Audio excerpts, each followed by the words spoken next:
Hello. I hope this message finds you before it's too late. It's of great urgency, and it needs to get out. And what I'm going to ask you to do is very brave. There's a time coming where this message I'm about to share with you is going to be stopped from going out. The time is right around the corner. It's approaching quickly. And I need all of you who see this to promise that you will share it with as many people as you can, because time is short. I'm going to give you the encrypted message now. Please don't let it be in vain.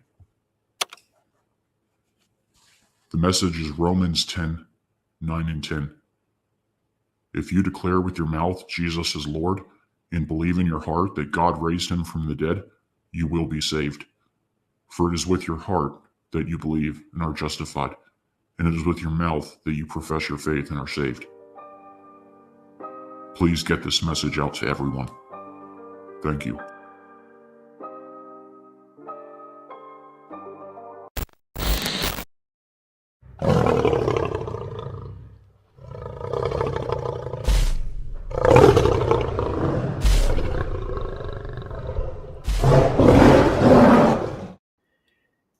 Anyways, Achilles, according to the Epstein emails, it seems that our president may be a homosexual. Okay, I downloaded all the new files that were released. It's like 25 gigabytes. So which page did you find that? So I don't know exactly which page it is, but it's the part where Epstein and his brother are talking, and his brother asks him if Putin has the pictures of Trump servicing Bubba. Oh yeah, you are right. I do remember I read that. Yes. Yep. There's another part where Epstein says, I have met a lot of evil men, and Trump is the most evil man I've ever met. That came from a child trafficking pedophile, mind you. And he said something like, he's the one that might spill the beans. He's the one that is the dangerous one, something like that. The barking dog The hasn't bark. barked yet. Oh yeah, so the dog that barks but won't bite. Hmm. He was trying to imply there. But Anyways, and Achilles was worried about not having anything to talk about tonight. and since you brought that up, I want to ask you if you happened to see this picture that got released recently from somebody who flew a drone over the island. Oh no. Tell me it's not still operational. Oh boy. Let's see here. There's Epstein on the island. Huh. And he even saw the drone, And but I it's too I late. I disagreed with you in the beginning of the Charlie Kirk stuff, right? I believed it was an inside job done by Americans, and you said you believed that it was done by a certain nation that rhymes with Schmishriel. And I disagreed with you. Okay. But there's been some strong evidence to suggest that Schmishriel was definitely tied to the assassination of Charlie Kirk. It's even on Tucker Carlson. And my world is flipping right now, Achilles. I know, and that is a subject. No, I'm glad to hear that actually. I don't know, but that is a subject that I'm scared of my mouth, so I'm trying not to bring it up because we've been neighboring that nation for quite some time, and they just have no morals. Somebody recently released some things. Hello, Yasom. Hello, yeah. Hey, what's up, Cuzzo? Good in the hood. Why does your voice sound so sweet today? What's going on? Are you saying she's usually not sweet? Of course not. But she's Sweet. What are you extra talking about? extra sweet today. Something's Um, changed. I have no idea what you refer to. Okay, now I see what you mean. It sounds a little sus. Whatever. Y'all boys quit picking on me and go back to talking about your conspiracies, not theories, It's but not actual. conspiracy It theories. is. These were It's not a personal no. It's not a personal conspiracy exchanges. theory. No, you're wrong. It's not a conspiracy theory. It is an actual conspiracy. I was Amen. telling you. Amen. Okay, I'll take that. And I have no and choice. the thing is that the more we expose these little conspiracies about everything people take sacred as sacred in this world, the more they're going to realize that the big conspiracy is that this world is a big stage run by Satan, and we are told by God, don't be fooled, fools. Don't love anything from this world. You're gonna get fooled. Keep preaching, brother. So the one thing that got released recently, somebody who has Hebrew roots, but he's a Greek. He has a Greek mother, something like Timothy, Greek mother, Jewish father, or something like that. He was able Keontae, to. shut up. Okay, Okay. I take back that comment about. You mute. I'm sorry. I thought it muted. Not so sweet now. Poor Yeah. dog. She's in there trying to get the kids to play with her, and they won't pay attention to her, and she keeps going and going. I'm like, shut up. Oh, she's crying. She wants something. She can get whatever she wants. She has free reign of the house. She wants their attention, and they're not offering it. But she is a beautiful pit bull. She Did is you a have spoiled pit bull. Did you happen to see that footage from a house that a burglar got in, and he started playing with the dog of the house? No, my dog, she doesn't like people that come in the middle of the night for sure. But like as long as I'm there, she's cool. But if somebody tried to do that one time, actually an ex-roommate tried to come through the window and she almost ate the person's head off. So that's not advisable. Okay, so I'm looking for it. Oh yeah, here it is. All right, I got it. I'll show it to you, and I'll go back to our subject because there's. Oof, sorry for that. And just to remind everybody, none of us are talking about Israel this evening. All of us are talking about Shmishriel. That's right. Which is counter, like the corner to the east, a little bit more up, about 12 miles. 12 miles west, precisely. Yep. Mm-hmm. I thought it was northwest, but okay. And what do we got here, Achilles? You're muted. Yeah. So this guy got in that house to steal stuff, and the dog was friendly, like, thanks, dog, you know. But check this out.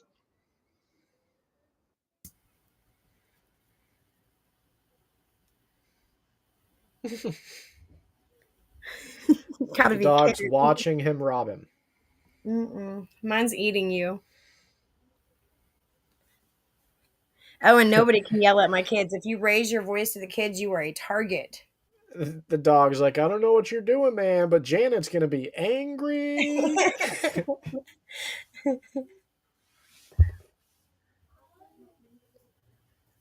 All right. Okay. Thank you for that, Achilles. I would play with the dog too, though. I mean, he was so cute, wasn't he? It is a pretty cute dog. Yeah. If I was robbing that place, I'd play with the dog. And the guy is a dog owner. I saw the way he was playing with it. Like he was, Yeah. you know, yeah, he definitely knows dogs. He was probably robbing this place to go buy dog treats for his dogs. Yeah. So if you think about it, really, he's a hero. Oh my And goodness. I know the feeling with the dogs that I have.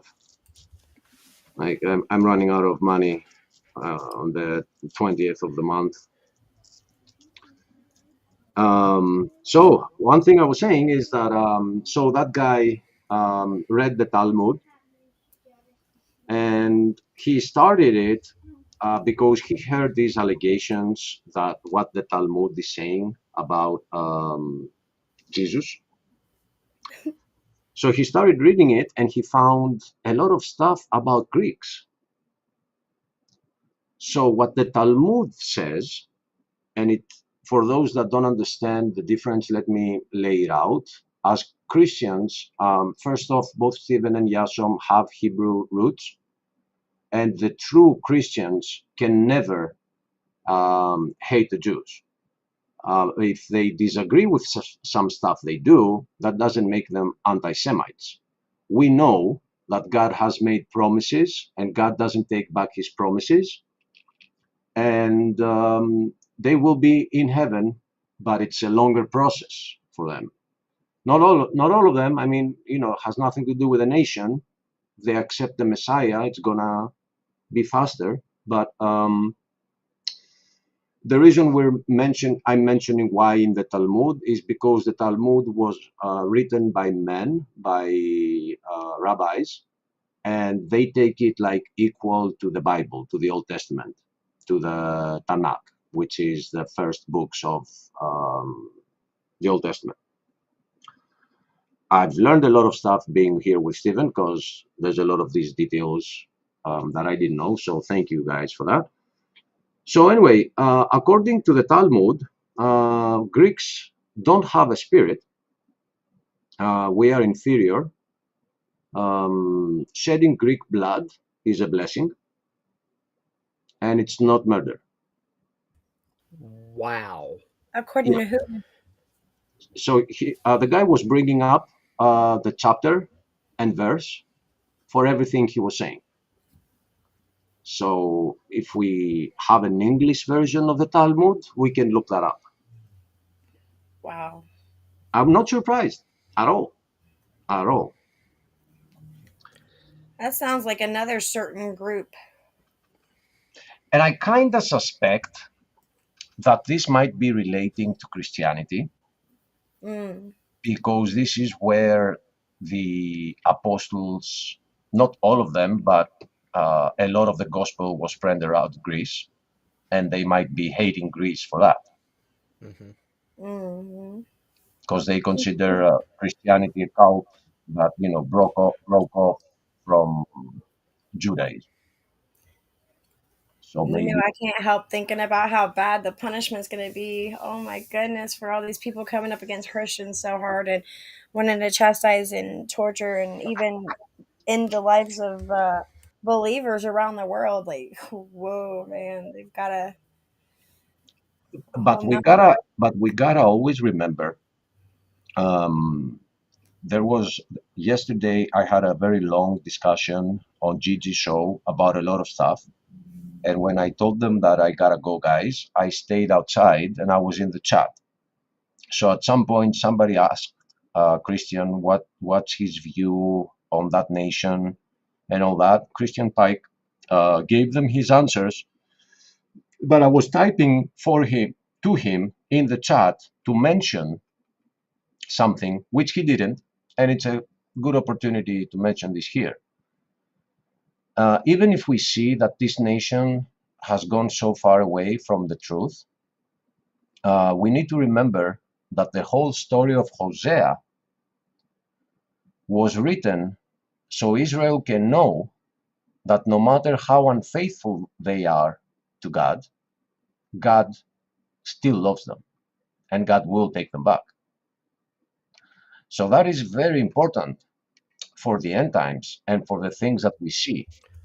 We are one minor thing though, unless I'm mistaken, and Christian Pike is in the audience. Maybe he knows offhand, but I can't remember.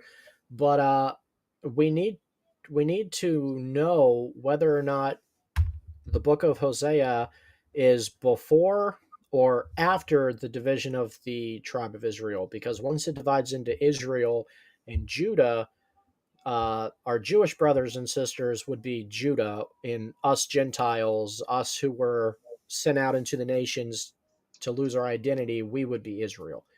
So when he's talking about Israel, I believe it's after the division of the two kingdoms, so that would be directed towards us, you and I and Tabitha. Okay, what I remember from Hosea, and I can tell you, and you might be able to make that connection. Mhm. is that the unfaithfulness that God was describing is that they worshipped other gods. Mhm. So from what I remember, Israel separated. Half of it started worshiping other gods, but then the rest of it, the other side, the other half, fell into the same. Yeah, Israel first, and then Israel dragged Judah into idolatry, and then Judah ended up doing worse idolatries than Israel. Right. So I don't know if it was before the division, to be honest. I think it was after, because I want to say in the first chapter of Hosea, first or second, I want to say that it references both Judah and Israel. So AI, I mean, Google says that Hosea was around 750 to 722 BCE. BC, Google. BCE is a way to get, this world hates the fact that we see the timeline in terms of when Jesus was born. So they're changing that and they're making it BCE, which means before current era. See, I've been telling everybody it means before Christ, everyone. They can't like stop that. me. I I like love the Lord. They can't come at me, bro. Amen. Before Christ, early days. Hey, So- so I got Go ahead. a random, if you don't mind, I got a notice in the mail today Uh-oh. that told me I need to renew my driver's license, right? It's due. And I'm just reading through the details underneath. And it tells me that at the time I renew my driver's license, they'll give me my official electronic real ID. All right, I was about to tell you that Yep. you're going to get a real ID if you renew your license right now. There's nothing you can do about it. I already have, well, I have the Star ID already, so I don't know I if they're have going the to make Star me. one. Oh, Yeah, then because when mine's next, Star. well, this coming August is my birthday, and I have to renew it then. So I'll probably be forced to get that also. I'm so When- tired of things being a forced choice. It's not a choice if it's forced. This is getting ridiculous and out of hand. But what you just said is very important. It is not the mark because you don't seem to have a choice. So the And mark, you will have one. Right. oh yeah, well, this is a precursor, I'm sure, just to Yeah, get us Absolutely. conditioned for it, but Yeah. haven't Well, got I'm to the also- mark yet. It's also part of the way to control your identity, and it's going to tie in with the digital money currency, which is going to allow them to keep tabs on what you're purchasing, so they can keep you within your new 10 commandment carbon footprint. I mean, don't forget, so they can Yeah, freeze your assets if you go over that carbon footprint. Yep. And Christian Pike found the smoking gun verse for us, Hosea 1:1. It says that it was during the days of Uzziah, Jotham, Ahaz, and Hezekiah, kings of Judah, and Jeroboam, the king of Israel. So this is after the division. So all the future prophecies we see about Israel there are to us Gentiles. You have the mark. Okay, I read that, but I remember another prophet saying that I think it was Isaiah saying that God will make Israel come back through jealousy, and I think it's Judah who is supposed to be brought back through jealousy. Judah seeing our relationship with God is going to make her jealous and bring her back. But I think was that in the prophets? I thought that was no, that's not Revelation. That is in the prophets. so that's how I kind of see Israel, like the child that has gone away from the father and it does horrible things that I, as an individual, I'm deterred by them, and I despise what they do, but I gotta remember that they are God's firstborn. Mm. And so you will never find me being truly anti-Semitic, anti-Semitic, all right? Because I'm a true Christian and my Lord and Savior was a Hebrew. So I don't know Amen what to that. craziness is going on in the chats, but that what's doesn't going on? sound right to me. So one theory when it comes to this theology of the mark of the beast is that it's not going to be a literal mark. It's going to be your thoughts and your actions represented by the forehead and the hand, and the same vice versa for the seal of God. And I'm guessing Jamie and Christian Pike agree on that. Mm, okay. But from technological perspective, I wanna tell my brothers that what Yasom is saying about the real ID, in a sense, what we have is a lot of little systems that they seem to be coming to some unification with these huge databases that exist right now.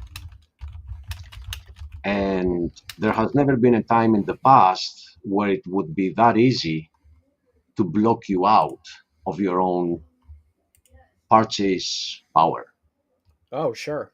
right? So I kind of suspect, not necessarily a chip, but there is a way that this can happen as well, because we already use our cell phones for everything. People now use watches, and there are people that have volunteered to have a chip, so they open doors with the chip and they pay with it and they put all their money in it. So all it takes is for a couple of those credit cards to be stolen, so they can say that although we've created this perfect system, the only thing it needs now is to be in our body. And very unfortunately, I see around me 90% of the people will say yes. Now, see, none of us know for sure, but I have a feeling that the mark of the beast is going to be very closely tied with AI Yeah, in the beast system. Yeah. yeah. So I'm thinking it's going to be a way for them to physically implant AI into us, but this is Okay. speculation. Well, I'm going to tell you that you guys might be onto something because there is new technology. You know, I'm in the science field with my environmental studies degree. However, there's a study that came across it to my attention that they've recently done in California and parts of Chicago with the handicapped, especially the paraplegic, that they do have a computer chip that they put into several successfully. And it opens their door. It is their credit card, it's their house key, it's their ID, it's everything right in their chip and their hand. And the guy that headed up the study as the first candidate to be basically their guinea pig, he was all over TV using his chip and everything, paying. And that's how they got the chip readers at the Walmart in Chicago that read the forehead and the hand, is because of these participants. So they could have somewhere to shop with the first technology of these chips. So they put their hand up and pay for things at the store as well now. Yeah, but I'm talking about way more than just being connected to your bank account. I'm talking about having the entire internet and your bank account and your family history and all the other answers out there in the universe all tied together in this one little, doesn't have to be a chip, however they decide to use the Right. technology to tie in with the AI, but I really think that's going to be it. And I people mean, will want it. have you seen those electronic tattoos? It Yeah, Yeah, could be yeah. something like that. I they mean, came out. between that and the computer chip that not only ties to your bank but is your identification and unlocking your house and everything, tie the two together, and there you go. I mean, exactly what you said. Plus, yeah, plus to all that what that you're saying, guys, you need to add the fact that people are oblivious to the way they're using their cell phone and their computers. Well, it also So says that you won't be able to buy, sell, or trade either, yeah, and yeah, that yeah. But means that this is going to be like the only currency that people are going to accept widely. right. But what I mean is that you said, Tabitha, that they are. I don't know. I'm not sure you said it. It could be Stephen. That the If it was information. smart, I said it. No, Yeah, it was me for sure. the information that they gather for you will be connected to that from AI. Like Hmm. it's learning about us right now, and how it's learning, people don't They're your Actually, social they media are. friends. Yeah, Well, they're not suspicious of technology at all. So people heard Windows 11 are out. Oh, okay. I don't want it. I just want to buy a new computer. You buy a new computer and it says, oh, you can't install another operating system on the new computer. It has to be Windows 11. So what people do is like, okay, I'll install Windows 11. They don't know that Windows 11 sells your soul. Whatever you do online right. is getting recorded. The same thing happens with cell phones, and the same thing happens with every web page that you go to, and it says, "Do you accept the cookie?" And everybody just wants this to get out of the way, so they hit, "I accept, I accept, I That's accept, I true. accept." I do Yep. that. Yes, Yep. on all of And them. I have so I so what? think many we're all cookies. guilty at doing it sometime. So what you do, you should change that word from accept to concede. I concede. Think of every time that you click that button, I concede. Hmm. Because you concede to giving away your information and storing some stuff in your computer that record everything you do all the time. All that It's stuff See, are you're going. not wrong because my uncle, Steven's dad, taught us when we were young to read all that fine print on them government documents for like cell phone contracts, government assistance, everything. And you'll find things you never thought would be in there. And it is so true. And it's the same with that little button that you're pushing. Hmm. Now think about this, guys. It doesn't just stop there, right? You get Americans to start implanting these things into children. Public school systems start to change also. Now they don't have to spend half their day teaching kids science and geometry and any of this. Now they can just spend all 8 hours a day with your kids, conditioning them to being subservient. Oh, they're already testing the field to see how many parents will consent to letting their kids be tracked with these GPS trackers that you put in the bottom of their shoes. Really? Hey, Richard. Hey, how you doing? I'm good. To jump into a great conversation. I love this topic. No, Yeah, that's interesting. I didn't know schools were actually trying that on kids. What did you Well, say? It was there's parents or schools who were trying it out on their children? parents, they're selling them and marketing the parents. I know several parents that actually already have them. They come with special shoes that has a little carved out area built in right underneath the pad, and a tracking device goes in it, so you can track your kids' movements while they're in school and everywhere, and you can track them live. Which, if you can track them live, anybody can track them live. Isn't that beautiful? And then just Yeah, get rid of the do shoes the once they same have thing your with kid. cell phones. It's like, mm. okay, let's throw the shoes away. Now we have the kid. Thanks for telling us where they were. And they're going to have a kill switch on it. So maybe it is going to be more like a microchip because they'll be able to instantly notify the police of where your whereabouts are, freeze your bank accounts, prevent you from being able to think, basically. Because if they turn off that AI and you've already become dependent on it, you're going to feel mentally challenged without it. Well, I really feel like this all ties together with the quote unquote new 10 commandments they did. If you read the fine prints of that in your footprint that they really want you to keep low, and it's in there repeatedly, your carbon footprint's mentioned constantly. They want to be able to track that with this digital ID. The digital ID is also going to tie to your bank accounts. You're going to be forced to sign documents saying that you allow them to freeze your bank accounts if you overdo this carbon footprint, and you're not going to have a choice about it. And it's coming, and I don't think it is the mark. I think it's the conditioning is getting us all in a place where without the mark we're going to be handicapped. And right before this episode started, Achilles told me that he didn't know if we had anything to talk about. That's hilarious. I mean, come on, if I'm on the show, we're talking. I can't No, control it's funny. It's funny. We both communicated through email, and we both felt like we really, really, really want to go live and just go scorched earth about the world again. and then you And happen to have me available who like this and is my then, yes, of topic. course, yes, of course. But then right before the show, like 30 minutes before the show, I was like, okay, yeah, but like, where do you start? What, what should we talk about? But we agreed, like, let the spirit lead, and the spirit sent Yasu, Amen, brother. I and then love about Richard. being a child of God. You just open Um, your mouth and He just speaks in. If He puts on your heart, you've got something to say, then you better listen to Him, brother. and that's the thing. We have been accused by some that, although we do, they just haven't noticed that we don't do studies. Like, we don't sit down and do a study and come out and do the preaching. We're not that type. We're just people, normal people. We're not preachers around here. We're normal people who are sick of this world. And we are trying to preach to the others that the truth warned us about this world. So we don't need a script. We just go live, and depending on what the subject is, we just share our opinions, because as long as we have the free speech, we should exercise it. You okay, bro? Amen. Release the Epstein files. Gigi, did you bring the Epstein files? Can I throw my 2 cents in? Yeah, go ahead, Rich. First off, why is it a penny for your thoughts, but you have to put your 2 cents in? I mean, someone's making a penny there. Oh, yes. Ah, Never mind.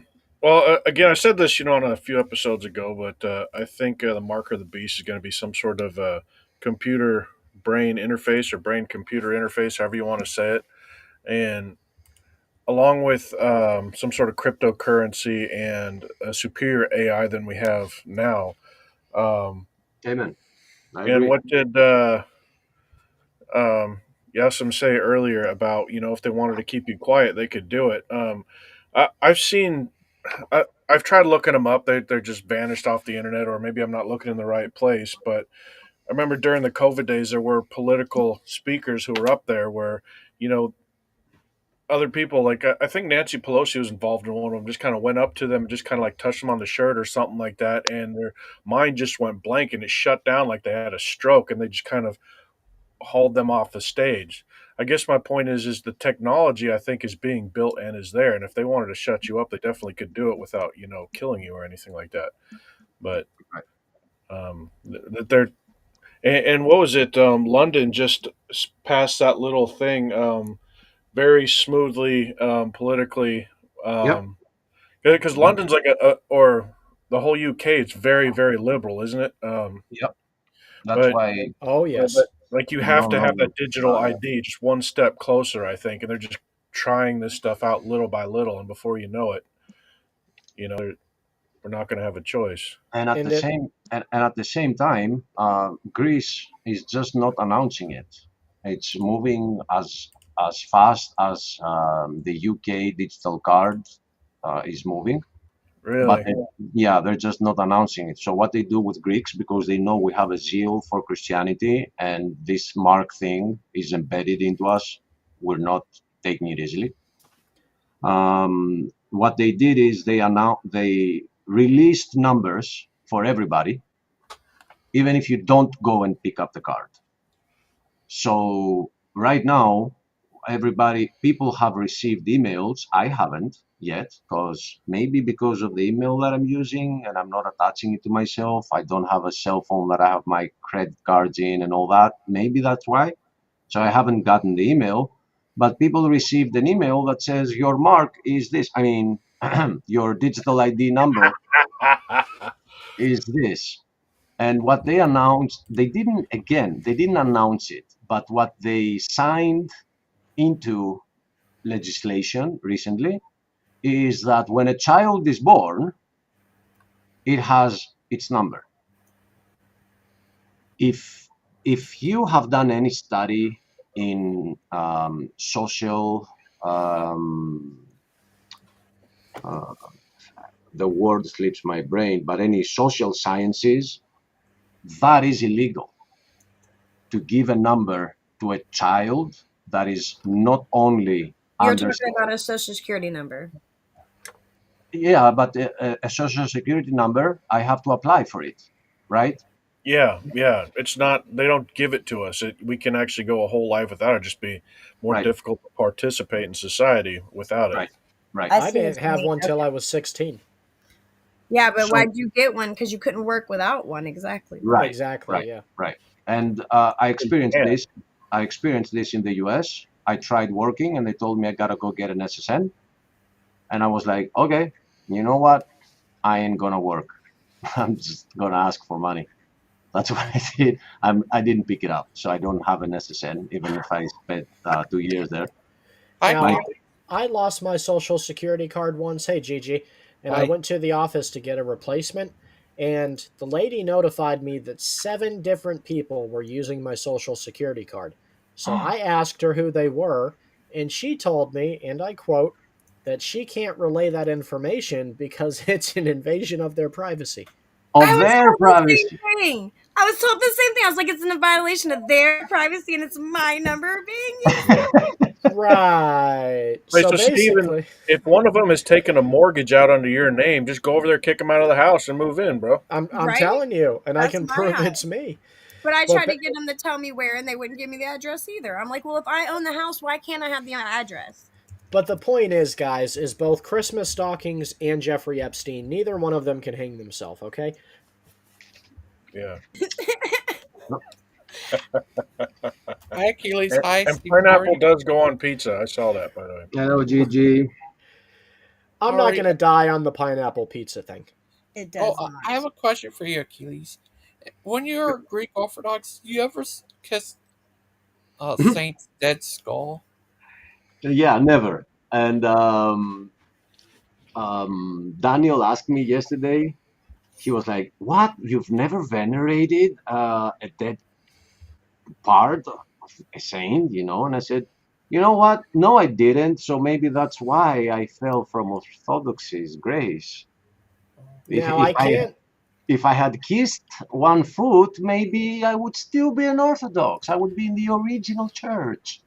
Now, I kind of understand where they're going, though, Achilles, because I've never venerated a dead person's body. But one time as a child, I scabbed the tip of my toe, and some of the skin came off, and I did mourn for it. Oh. Did you bury in the backyard? No, there was no That funeral. would have made your yard technically a cemetery, and you wouldn't have had to pay taxes. Hey, so you guys know Achilles and Richard here were supposed to be in a debate. Richard was filling in for me, and they were going to be doing it with TKA, but I heard there was a whole bunch of technical issues. Yeah. Yep. Yeah. We On whose figured side? we figured it out what happened after TKA got so annoyed by the glitches that he just left without saying bye to 5 people that were in the room. Okay. He just disconnected and left. He rage quit on his own show? Yep. I've been there, man. That's harsh. What was the debate about?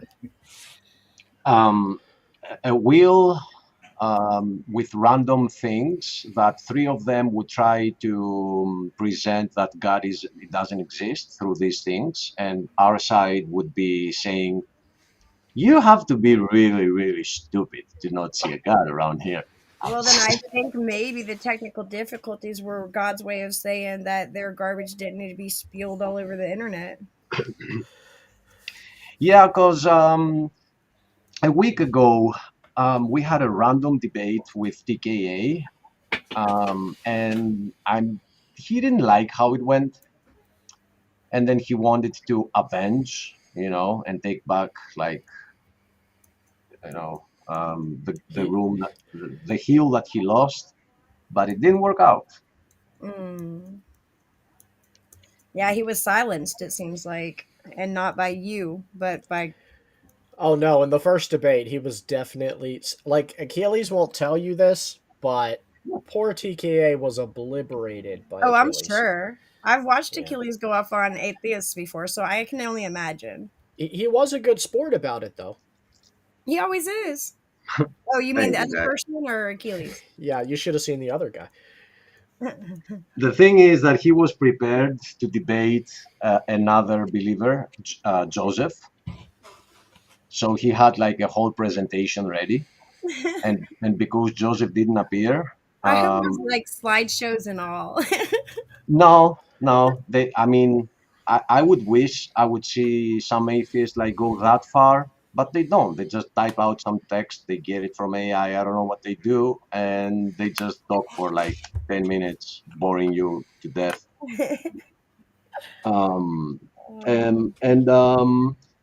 I got in there What's without funny to anything. me- What's That's funny to it. me is some of the brightest minds scientifically that has ever walked this earth so far that we know, in our timeline anyways, that we know of.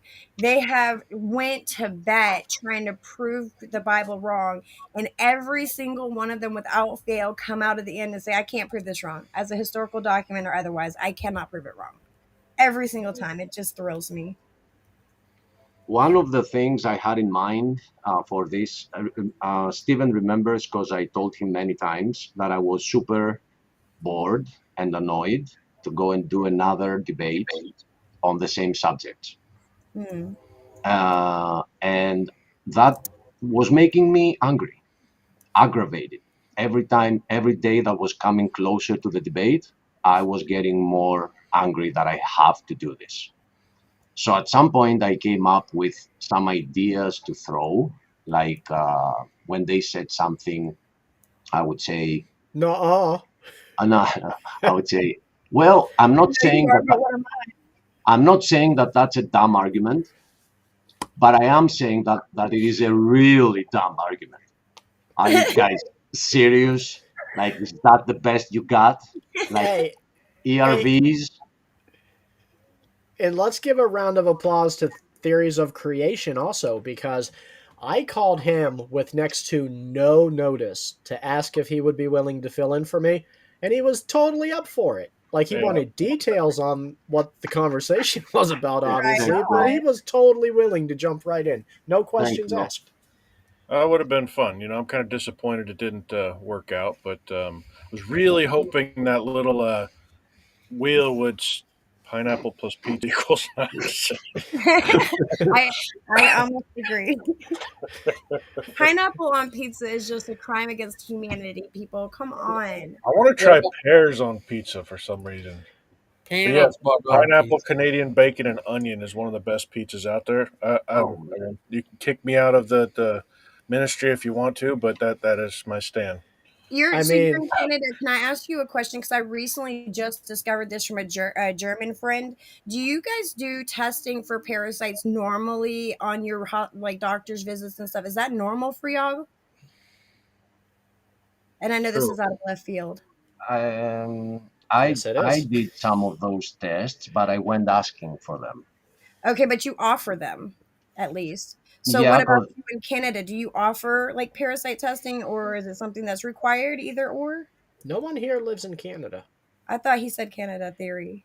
No, he's an American. I mean, my I'm deep south redneck from Colorado, so it's just a weird mix. Okay, so you're My using grandma the was from option here. Canada, though. So Who's this Canada you speak of? what's it all about? What's it all about? Well, I just found out recently, like I said, that that's a normal thing they offer and even encourage in other countries, and we don't even offer it here. Like, you have to go to a specialist to even get qualified for it. So it's just become a curiosity of mine. I had a friend who recently passed away from cancer, and while I was talking to him, he was swearing up and down that he did some research that cancer comes from parasites. and it's Absolutely. parasitic Everything I have researched agrees with that 100%. Even survival scenarios of people that accepted it as that and treated themselves for parasite are still alive 15 and 20 years later for the two examples I have. Now, I'm not here to judge pizza, but I will say I probably sometime read an article stating that most of the Nazis preferred the pineapple. I feel like that may absolutely not be. I mean, could be possibly true. Steve, is What's it up, true Hear that that, Jamie? Tell Terry. you guys like peanut butter on your pizza? I Dr. Hoven does. That's a Dr. Hoven thing, and only ever heard of Dr. Hoven doing it. I actually did that for him one Christmas, and I made him open his presents on live, on his channel live. I actually gave him, a thing of DiGiorno pizza and Skippy peanut butter and had him open it. And I don't know, it was good fun. Well, I can't really judge anybody's eating habits. Well, Because when I was pregnant with my first kids, I would put sour cream on pickles. And yeah, I know you're going to say, oh, it's a pregnancy thing. We forgive you. But I still do it today now. So That's heresy. Yeah, that's pretty darn close. it's so good. I'm telling you. I mean, why even add a hot pepper if you are going to shower it down? I mean, It's a pickle and sour cream, Achilles, not a pepper. Pickle, yeah, pickle, pepper. But Yeah, okay. sour and pickled? It's Ugh. just Hey, you something make about fun it of has us to for be- putting pineapple on pizza, and you put sour cream on Right, your right. That's why I How said dare you? Should we just go ahead and vote her off the island now, guys? It I started mean, as a pregnancy craving and it became a tradition. I don't know. You know what, Cuzzo? How, You could how's have your told us. baby doing? Is he healthy, or I mean, He's actually a straight A honor roll student and really smart and beautiful and looks like an A70s model. Yeah, but put the pretty smart kids aside. You could have told us that you robbed banks in your past life and got more forgiveness than what you told us about the pickle. Hey, hey, don't knock it till you try it. I've Hey, tried pineapple. that is a way to was start a horrible. prison ministry. If you go out and rob banks, you can start a prison ministry in about 5 minutes. Well, I'm gonna have to witness the people that like pickles and sour cream now, I guess.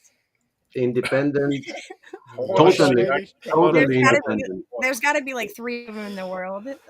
Yeah, you're gonna be the totally independent, Pentecostal, An army on my own. sour, At least she's pickle not putting peanut ministry. butter or pickles and sour cream on her pizza. You're know? talking about yeah. peanut butter on pizza. My pickles and sour cream is not as controversy as that. Okay. Since you'll be the queen of your lone country with just you in it, what's your flag gonna look like? Hey, listen, we're gonna be tax free. I'll tell you that.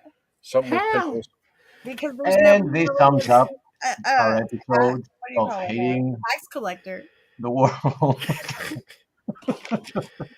Achilles, I tried my hardest to take it in another direction. As soon as I came on here, I started off with, according to Epstein's emails, there's a good chance that Trump is gay. And it spiraled out of control into pineapples on pizza.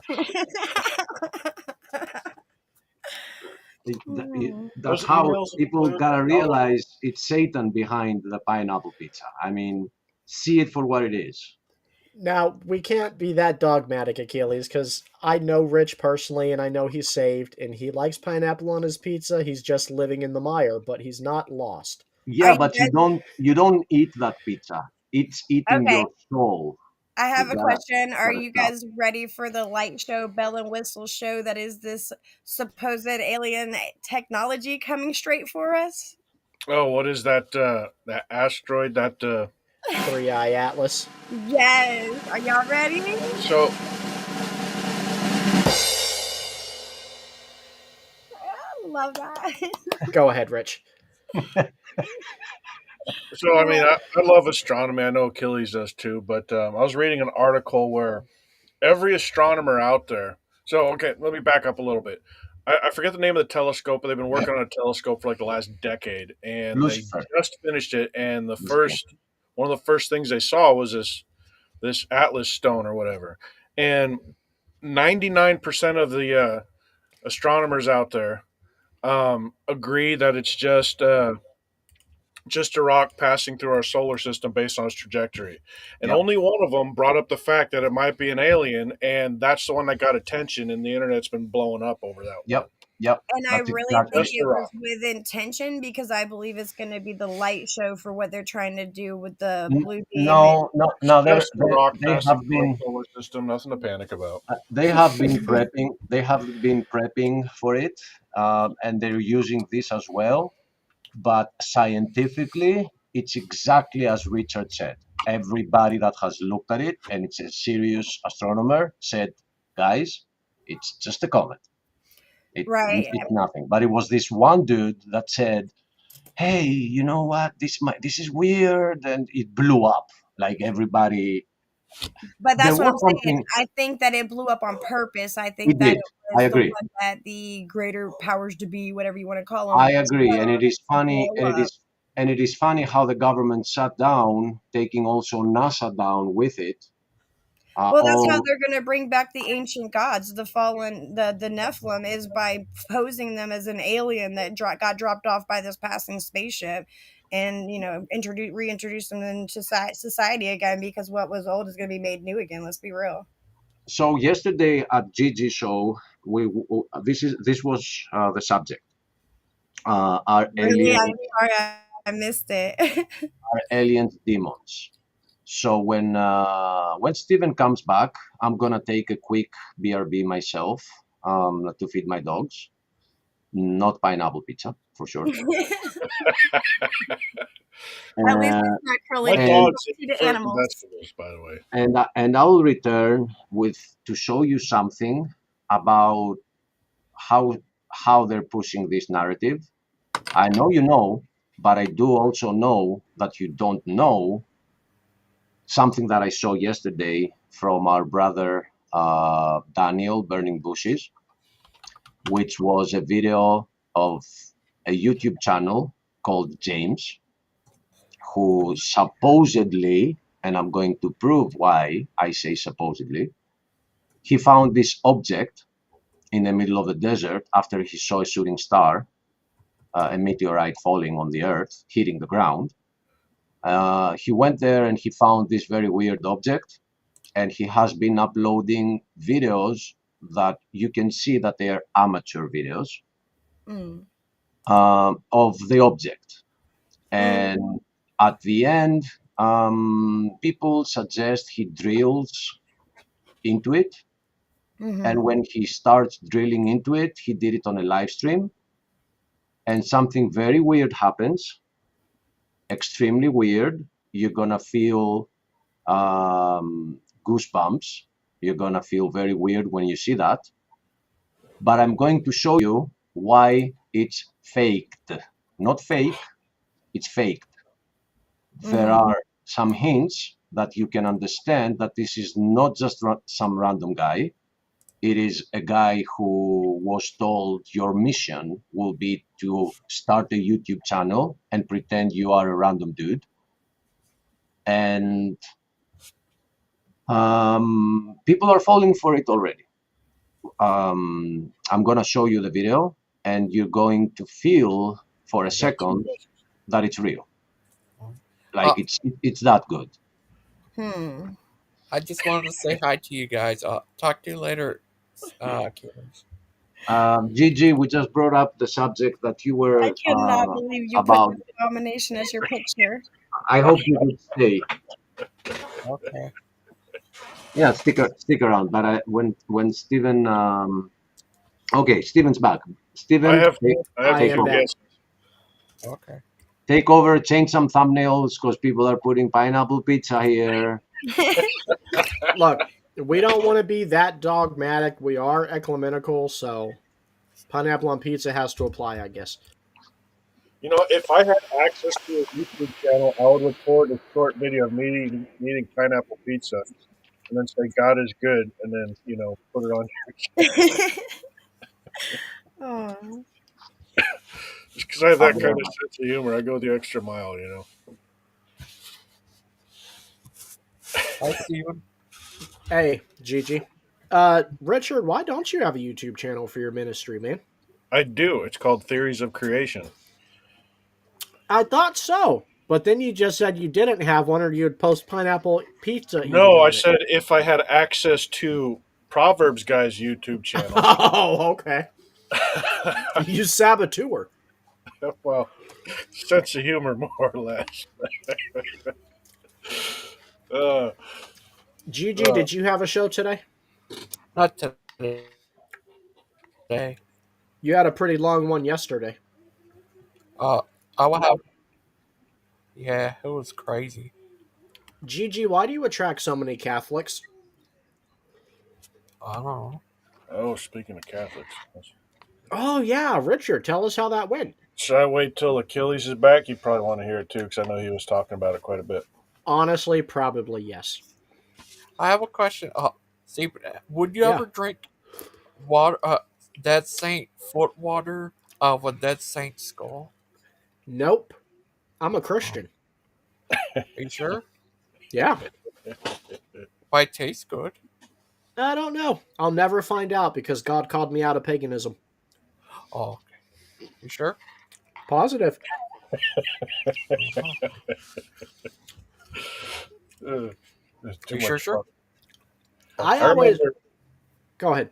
No, I was just gonna go back to the eating peanut butter thing. I remember when I first met Dr. Hove and started working at his ministry in 18. It was winding down his touring days, and I got the pleasure of touring with him twice. But we were at this place in Texas. I don't remember the town, but he went by his old church where he used to live and the house he built and all this stuff. And he was going to take us to a steakhouse. And we looked the closest one up on Google Maps, went over there, and turned it up being like $120 a plate. We're, just forget it. So we went across the street to a little Chinese buffet, and we got our on my way to get my second plate. I noticed that they had chicken with peanut butter on it. And I sat down and I mentioned it to Doc. He's like, really? He got up, walked over there. I'm not kidding you. Came back with a full plate, piled like 6 inches off the top with that chicken covered in peanut butter stuff. They're just.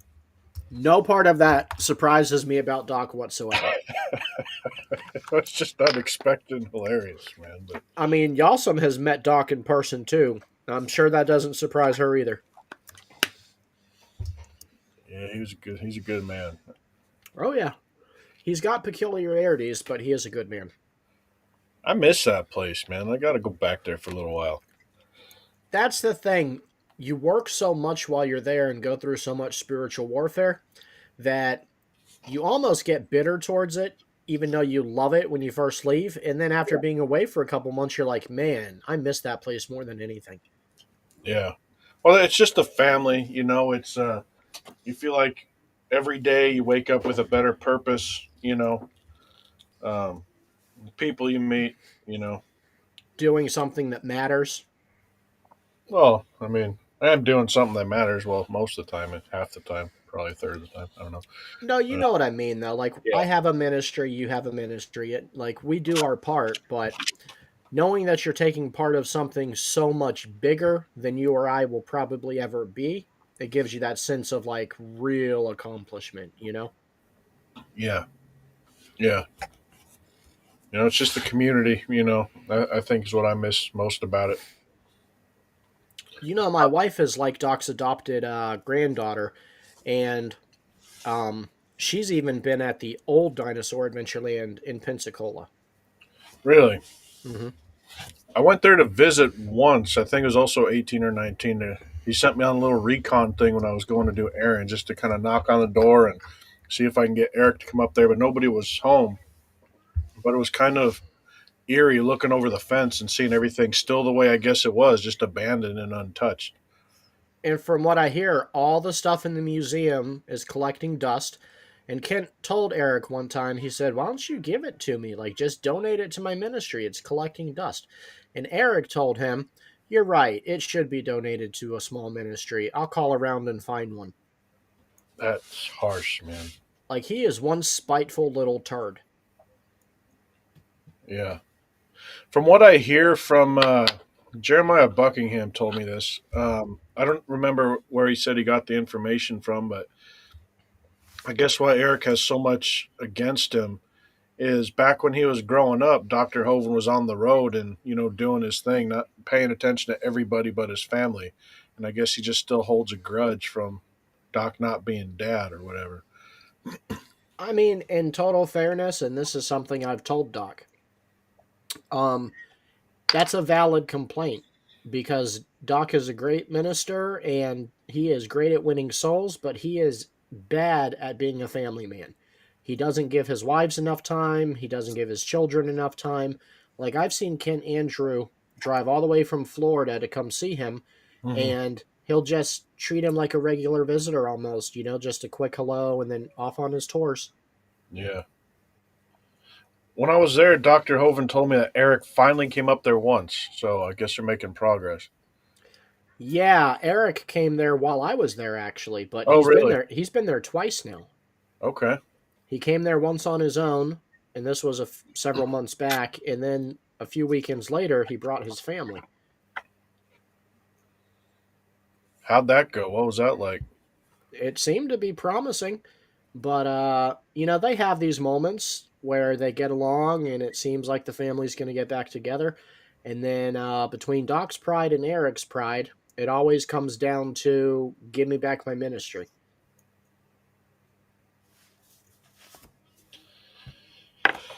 Yeah, that's too bad. Well, what can you do? It's that dang pride again. Yeah. But, out of that, we have now 2 good Young Earth of Creation ministries. You're right. I forgot about that. That Eric did end up following in his dad's footsteps. Yeah. Yeah.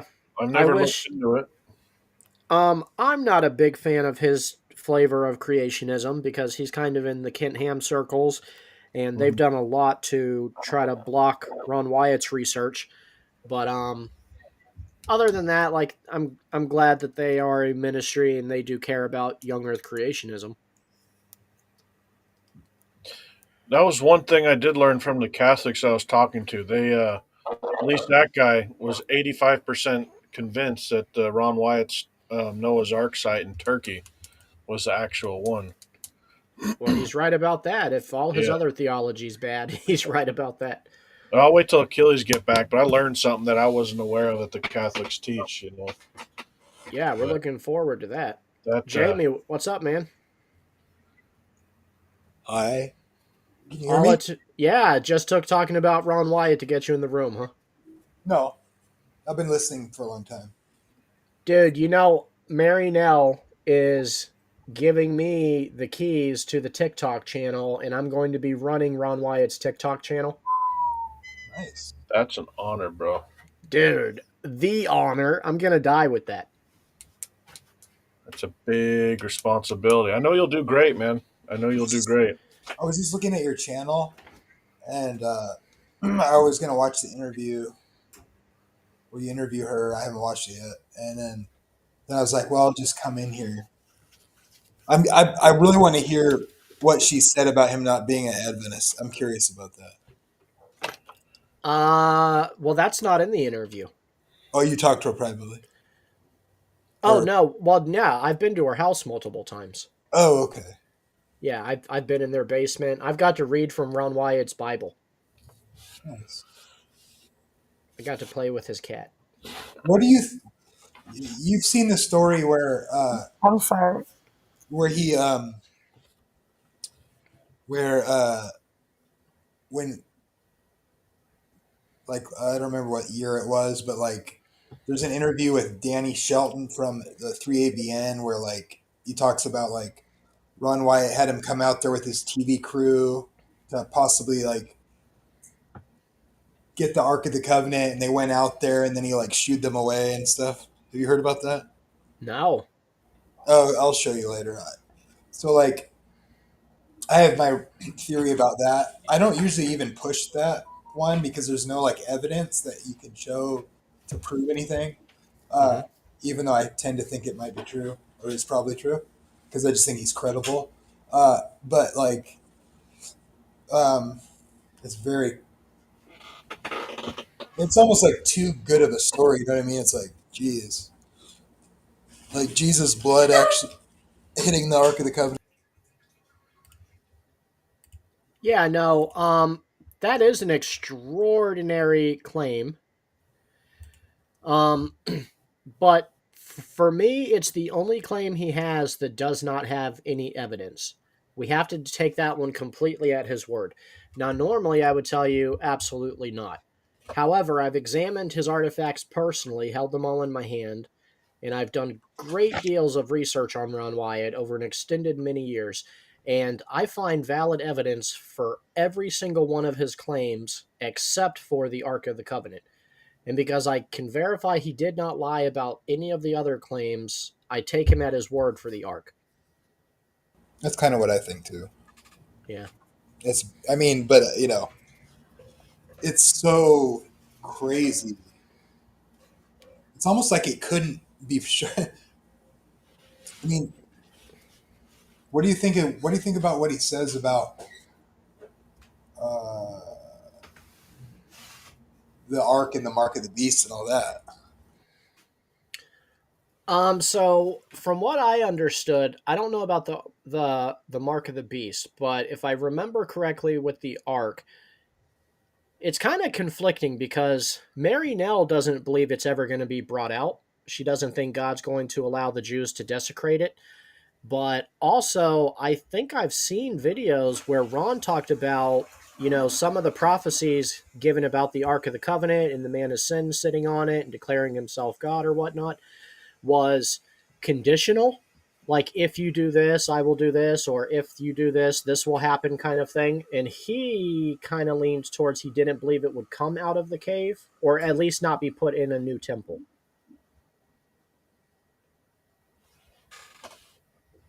Good, that's fine.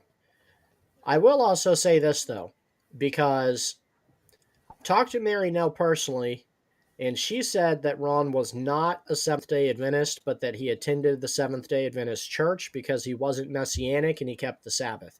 And he also kept the biblical feasts. But even if he was a Seventh day Adventist, I would have absolutely no problem with it.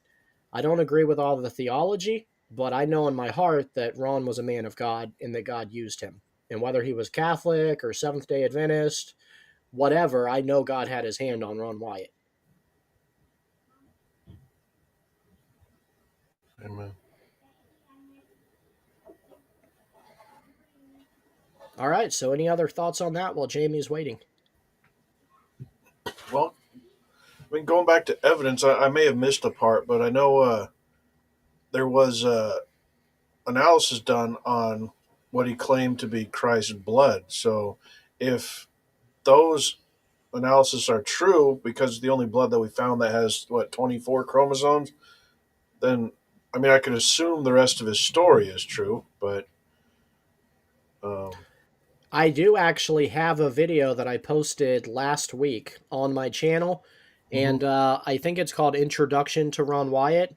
I believe it's that one. But near the end of the video, it goes into them examining the blood. You can see the microscopes. It's all computerized, even back then, and they have it all on the screen, so you can go watch the video yourself and see this blood come to life. How do I send you a link? Private chat? Yeah, you can post it in the private chat. I'm trying to. I'm not seeing how to post. Is that? Tell me if you see this. I'm back. Did we condemn pizza, pineapple pizza? No, we're now talking about Ron Wyatt. I Okay. didn't get anything yet, Jamie. And Rich really wanted to share with you his hiking trip with the Catholics. Oh yeah, I can't wait to hear because he mentioned it in the TKA channel, but that was not the best place to talk about that. yeah. So how did it go? Well, I mean, we didn't talk about theology and doctrines too much. You know, these were new people and we were in the dark woods, so I kind of wanted to just keep it short. But I did find out something that I didn't know. So I asked him, in order to get saved, what's required? Like, what do I need to do to get saved? And he couldn't just give me a short answer because there was so much to it. And immediately I was thinking, okay, he's going to go off on something, that's kind of works based and not just, all about Christ. And one thing he brought up, and this is what I didn't know, is that Peter, he said, the reason that I'm here, I'm paraphrasing, of course, is to make up for what Christ couldn't do. But Christ on the cross said, it is finished, which didn't make any sense to me. And he says, in order to get saved, you need to attend the Catholic masses and follow basically their rituals. And that just, I don't know, sent shivers down my spine almost, Funny thing is, that almost looks like one of the Catholics I was hiking with. Stephen, we just choose the same jeep. Oh, dude. Yeah, but Peter was there to make up for what Christ couldn't do. I miss your no. What? I haven't seen that one in a while. I bet you looked at him like this. Achilles, we've got to stop using the same ones. You were walking and your eyes went like, he can be serious, right? Well, that's what I was thinking. I mean, I was honestly watching where I was walking because it's a pretty steep trail at the time. But, I mean, And that's why I don't do so much dirt bikes. A lot of friends keep asking me, although they did convince me to kind of go back, I still hate it because all you can hear is your engine or your friend's engine. Well, at least with bicycles or with hiking, you can talk to one another. And I'm more about talking in these end times than just, wheeling and whatever. Bro, I have so many charts. Like, they got pissed at me because I was explaining, like, my understanding, right? About the future of the second coming and the millennium and all that. So I've been thinking about this for a long time. And, we agree. I just want to point out that it was so funny that I brought a couple of charts to the Orthodox bros, and their reaction were like, "Oh, ha, ha, ha, charts! Oh no, charts!" I'm like, you don't even get the Bible. I mean, we're using visual aid here. Yeah, So, it's very complicated. And I like, was surprised that Sandman actually agreed with me. Like, I was like, it's funny is when you read the book of Daniel, which is intrinsically connected to the book of Revelation, yep, particularly Daniel 7 and Revelation 13, it's undeniable. It's undeniable. yeah, undeniable. Both books, a conservative Christian who believes the Bible is true, basically you have to understand that Daniel was at least put together by Daniel, and maybe later. I mean, you could have the view that later scribes kind of shuffled it together, but like the claims it makes is Daniel speaking. Right. So if the Bible is true, because a lot of false books I would argue you could dismiss because they're falsely attributed, but all the books that are canon are actually written by who they're saying they're written by in the text. Otherwise, it would be be problematic. Right. And so, if that's the case, then you have to believe Daniel's writing while he was living, which would mean he was writing that in 600 BC. Yeah, and ain't it funny that when you bring up like some chart or some discussion about how the Book of Revelation needs the Old Testament in order to be understood, and you bring up connections between Daniel, who is the one that laid out the time frame, Ezekiel, who is giving us some symbols, Zechariah, and you bring all that stuff, they're like, nah, but then they might go on talking about what some late century saint said, and they talk about it like that's gospel. Oh, I know, it's sick. It makes me sick because they really don't care what the Bible says. Yeah, in the as sense that unless they can use it to prove their church, but they're gonna, like Jesus is like mocking me because, oh, it's just your opinion, man. I'm like, dude, anybody who said anything after the Bible was written is an opinion, so it's like. And I've told people this in the past too. I'm like, it really is pointless to try to argue with them from the text. They don't care. It kind of Only is. it agrees with their church's interpretation. They're not going to look and consider I mean, look at Daniel. He's like, I'll suck foot water if my church tells me to. Yeah. I mean, at least he's honest. Yeah, he does. To be honest, there are aspects of Daniel that I like a lot. He has a lot of zeal. I do think he needs to be a little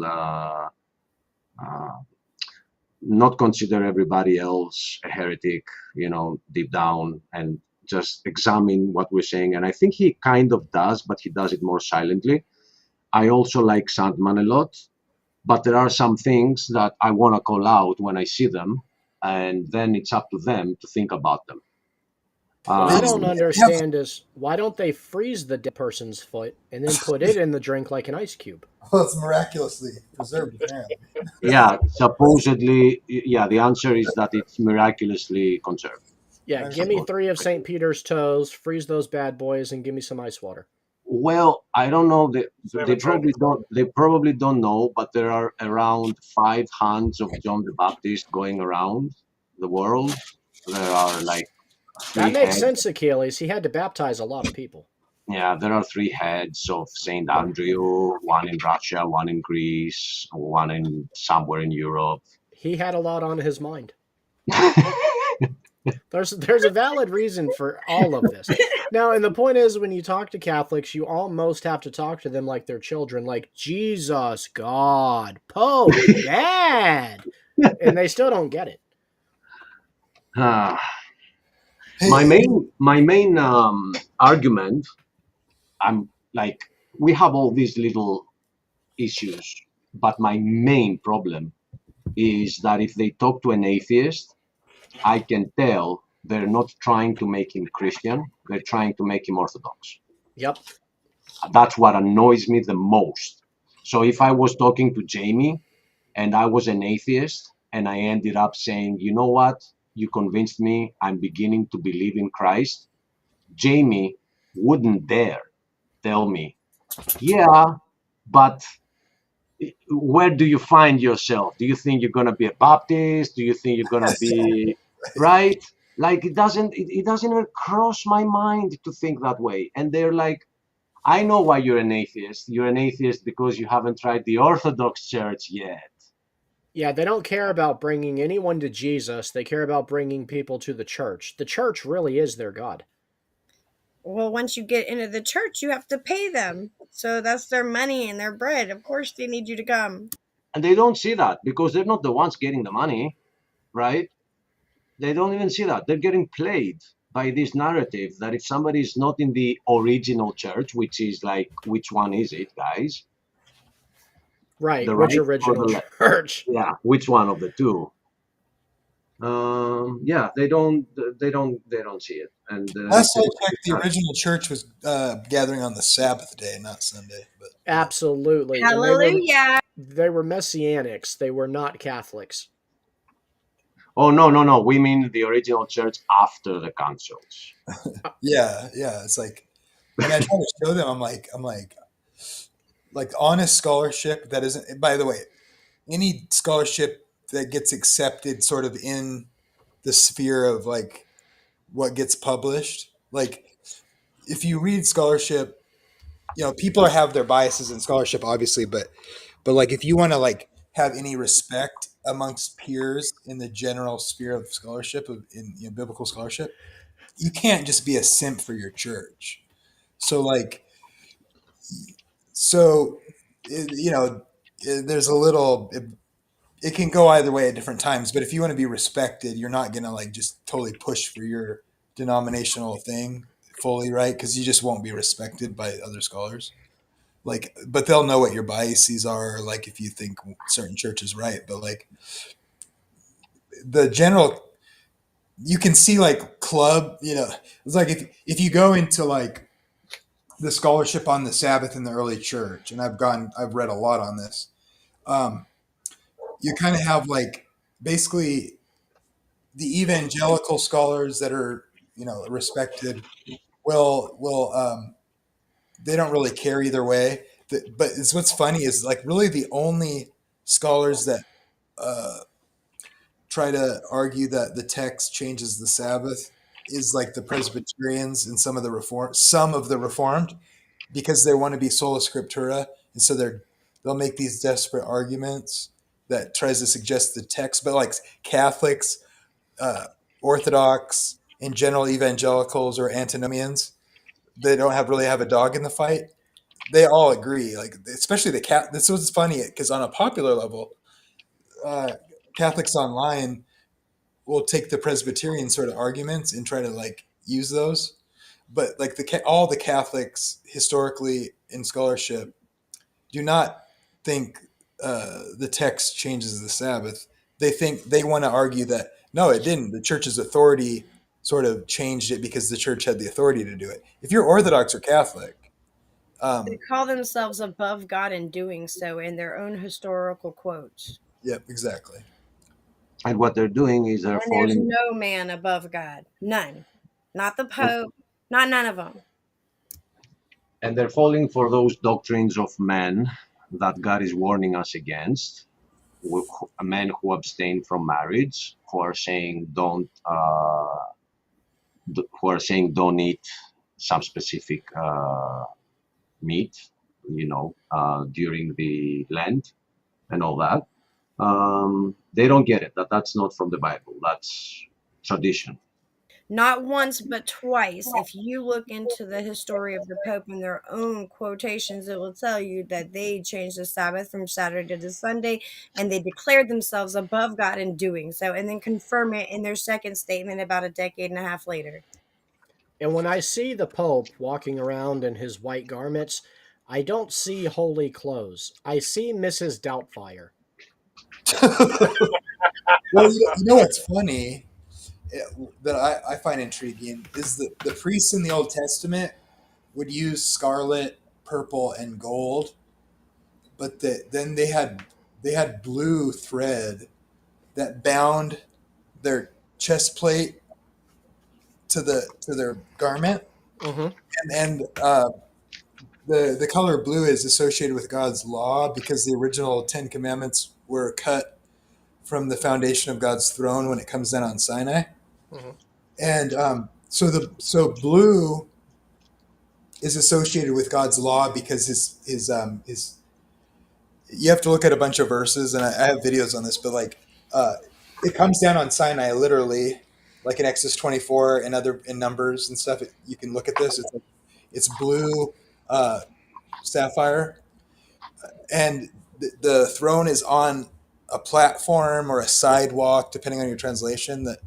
That comes down on Sinai, and God cuts the original commandments out of the foundation of his throne, which has symbolic meaning too, of course. And so the original ones that are broken when Moses comes down the mountain were made from the blue stone of God's throne. And then but then when he makes the second ones after he breaks them, and then Moses pleads for the people, God has him cut 2 new ones that he rewrites on the same commandments, but he has those are just cut from stone that Moses gathers on Sinai, but he still hands them over to God. So my whole point was just to say the colors of the scarlet in Revelation, the woman riding the beast, is scarlet, purple, and gold, but not blue. There's no blue. And I think God had the same colors, but with the blue, and the harlot woman is missing the blue color. and I think scarlet is being associated also with sin. I don't remember where I picked that up. I remember when we were talking about the book of Revelation a little more than recently. We kind of looked that up, I think, in the interlinear study, and we connected this to sin. And the purple, yes. Also the fact that purple is coming from. It used to be the royal color because not many could afford to buy purple. So the Byzantine Empire was all about purple robes. And I don't remember how scarlet connected with that. Well, I think it did. You guys, I sent you in the private chat this link of this video of Ron Wyatt. I opened it up. I didn't press play because I'm listening to the discussion, but it's Ron Wyatt about the mark of the beast. Yeah, I'm curious. I'd love to see it. You guys respond to it and see what you think. What he says. Everybody down? Should I play? That'd be cool. Yeah. I'm not going to turn down anything on Ron Wyatt. Okay, I just want to hear what you think about this because this sounds really Adventist-y to me. So, Stephen, mute me so you don't get you don't get echo. Okay.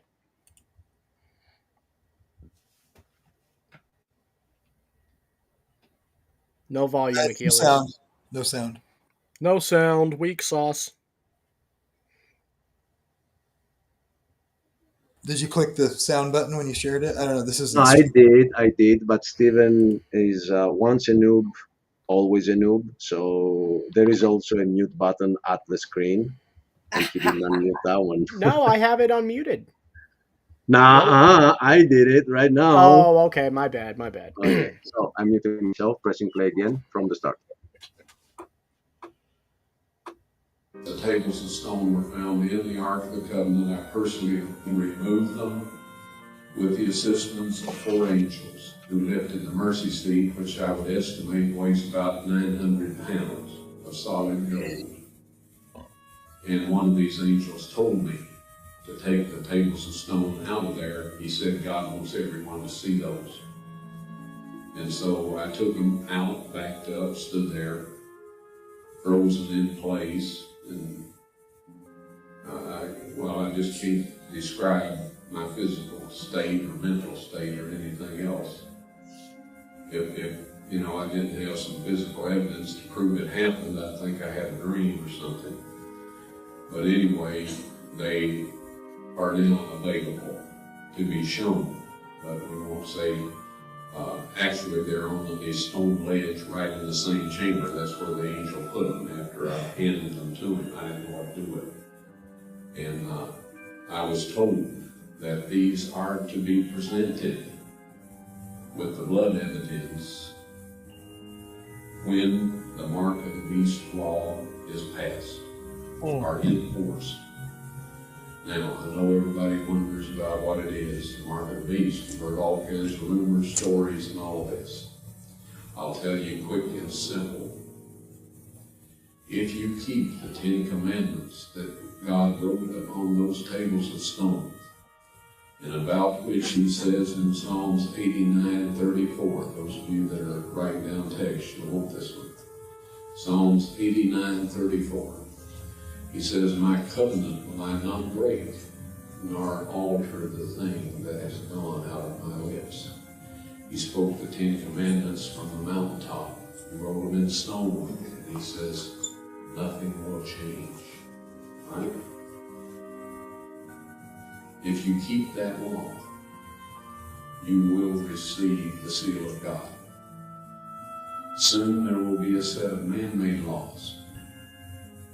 Best intentions, surrounded by a barrage of salubrious soliloquies and sepulchral solicitudes. That's all kinds of stories and all of this instigated by the devil to make you think that this is the best thing that ever happened to the human race and that you could just want to go along with it voluntarily. These man-made laws will require that you break God's 10 Commandments. Christ said to the Pharisees, for it is in vain that they do worship me, teaching for doctrines the commandments of men. If you keep those man-made laws and break God's 10 Commandments, you will receive the mark of the beast. Now, what I would like every man, woman, and child in this audience to remember, if you forget everything else, Jesus Christ, the Son of the living God, in full cooperation with his Father, loved us to the point that they were willing to do that on our behalf. It's done, folks. We have been bought with a price. But it'll do us no good unless we go to the Father in the name and blood of his Son and ask for forgiveness and restoration to his likeness. Now, as you can see, I'm a fairly old man. There's been some experiences that I've encountered along the way, some helpful, some educational, some leaving scars behind and all of that. But one important lesson I've learned, when I first became aware of and had reason to believe that Christ had actually died for me and that eternal life was available on request, well, I made that request repeatedly. Lord, I want to be saved. I want to be in heaven. And I want my mom and dad to be there, and my brothers and sisters, and Aunt so-and-so, and Grandma, and all of this. I prayed those prayers. My life didn't change a bit. It was a mess. I did what Paul said he did. Something I knew that I shouldn't do, I ended up doing it. Things I wanted to do, good things, I never got around to it. I couldn't manage it somewhere or the other. So I asked the Lord to help me out of this horrible mess. And I was impressed to ask that he lay a burden for souls upon my heart that I could not resist. I started praying for that. He did it. And he loves everybody all over this earth. And if he wants me to go around and share his wonderful artifacts and words of life, and he'll help me do it, I'll keep at it.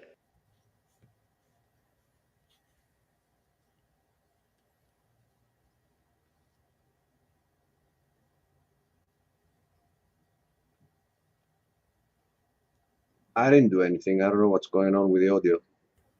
Okay. Well, that was a pretty good clip. Yeah. But okay, let me check. What's going on with the audio here? Did something happen with mine? No, it looks okay. No, it's the audio of the video. Yep, and it's all the way to. Oh, I bet Satan didn't want us to hear the whole thing, but after a minute, it resumes. Cleanse you, help you quit sinning, and help you to reflect his character to the point that people will be drawn to him by your influence. When I get to heaven, I'm going to look around, and I want to see every one of you there. You can make it with God's help.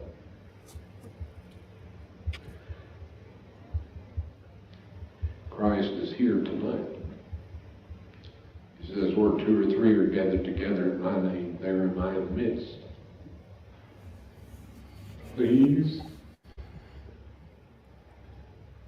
take advantage of that wonderful opportunity.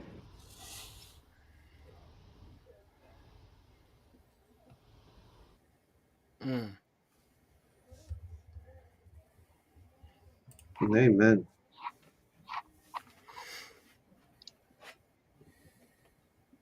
Yeah, I don't think anyone could really rightfully question his heart's cry to win souls. Yeah. Oof, my audio is too high now. Okay. That's to me. That's clearly. I only know Adventists that teach that. So I mean, like, that's why I'm like, Which hey, part specifically?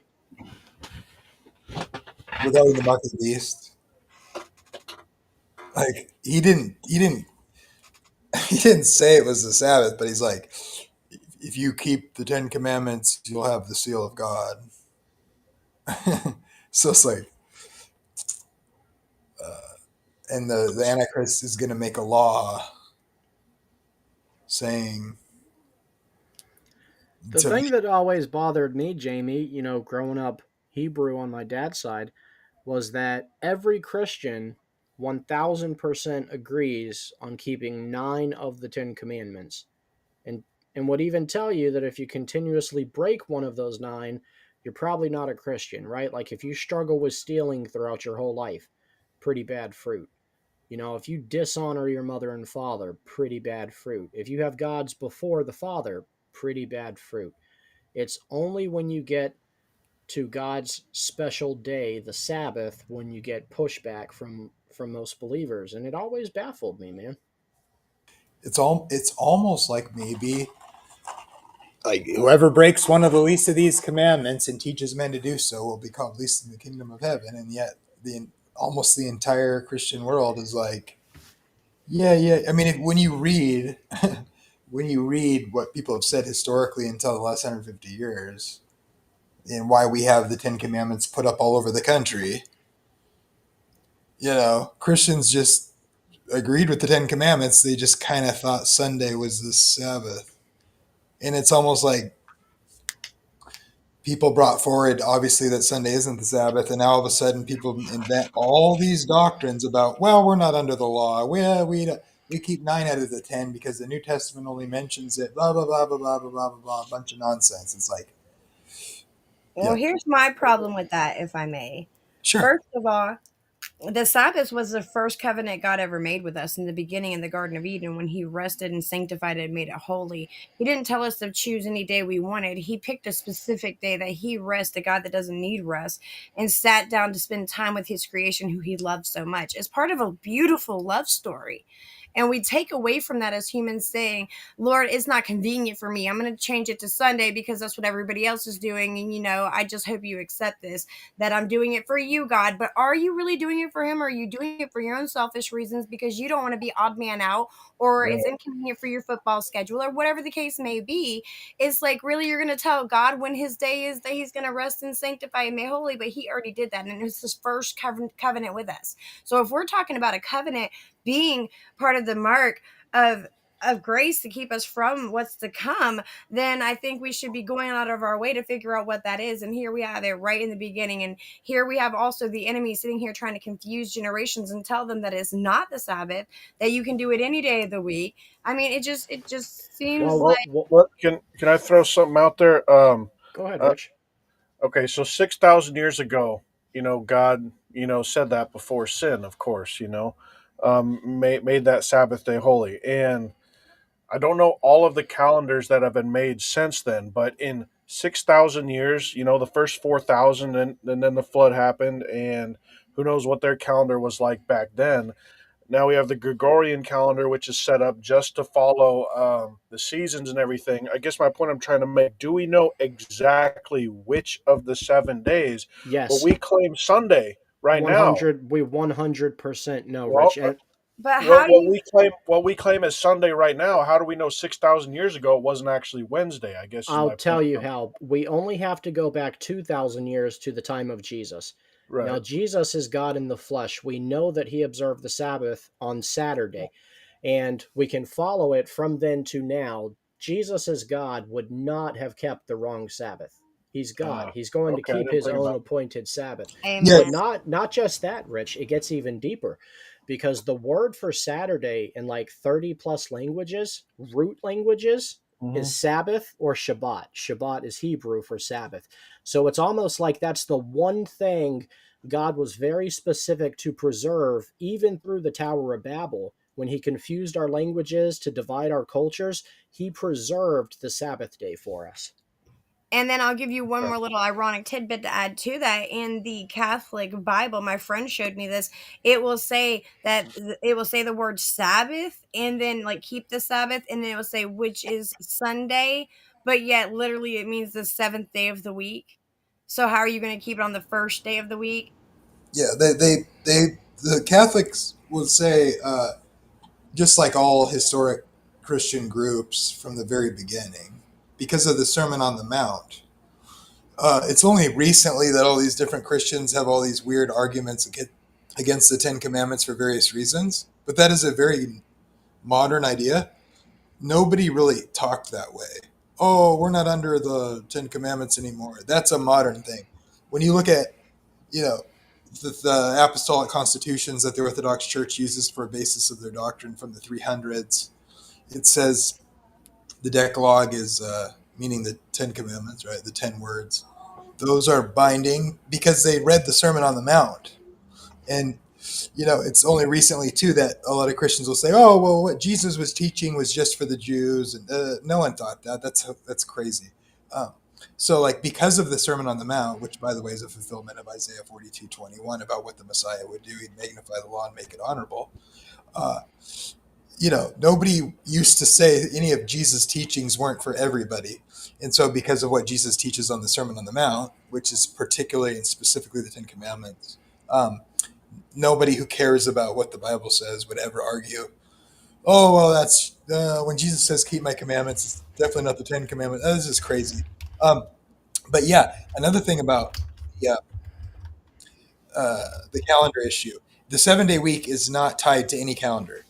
Whether you believe the Hebrew calendar should still be kept or not, put that aside. Whether that's true or not, I'm not going to argue.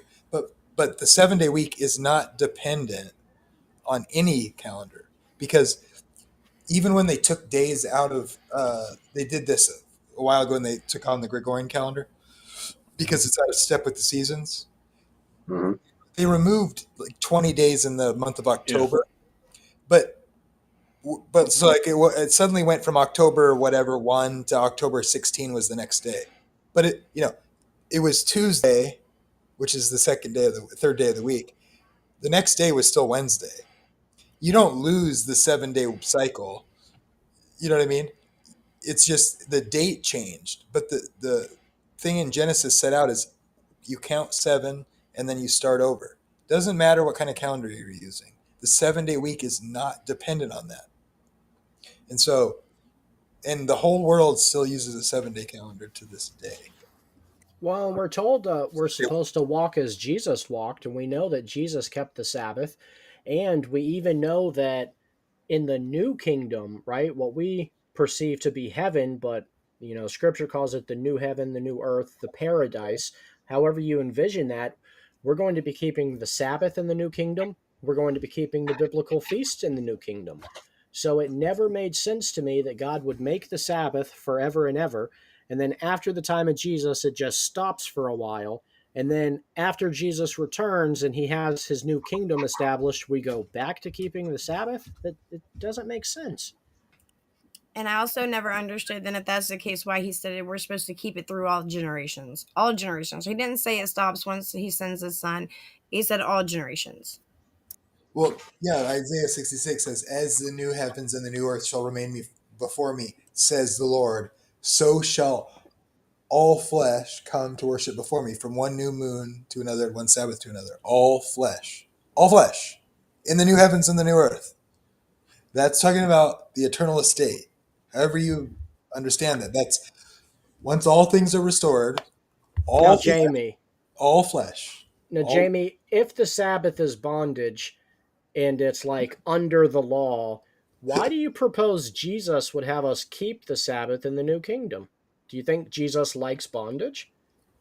Sin is bondage. Right. Amen. Not working. Yeah, people. That's works-based. The one commandment that tells you to cease and recognize who is your Savior, who sanctifies you, and to respect Him as the Creator, because, like somebody said earlier, people don't seem to get this either. The Sabbath was established from the very beginning as holy, set aside.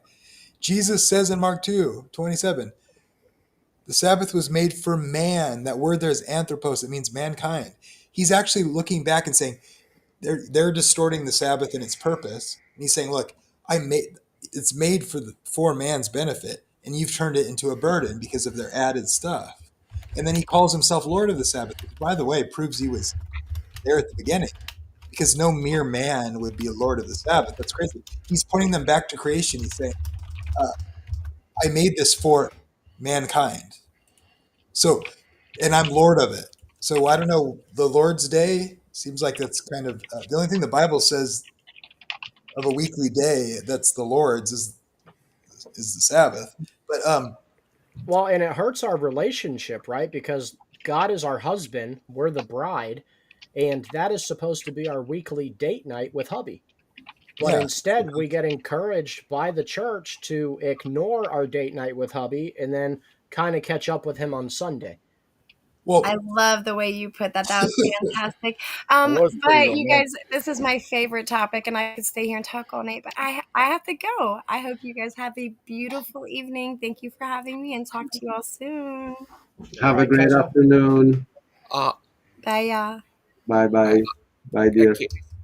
Thank you for talking. I have to leave. I'll talk to you guys later. All right, GG. See you later, brother. They're dropping like flies, Achilles. They're dropping like flies. And I know Yasom, this was not the subject that she would leave if she didn't have to. So. Bye, everybody. Bye, Jane. Bye. Bye, Gigi. Yeah, I got to eat dinner soon too. Yeah, what I was going to say about that though, to close what I was saying is just that the fact that it's established for mankind before the fall. So like you could if Adam and Eve had obeyed, if they hadn't fallen, and I believe they didn't have to fall. That's my view. They didn't have to. God would have preferred them to obey. Well, if they had obeyed, every seventh day would have been set aside and holy still. So people don't seem to get the weight of this. God made the seventh day holy before the fall. So if God's intention was that every seventh day was a special day set aside, made holy, and that was established before they fell, if they had never fallen, the seventh day would still be holy. So when people try to say, oh, it's done away with, blah, blah, blah, blah, blah, because, it's symbolic of like the atonement practices, like things they did before Jesus came, and now he's done away with those things. No, Sabbath is in a different category. It's not a representation of something that was messianic in atoning for sin. No, it was established before there was a need for atonement for sin. So in a perfect world, God made the Sabbath holy. Right? So think about that. People don't get this. God made it holy before anybody needed atonement. And if they had obeyed, it would still be holy. So you don't do away with it because Jesus has come now. And so the things they had to do, like do sacrifices and all that, and added Sabbaths that represented what Christ's ministry would accomplish. This is a different category. It's pre-sin established. And by the way, last thing I'll say is like, it's interesting to me that the way Jesus describes the tribulation period in Matthew 24, he describes it as in the days of Noah. So he's saying that what happened in the past is going to happen again before the final judgment. Yep. What do we see happening right now? Marriage is being corrupted. What God's original plan for family and for procreation is being corrupted. Well, guess what? The two things he established prior to sin is marriage between a man and a woman and the Sabbath. Well, also, Jamie, take into consideration that all of the apostles are documented to still be observing the Sabbath in the synagogues even after the resurrection. So if that put them under bondage, that means all of the apostles were damned? That don't make a lick of sense. Or the ones that not working on the Sabbath is bondage. That's funny. Yeah, or the actual ones that first advocated that we are not bound by the law, the old law. They actually observed it if it is works, right? That's weird. Yeah. Not working is works now. Let me point something out. That they work really hard to be this lazy. Right. Yeah. This discussion, I want just for the viewers that might be listening to add what we just heard from Ron Wyatt, where he said that Satan is going to make laws, change the way of the world in order to go against the Ten Commandments, and it would appear very sus if he did it all at once. So it would make sense that some of those would happen slowly in time. So maybe he has been successful in this one so far, and not only because if you look around you, everybody lies, everybody cheats.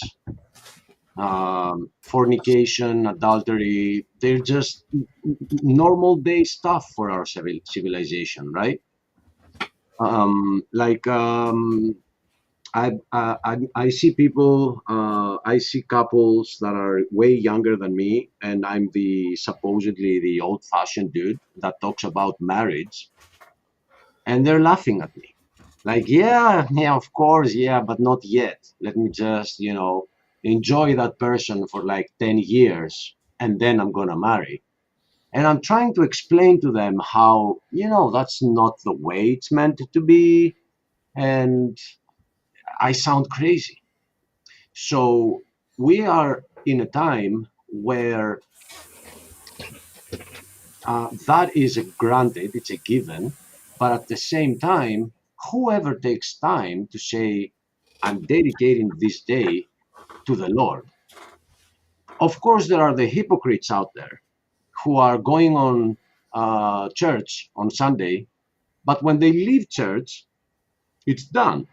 So you can say, I'm dedicating my morning to God, but don't say you're dedicating a full day to Him, because you're not.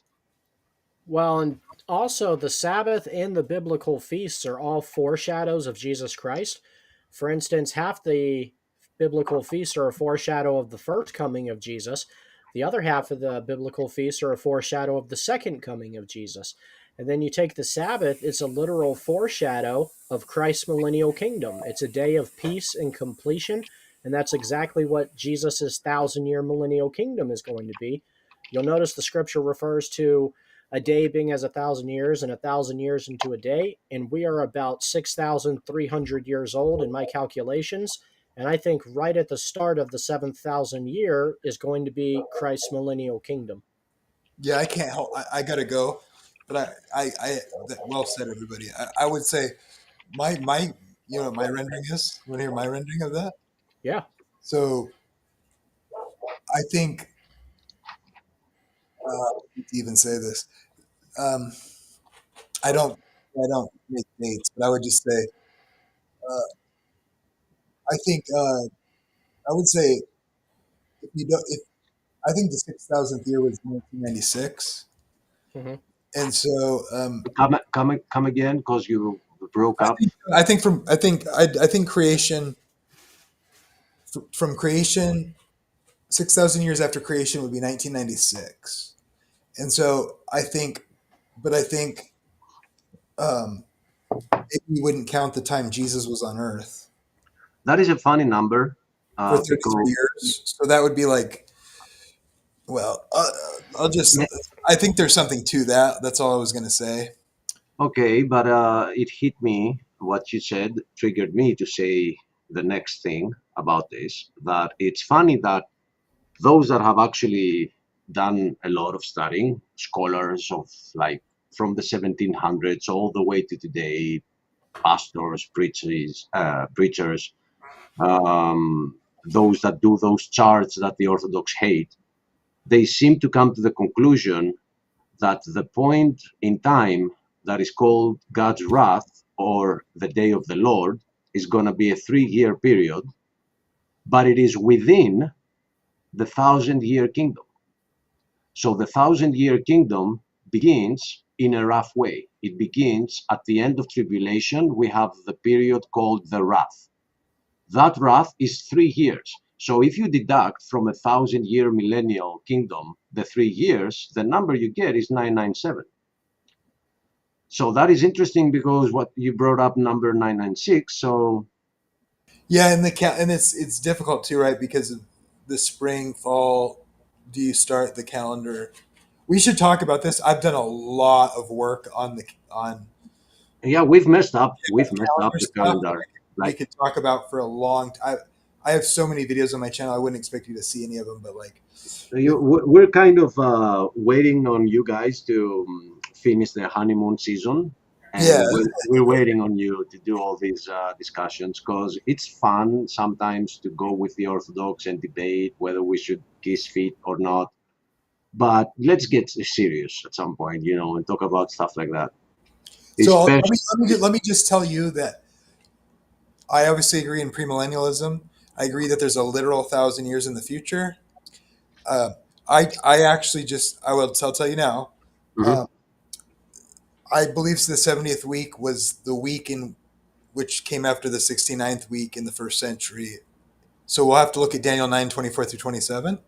But I remember you said almost everybody who takes this view, like where I think Daniel 9:27 is about Jesus' ministry in the first century. The most people that have your view will think, "Oh, I'm a preterist." I'm not a preterist.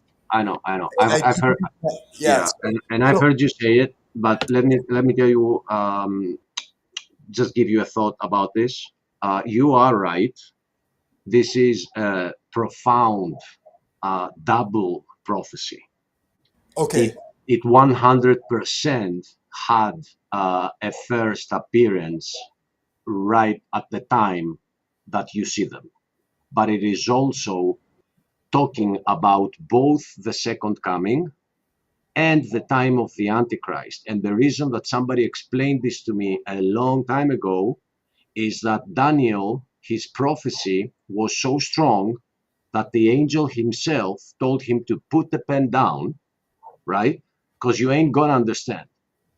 Because if it was that simple and it was only a time ahead of him, he would probably understand. He would read again what he wrote, and it was about Israel.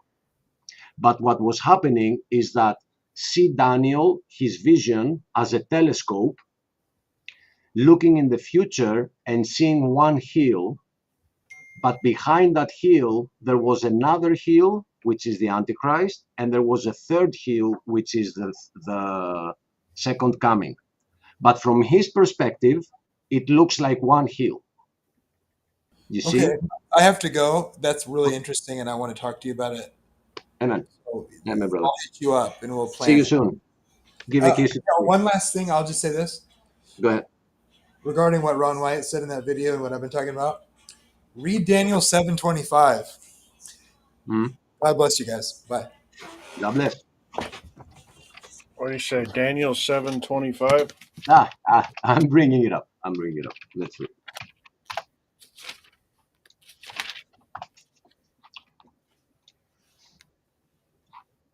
So He shall speak pompous words against the Most High, shall persecute the saints of the Most High, and shall intend to change times and law. Then the saints shall be given into his hand for a time and times and half a time. And this period, time and times and half a time, gets translated to 3.5 years. It is time, 1 year, times 2 years, half a time, half a year, which correlates 100% with the book of Revelation that speaks of 1260 days, as Daniel does, one chapter down. I think it is in Daniel 9:27. So this is where those that actually study the Bible, that is a stab against those that are saying that we should only consult our priest and not read it and not study it. Those that actually study the Bible, they see this correlation, and we have come to the conclusion that there is going to be a 7-year tribulation. Half of it begins with the abomination of desolation, which is going to be the time that the Antichrist is going to break the treaty. Were's the thing. Let me complete this sentence, and then I'll see what the thing is. And the other part of the tribulation, the second half, is called the Great Tribulation. So when you hear the Great Tribulation, it's not the 7-year period. The period Great Tribulation is this verse right here, where the Antichrist is going to be having control over the people. They will be delivered in his hands. But if we go to the book of Revelation, the bride of Christ will have left at that time. So this is the mid-trib rapture. And we're not sure. We have to be humble and say we believe this, but we're not sure, right? I don't like dogmas. I don't like people being dogmatic. The Bible is the word of God. My opinion of the Bible is not the word of God. People need to keep that in mind. So what I wanted to say, that here's the thing, is that people are trying to decipher where we are on the timeline by what they see around them. But that is funny, because God doesn't tell us that we will know those times if we look around us. It specifically gives us the point where tribulation begins. And it is going to be when the Antichrist signs a treaty with many. It is from Daniel. It is right here. It is in, I think it's in here in the 7, it's either on 7 or 9. I think it's on chapter 9. So unless we find who the Antichrist is and discover if and when he made a treaty, which would be either in the past, a year ago, or in the future, or right now. If we don't know that time that the treaty was signed, we cannot know if we are in the tribulation, because where you live, things might be good. Where I live, they might be slaughtering Christians. Who is the one that gets to say if this is tribulation or not? The one that has it happening next doors or even in his house, or the one that doesn't even experience it? So I'm saying that because I think, my brother, one of the things that the US is suffering from, but truly suffering from, is apathy. The world is burning up, literally. But the US seems to mostly care for its own border. Like, I'm just going to vote for this guy who looks like the worst narcissist I've ever seen in my life, but he's going to fix the border thing. So a lot of focus is falling in the homeland, and they don't see what is happening to Christians worldwide. They don't see what's happening in China. They don't see what's happening in North Korea. They don't see what's happening in the Middle East. They don't see what's happening in Europe. So it can't be the tribulation. We do. We are caught up to a point, from what we hear, but our mainstream media is only going to exploit it, or bring any information about that, to for their own agenda. Like, I know. This is like the first time I've actually heard the public mainstream bring up the slaughtering of Christians going on in the Middle East or in Africa, is because Trump's trying to do something about it. Yeah, but Trump mentioned one specific country, and you know why he did that? Sudan. You know why? It has a huge amount of gold reserves in its soil, like the greatest in Africa. People get slaughtered all over the place. ISIS has gone wild. We have connections now. We understand where ISIS came from. And let me give you a bit of irony concerning the US. What is the state that Al-Qaeda took down 2 towers? New York. Did you or did you not say, when I say you, I mean collectively the US, did you or did you not say never again? I missed something. Wasn't that the time that the US was saying, never again, this is never going to happen again, we will not allow... There's so much evidence that 9/11 was an inside job. I know. Yeah, I know. I'm just sticking to the narrative, all right? Just to show you a little bit of irony. What is the state that just had a Muslim mayor? Is that Michigan? New York. It wasn't New York. I didn't know that. Just 20 years later. Yeah, I turn off the population manipulation channel. I mean, the news. I don't watch it anymore. I get that. But here's the thing. If you don't catch up to news, the news will catch up to you. Well, I mean, the reason I don't do it is because they take so much stuff out of context. And I know. They're so psychologically manipulative. The way they speak. I know. I mean, we don't need. I experienced it for 2 years. I just couldn't take TV anymore at all. Like, it was messing with my soul. Mm-hmm. So 100% understand what you're saying. One thing I want you to know about this mayor is that in 3 different interviews, he has been asked to condemn the actions of Al-Qaeda and he doesn't. And he has stated that he's, I don't remember what it's called, but it is those Muslims that believe in global Islam. He wants to bring global Islam. So to me, it is very funny that we have that specific state having him 20 years later and nobody notices. I think I read something online not too long ago that I guess one of the there is a mayor up in Michigan also who is allowing the Muslim community to broadcast their prayer time over the loudspeakers across the town. And when Oh, they were wow. asked to shut it down, he said no and just went ahead and allowed it. Religious freedom, right? Yeah. And I worked for one summer in Cairo and Alexandria of Egypt, Nice.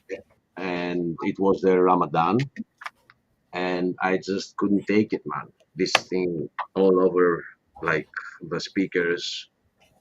Oh my God. Well, at least we know the truth, man. And this is bringing to light more reason why we need to continue doing what we're doing. Amen. Even just from this small broadcast, to going out on the streets, and knowing Amen. the truth. Amen. Because this little broadcast might just change one person. You're right. And in the end, is that not worth it? Amen. One scientific study, one little message, one sermon, one anything, can make that little difference. I mean, And we always gotta remember that although we mention everything, even politics, even the news, even the times, even who the Antichrist might be, this is not our mission. There is not a single time that Jesus cared to answer the question, when will the end be? When will these times come? The times will come. He always said, you just do what you're meant to do. You will not know the times, right? Yeah. Our job is the Great Commission. That's what our job is. He didn't say, if you don't understand when exactly it is, you ain't making it.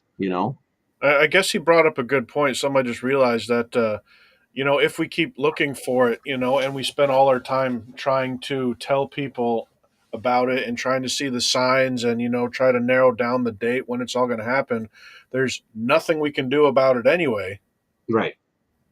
So I think one of the reasons he told us that is to not stress, because if you're so focused on that, you can't focus on my sheep.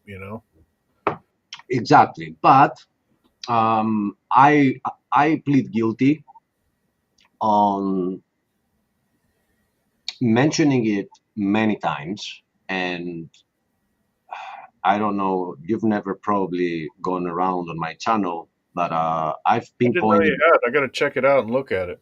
It's the username that I have in the chat. Okay. So The Heart of Flesh. Yeah, no, Achilles 7. You can find it in the chat and click on it. Do you have write something in the chat so I can give you mod, so I can give you the ability to be able to silence people and ban them if they misbehave. Does that mean I can post videos about me eating a pineapple pizza? Right. Because you can't post links like right now in the chat, not the private chat here, the YouTube chat. Wrong keyboard. This one works. So interesting. I ran a poll, which was, do you observe the Sabbath without advocating if people should or not? Because I'm trying to make the distinction that I'm not asking for people to say if we should or not. I'm just saying, are you? So 71%, it just changed with one more vote. I just saw it. I clicked on it. Okay, 71% said no, 29% said yes in 7 votes. I actually also said no, but I'm listening to what people are saying, right? I'm not advocating whether we should or not, But I hear what everybody in the panel said, and it makes me think. I think about it. I think they're actually right. And although I'm not observing it, I think they're actually right. And here he comes to save the day. I wanted to kind of bring this up when Yasum was still on the channel, but she brought something up that said, that God doesn't need to rest. Uh, he's God, you can do whatever you want, but there's one part of my um, introductory seminar that I've been kind of questioning. That very thing, that there might be physical evidence why he would need to rest, for example, but I'm not. Still, he's God. Can he work so hard that he never needs rest, or I don't know, but it says he did. Um, hey, how's it going there, brother? Hey, Hello. doing fine. How are you guys Hello, doing? hello, Mr. Pineapple. Greetings. I gotta tell you, Christian, although you're trying to make it look like pineapple on pizza is biblical, it is based on tradition. You gotta realize that. Well, my thoughts on tradition are thus. So long as tradition does not conflict with the apostles' doctrine, I think it's okay. I'm gonna read the whole Old Testament and find where they specifically say not to put pineapple on pizza. It's a sin. I get it. Like when I think about it, I realize that it sounds very weird. The reason I like it is probably because I tried it when I was young enough to not realize how weird it was yet. And to be as honest as you are, although I have this position, I like it too. It's pretty good, man. Like, well, I used to live in Hawaii, which is like where it's famous for, so I was kind of predisposed to liking it. I've been wanting to try like little chunks of peaches to kind of throw in there, like take a couple pieces of pineapple off. You took it too far. Maybe. Achilles, we can team up against this common foe. As long as you don't eat the outside, guys, I'm fine. Right? Just don't eat the outside. Oh, he must be yelling at his kids. Okay. Yeah, yelling at the kids. Yeah. Yeah. I'm not sure. I should say brother, but you're not saying Alexander. You're saying Alexander. And here in Greece, we have a name Alexandra, which is female. So I'm sorry if I'm getting this wrong, but our position here is not all of us. Not everybody has arrived to this position, but they'll get there. Is that both sides work for the same enemy? It's just that the left is not pretending. Right. So if you do want to exercise your right, which I have stopped, I stopped exactly 10 years ago. If you do want to exercise your right, I would go for one of those that are actually talking about something like the third and fourth party, which I understand that the way the US system is based, it looks like a burnt vote. Like it won't matter anyway. Yeah, but you won't have put your own hand in what these two parties are going to do, whoever one comes up. So the left is not pretending to be working for the enemy. The right is using the Christian dollar, the Christian market for the votes, and then doing all the anti-Christian things. Do you know how a magician uses misdirection? Right. You show like a little trick going on over here while your focus is over there. They're doing something completely different, and then all of a sudden you realize, well, what just happened? In my opinion, I think that's what the president of the United States is. Started before my time, just making us think we're in control, making us think like, okay, we know what's going on. We're setting everything up. We're voting for this, and in all honesty, it doesn't really matter. I think it started back with Rothschilds or Rockefellers, but I don't know. If I could prove it, I'd probably be shot, but I don't know. I agree 100%, but let Christian, if you want to respond. I don't vote. I stay out of politics. I mean, my My own views tend to gravitate toward the right side of the spectrum most of the time, but I just feel like as a minister, I should just stay out of it. You know, Paul told Timothy that a good soldier does not get entangled in the affairs of this life. And I think of politics as being the affairs of this life. Amen. And it also warns us about the princes of this world. And it's not saying don't vote for them, like literally, but it does say that this world belongs to Satan.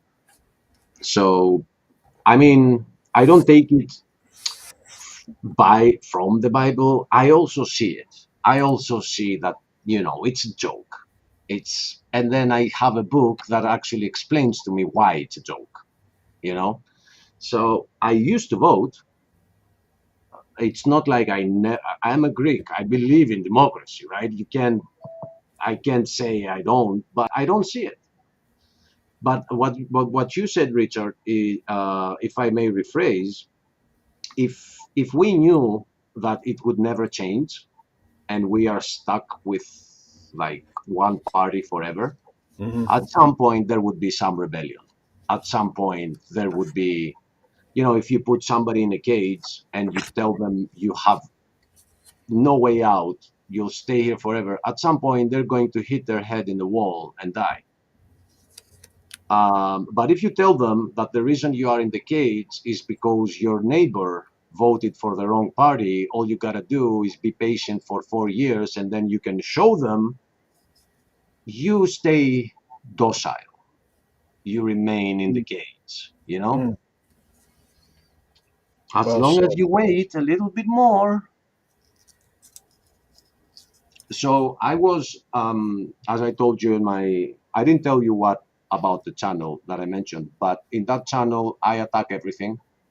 I go the scorched earth strategy.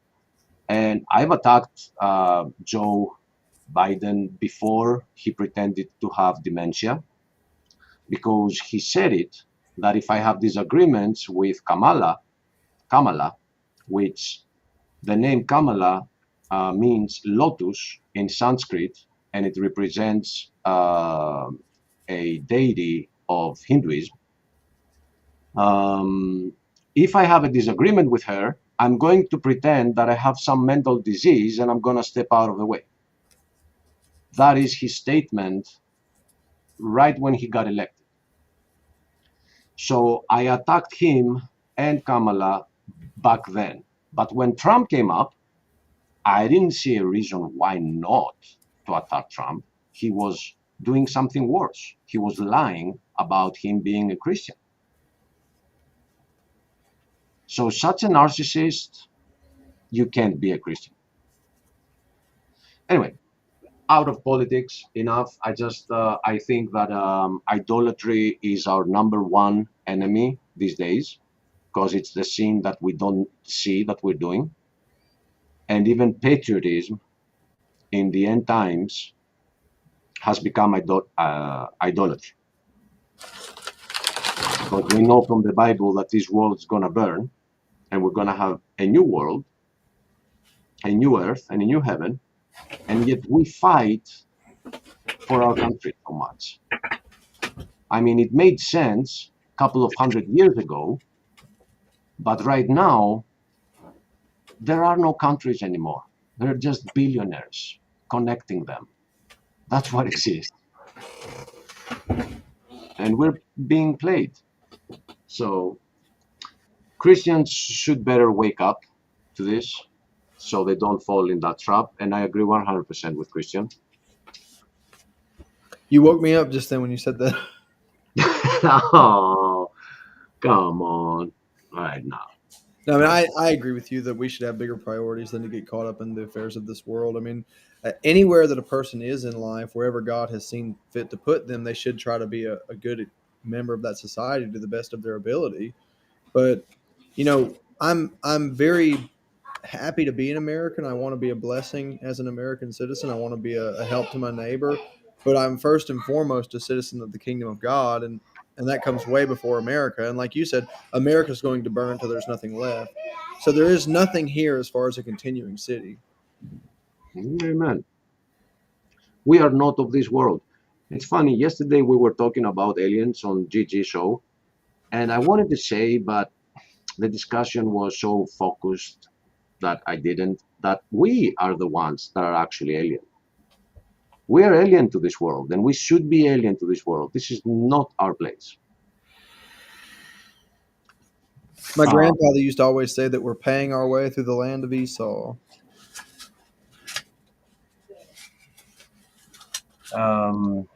Addressing the chat a little bit, I agree. I agree. It is a literal kingdom of 1,000 years. Is that on this earth, or is this after it's remade? After it's remade. It clearly says, and I saw a new heaven and a new earth. And then later on in chapter 20, it says that in this new world, there will be no tears, there will be no pain, because all these belong to the world that perished. So. Can't wait for those days, man. Yeah, man. Today there was I was watching the news. Our news are trying to pretend that they're a little more objective, but they're not. But it's not as bad as it is in the US. But sometimes, they bring some true stuff up. So they were We don't showing. really have news. We just sort of have entertainment. Yeah, no. And you have like your news is like the left's and the right's microphone. That's all they are. Like they're just giving you their narrative. And I've seen this with my own eyes. Like you get the same news from two different perspectives, and it's not even the real news. It's just It keeps us fighting, or not really fighting against each other, but so divided. And right now, it is so bad. Like you can't even bring up politics in a public setting without almost getting in a screaming match. I mean, my brother, who's on the other side of the street than I am, he won't even talk to me because I voted for Trump this year. He says, according to all the lies that he's been told, it's my fault that he can't get free health care. That long Right. story short there, but right. and it's pathetic, that the politics set up in this day and age are tearing apart families over stupid, deceptive control. My brother and I actually, despite being very, very polarized politically, have a pretty good relationship, which I think is kind of strange because most people don't. Yeah, that's how it should be. We should be having our opinions, but not allow them to get in between us. But divide and conquer is at its best in the US. Yeah, that's how Satan works, right? So one thing that was in our news today, some reporter made it wasn't a specific reporter, it was part of the news stream of how many countries are just dumping plastic in their rivers and in the sea. And it was just showing trucks going to the sea and just dumping plastics. Did you hear about that river in the UK that is overflown by plastic, and you can't even see the water anymore? No, I do know there are a couple private boats that are out there trying to. What is there, a continent-sized island in the middle of the Pacific, just of floating plastic bottles or something like that? Also, yeah, which is God's way of telling us, here, guys, I've collected it all here for you. It is an island in the middle of the Atlantic, where the current is collecting all the plastic, and it's called the Plastic Island, and it is something like 3 miles across, and nobody's going there to collect them. Well, I know that there is a recently, I want to say over the last 5 or 7 years, some private wealthy people have put together, some ships to actually try to clean it up. And they're going to the source to some of those rivers and putting little robot ships out there to kind of spread nets and collect all that plastic before it's washed out into the ocean, and then they dispose of it properly. So they're starting to make a dent in it. But on good news, if you ever trapped it, or trapped it, if you ever trapped somewhere like on a desert island or have to survive on a beach, according to some survival shows that I watch all the time, you could just walk up and down the beach, and chances are you can find a plastic bottle filled with fresh drinking water there. So, holy cow! Yeah, so that's one river in England that made the news, and because of this river, um, that news stream was just showing how many other places it exist. One, that's a river, guys. That's not. It's a river. So I mean, why that's don't you just ban plastic bottles? I mean, soda isn't good for you. Water we can, get else. Well, even though ours is fluorinated, so I wouldn't recommend drinking our tap water. But it just proves one thing for sure, because they have come up with other methods, but the other methods have different issues. But it proves that the future of this world is finite.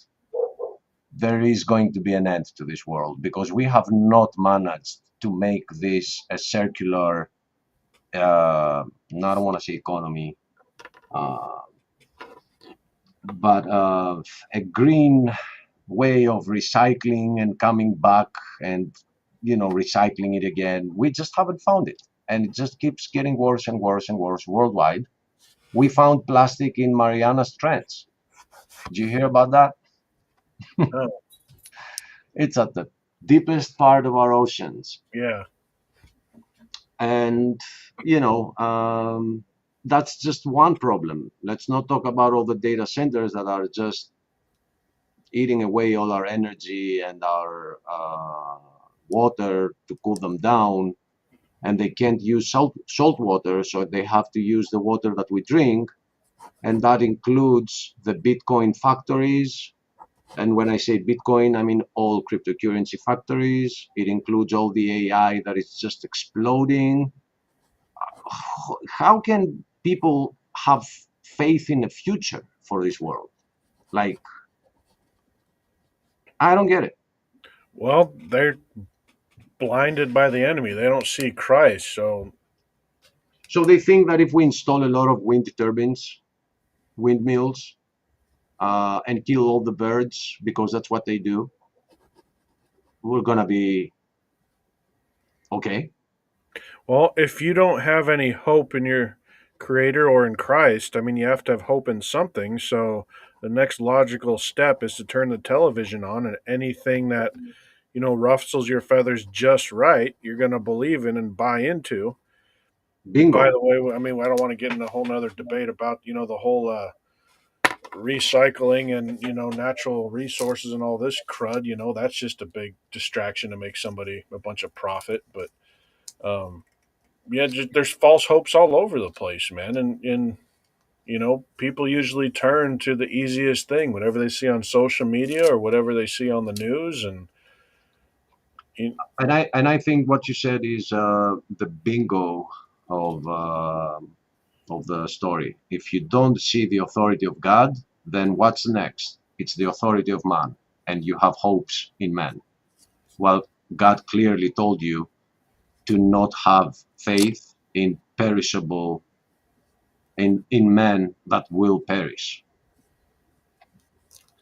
One question for Simone, I think is her name. You're not saying this to us, right? Because we don't take sides. We clearly all here, at least the three of us here, are like, they're both working for the same enemy. And God is, the Bible is telling us that you can't work for money and God, and that the love for money is the root of all evil. So we can at least agree that they're working for money and they're not working for us. So those that pretend to be Christian and that pretend they care for your problems, those are the worst. The others are, at least, are not pretending to be evil. They're like straight up, yeah, we're evil. Vote for us, we're evil. But the other side is like, I'm gonna fix all that. I'm the best president ever existed. I'm not saying it. Others are saying it. You know. Everyone's saying, people are saying. Yeah. Um, yeah, and that's the thing. People put their faith, and I think that is the new form of idolatry. And it relates to the way Richard put it. Like if you don't see the authority of God over this world that is telling you that it's going to have an end, then you're listening to men who are telling you that only if you were to give me more of your money so I can give them to billionaires, they'll fix the problem for you. And people have this idea that the future is bright. All we gotta do is like stop using plastic straws because it's my fault that that river was like this because I'm having one plastic straw with my coffee. And Yeah.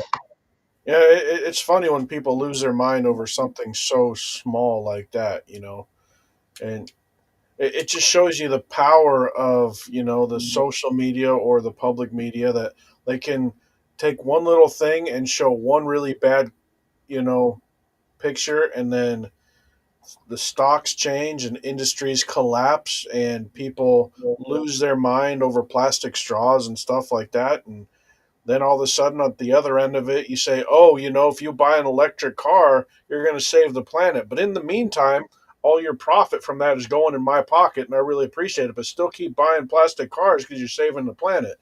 We won't show you these cobalt mines over here and our slave laborers that are getting us that profit. And the whole thing is just propaganda, and it's just it's deception, greed, and and it's a scam. All of it is a scam. I mean, from all sides. I want to address these couple of comments, but before I do, every new form of energy that they bring up is worse to the planet than the previous one. Like right now, they're pushing the whole world towards batteries. If you just look into what's going on with batteries, what it takes for them to be built, what happens after they run out, it's worse. We should have just stick to fossil fuels. And Trump is very smart. He's giving you some truths about stuff like that because he knows that people have begun to see this deception. Like he said that the windmills don't work. He's right. He said that I'm bringing up the plastic straws, which made a lot of people say, finally, and he's the one that says drill, baby, drill. Now, the reason he says drill, baby, drill is because it's the oil companies that are behind him, and not the battery companies. Yeah. But still, this is how he gets the people's trust, by giving them some truths. So, Richard, I recently got a hybrid car, okay. which has a battery, and it uses the engine when the battery runs out. I don't have to plug it in the wall. I know how they work. Yeah. Okay. So I've been doing tests, and I've used this only with battery. Like I never crossed the line to go to gas. And then when I filled it, I just never allowed it to go to battery. I just only used gas. And guess what I noticed? Oh. That when I only use gas, it burns less fuel because it uses the fuel to charge the battery even when I'm stopped, even when the engine should not be burning fuel. How big is the engine? How many liters is the actual engine? We have small cars here. It is 1600 cc's. So like a 1.6 liter. Oh, yeah. So you're talking like a really teeny tiny. What is it, like a little 3-cylinder or? 4-cylinder should be. Okay. But yeah, it's a Toyota Yaris, the Right. 8 EV. But this is going on all over Europe. We all have less. Not the rich guys have more, but the majority of Europe has less than 2-liter engines. I'm talking about, I don't know, maybe 1 billion people having less than 2-liter engines. Right. But, It's like the but opposite here. We all yeah, but because I motor experienced the US, I know the muscle power, you know, I know. It took me some time to find one. 12.7 liter V12 or whatever it I is. know, yeah. So my question is, if you knew from the factory that it would burn more fuel if it uses the battery, why do you put a battery in it? Just leave it just with fuel. Why don't you just do that? Make it more efficient and leave it there. Don't give me the battery that is gonna run out in like a couple of years and I'm gonna have to pay $5,000 for it. What do they call it? Marketing? I'm sorry, business psychology. Convince a Exactly. bunch of So they people that don't their life care. is better if they unload their money for 30 years. Right. So it's not like they care for the planet.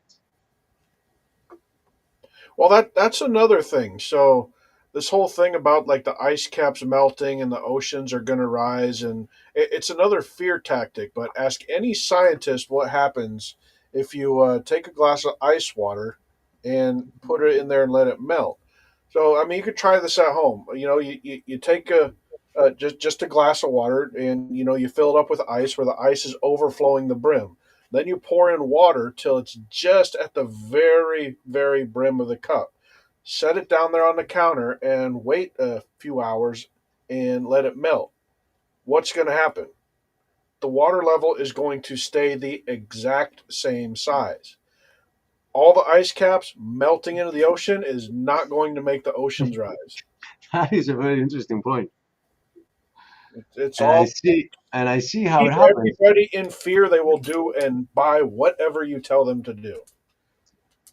And I was in the US at the time where Al Gore was going all about like how the ice caps would melt in, 10 years.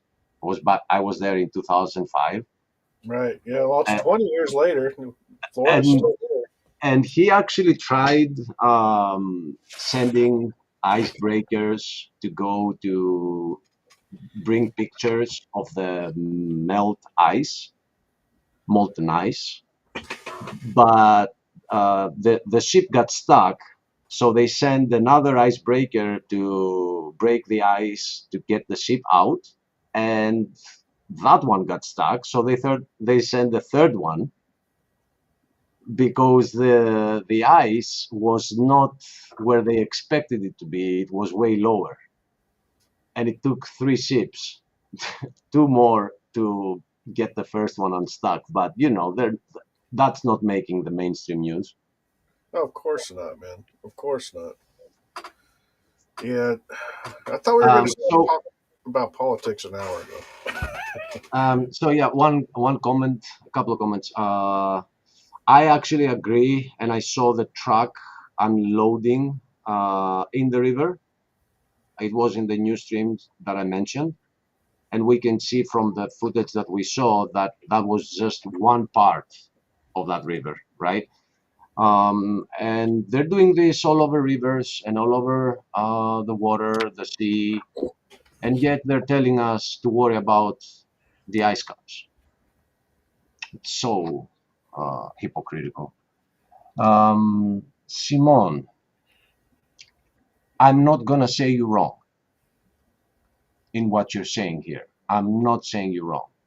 I'm just saying that I personally, from when I arrived to the truth, which is Christianity, and what it tells me about this world, I just stopped putting my hand into what they're going to do next. Of course, they're going to use the absence of vote as much as they would use your vote as well. But there's nothing we can do, is there? At least I have a clearer consciousness that I didn't contribute to it. Right now, I am in Greece, by the way. I don't know if Simon knows that. I am I in agree with Greece. what she said 100%, by the way.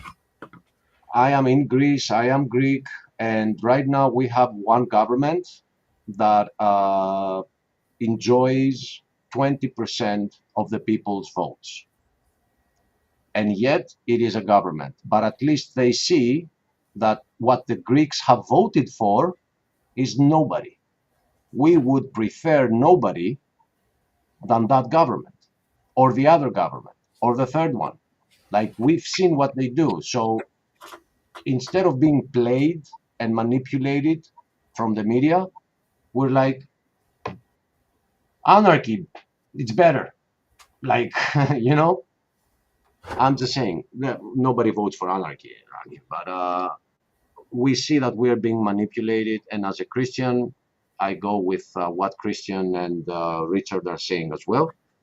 I'm no longer taking part in it. I used to take part in it when I didn't know the truth of the Bible, that this world is going to burn because it's run by Satan, by evil people that work for him.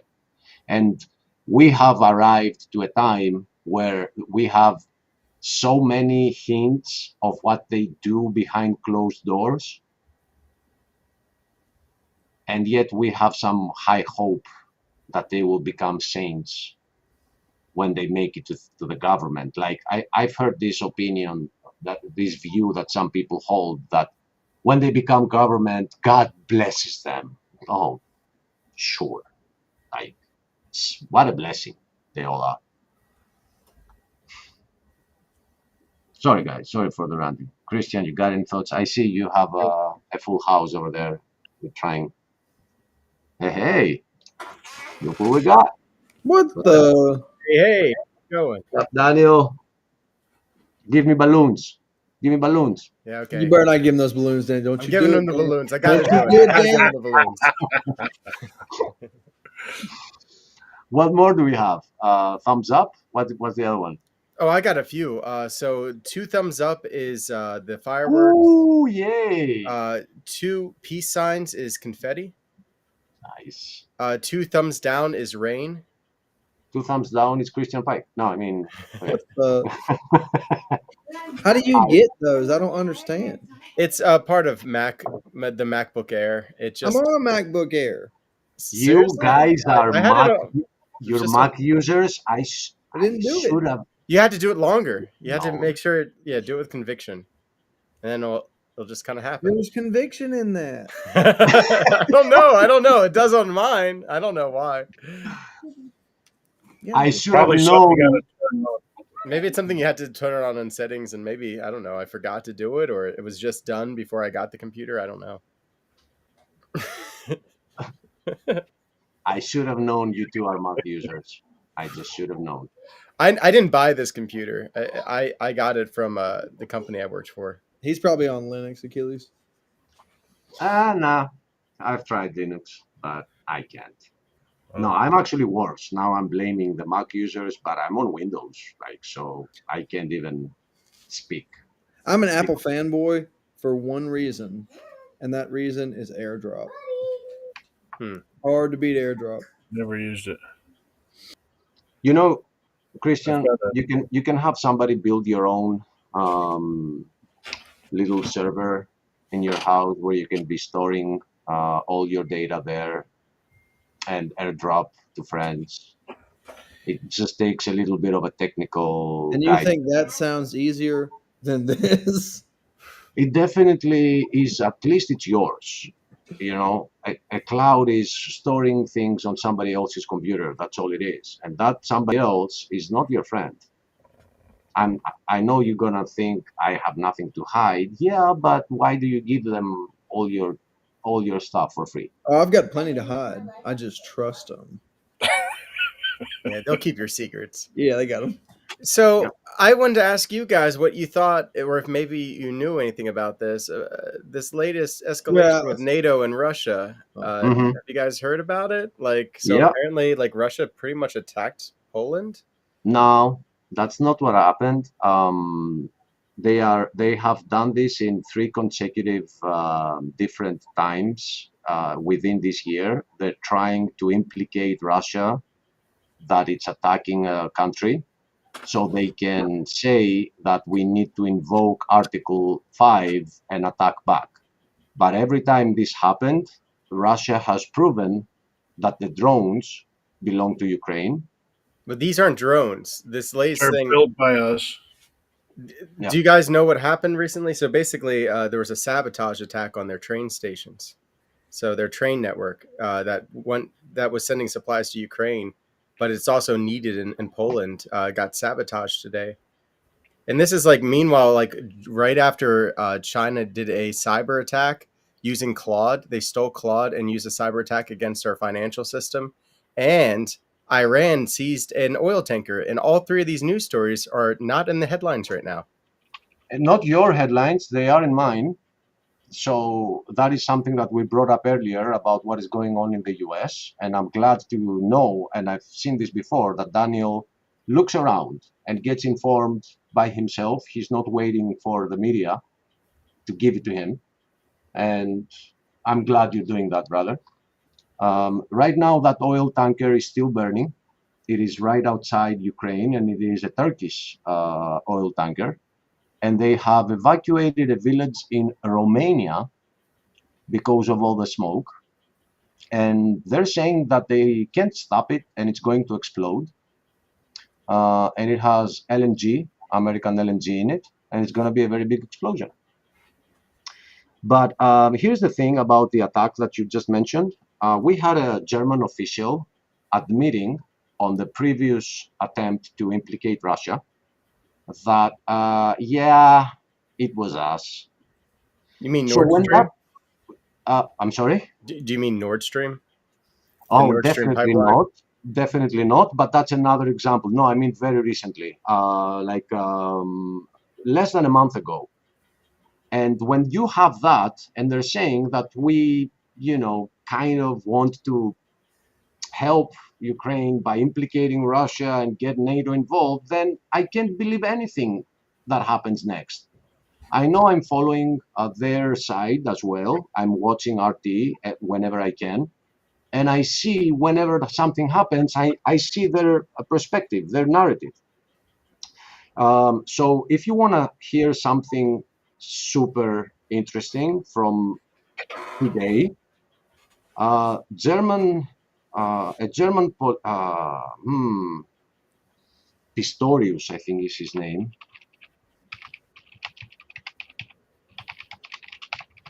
I just feel like no matter what, even if it's a false flag, that kind of means that we're gearing up for World War III. I know like that's kind of been happening, but it's getting like a lot more real. Like, yeah, it's going to get pretty real pretty quick. So the statement wants that because World War III is going to end up in a nuclear disaster, and I don't think it'll go that far. Richard, welcome to the end times, brother. I don't see it stopping right now. So this guy Pistorius, who is some high member in the European Union, and he's a German guy, he just said Europeans should acknowledge that this was the last peaceful summer that Europe experiences. And we're like, thanks.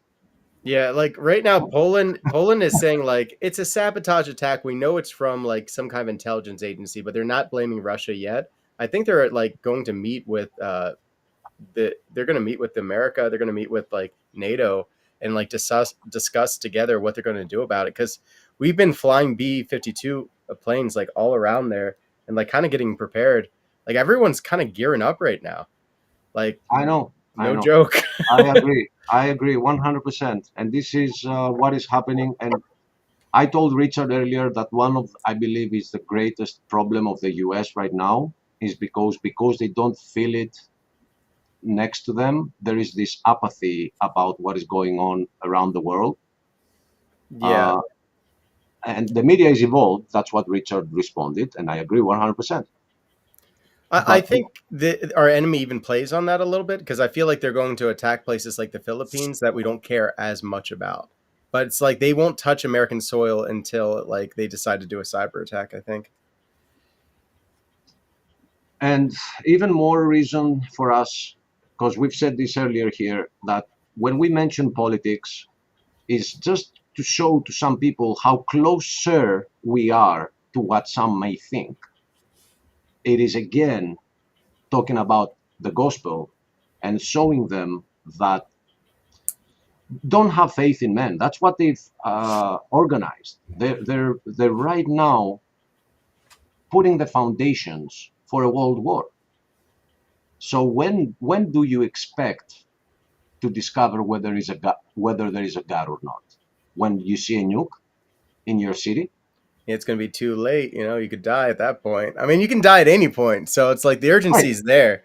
And like, I think there are some people that are like, well, AI is getting to this point, and maybe I could just live a very lazy life where like I get universal basic income. But it's like, that's not guaranteed. This world could be a tinderbox that's about to blow up before you get to that convenience. Like, don't put your faith in these things. Christ is going to come back at some point, and somebody probably will come along during this war and bring peace, but like that's going to be the Antichrist. Exactly. That's why, Richard, we're not going to make it to that end of the nuclear war, because the Antichrist is going to intervene. We are that close. I think if anything, the media and all the countries are going to get together and scare the crap out of everybody, but not quite get to the nuclear holocaust or nuclear end or whatever. Then say we need to change something, and when everybody is terrified, they're going to step in and like, oh, let's do this Chinese social credit system thing with AI on the global scale. That way everybody will live at peace, and it'll work for 3.5 years. Then after that 3.5 years, all hell is going to break loose, and then you get your nuclear war. But that's just here's something that I agree 100%. And here's something to add to this that maybe people don't realize. What we are experiencing right now is necessary to appreciate the peace. I didn't know I had this one. I'm sorry. I just discovered this one because I looked. I'm gonna take this. I'm gonna snapshot this moment. And what happens if I'm gonna be calling you a Satanist. I can. Yeah, if you make the Satanist gesture, it creates lasers. But I'm like never gonna use this one. But why don't my reactions work? You got a bad Mac. Enable reactions during a video call, the green video icon in the menu bar. But see, I don't know. During a video call? I don't know how that's working on mine though, because I'll video call myself. Hold on. He got so pissed he doesn't have the. All right, go ahead, Christian. Show him who's boss. Find it. Oh, by the way, I'm using a Windows laptop, and I actually have an iPhone, so I'm kind of on both sides of the spectrum. Never mind. Blessed be the peacemakers. Yeah, that's true. That is true. So does that mean I can buy more guns? I think what we have to see before a person comes up and brings peace, we all need to come to that moment where we need that peace. So this is what we are seeing right now. We are getting scared of our couches, right? So that person is gonna come and will be like, "Oh, you can chill. You can chill. I fixed this," and everybody's gonna, thank him. But if we didn't have what we see right now, what we just discussed here, we wouldn't appreciate it. It wouldn't be a worldwide gratitude to that person. Yeah, there's got to be something pretty big for people to accept the mark of the beast. And I think that mark, I don't know what it's going to be exactly yet, but I've heard a lot of transhumanist things out there. And it's starting to make me think like probably it would be some type of way that like you would be connected, like maybe a cognitive implant or something, that you'd be like connected to the system. Interface. They're building it. Facebook is building one. Elon Musk is building one. I think there are 2 other companies out there that are building one. That seems like that would probably be it. I would think that seems. I mean, because it'd be we'd be doing something to ourselves, and you might need that technology in order to trade and sell in this new economy. This virtual economy. I said this. So, like, how do you control population? You keep an eye on them, right? Like, what's China doing with all those cameras? But imagine instead of the cameras, you just have a way to. Where AI, something that can think faster than any human on many, many scales over. But what if those AI can actually read people's thoughts and look for keywords. I don't know. I'm just kind of going on a rant. There's just some thoughts I'm having. No, but- totally. Because I think they've done experiments with that recently with like trying to read people's minds using fMRIs. Like they tried to do that before AI, but with machine learning, they're actually like developing an entire like lexicon where it can like basically transcribe your dreams now. That's scary, man. Yeah, I think so.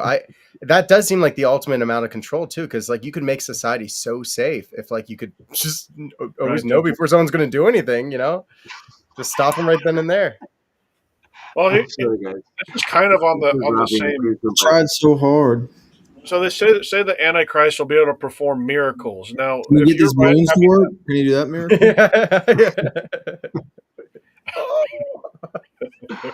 I know I have snapshots of both of you doing the devil horns. I'm gonna flash with the next thumbnail.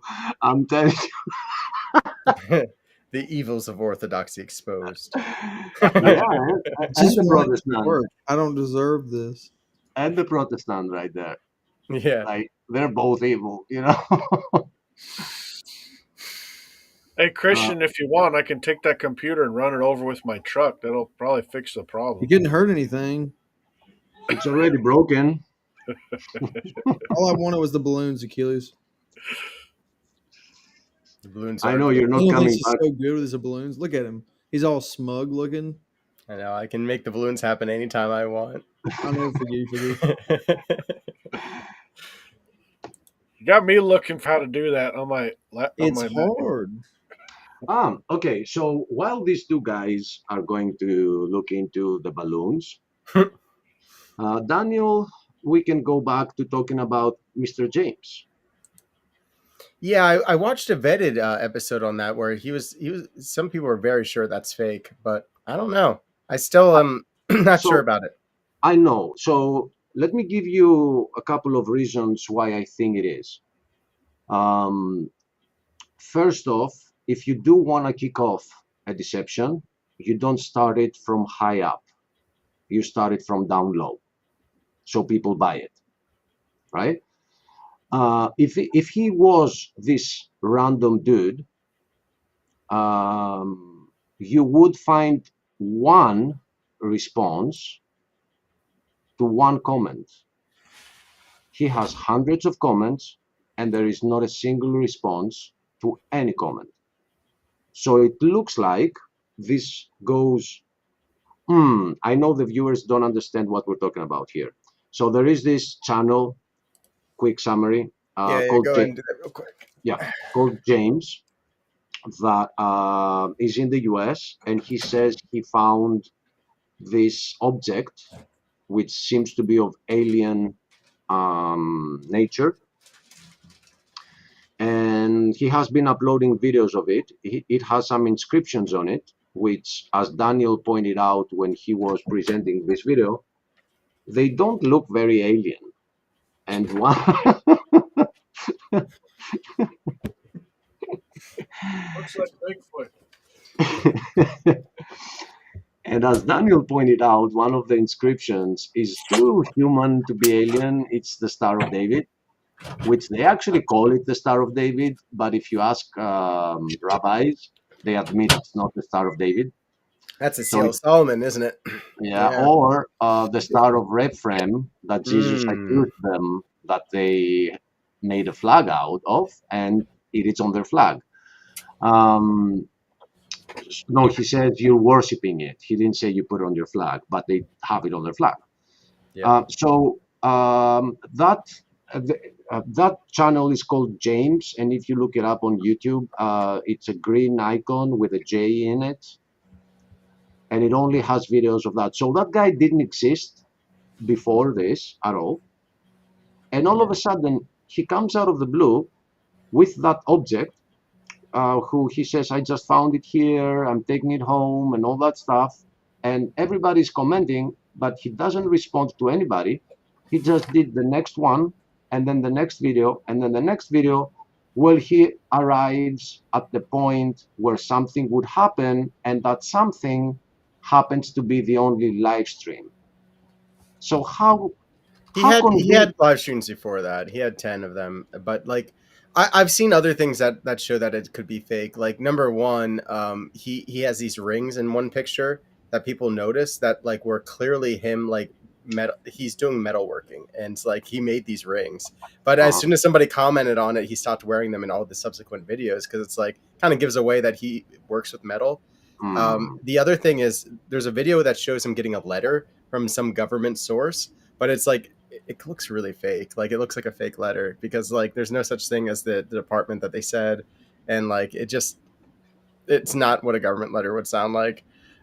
So there are things in it for sure, but And here's a question that I go want ahead. to ask you. What about that room, man? What room is that he put that thing in? It reminds me of a storage unit because I used to have a storage unit that looked just like that.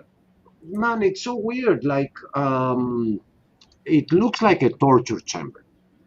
That's Like- why I used to video it in there. Like I made videos about this. One time I made a backrooms video using the storage unit area because it looks like a torture area. Like I actually So he Yeah, shows. So he shows himself in this shed that he has. He has like chickens and all that, and all of a sudden, he has that weird room, which makes no sense at all.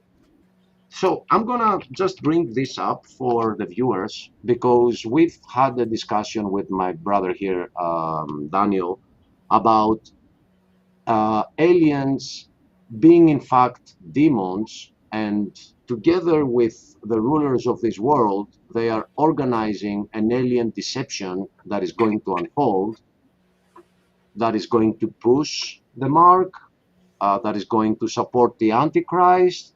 We don't have all the answers, but we have the questions. But Right. these aliens will have all the answers, right? They'll probably be the ones that tell us how we could have a safer society. Be like, well, if you just put these chips in everyone's brain, if we have the technology to do it, we stopped wars a long time ago. Like you're the last people to get rid of wars. What's wrong with you? This is easy. So I'm bringing this up. Let me take us. Okay, that's the one. But let me. Okay, no, I want it a little bigger. Let's see about this. Okay. So this is the channel, and it starts 2 months ago. And it's got The this first- inrush thing. Do you see the rings in that Oh, one picture? the rings. Yeah. Right. That's clearly he made those rings. That's not a ring that you can buy like from Amazon. And it's like made of the same metal too. So we're talking Okay, about guys, here it is again. this guy who supposedly found this object, and it has this engravings on it. Looks like a bar brother, of aluminum with a Sharpie. Well, it Oh. looks like he drilled into it, Right, use like a Dremel or something. Exactly. Yeah. A Jewish star. Well, I mean, okay, so if an alien were to put that on there, you think it'd be perfect markings. But you can tell that's like freehand. and you know what that reminds me, what you're just pointing out? Do you remember the obelisks that started appearing all over the world? You mean like the Washington Monument? No, there were some obelisks, metal obelisks that appeared all over the world, like in Romania, in the US. Yeah, I remember that. And there's And the it was- bucospheres too. And This it is was all supposed to over- look like the bucosphere. So there was one of them that had clearly marks of a grinding wheel on it, and the comments were just insane. People were saying that aliens suck at welding and stuff like Put me that. on the big screen. Put me on I've the never big screen. seen a Christian so happy. You got in my it? life. Yeah, he got got it. it. He has it now. Yeah, test him out. Lasers. Which one is the balloons? Just one peace sign, not two. Just one. You better give me those balloons. They will give them I to want you. the balloon. You gotta Say hold it. it up higher, don't you? I don't know. Yeah, I maybe think further back from the camera. believe in peace when you do. Hey, you got it. You got it. Balloons. Oh, Christian is gonna have such a blast with this in people's streams. That's the rain. Yeah, that's the rain. Man. It was so hard to turn this on. But now that you have it on, it's there forever. Really? Do it. That one's going to be the fireworks. How is Yeah. that one? So two peace signs is the confetti. And we can tell that Daniel's computer is stronger than Christian's because of the frame rate. I had significantly more balloons. But That's true. What's the name? I mean, I had upwards of 11 balloons. Yeah, I don't know how many I have. Let me see. 1, Count. 2, 3, 4, 5, 6, 7, 8, 9, 10, 11. Oh, he had a lot behind him though.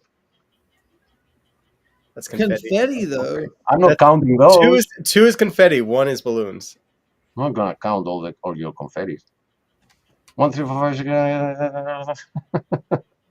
1, 2, 3, 4, 5, 6, 7, 8, 9, 10, 11, 12. Yeah, I think you Like I you had have the one same balloon. amount. Maybe one more. Maybe one more. Balloon. All right. Your All right, balloons. so Christian, you haven't seen this, right? What we were just showing here. Oh, no, all I've been doing is trying to get balloons. Okay, but you were at least listening to the discussion, right?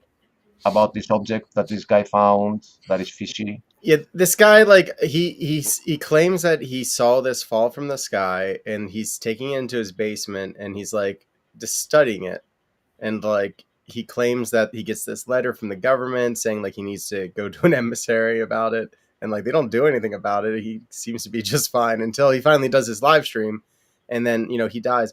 But like I don't know, like why I love say how I you said hold that. out on it is because like that could be demonic too. Like it could be like the Is demons that are the like Star of David? make Yeah.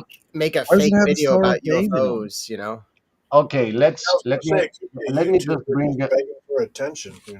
Yeah. Sorry, I was so No. distracted with the balloons. And I would call that demonic too. So that's Yeah. how it's always. It's got the common demonator, denominator, What, demonator. what, The Demonator. Yeah.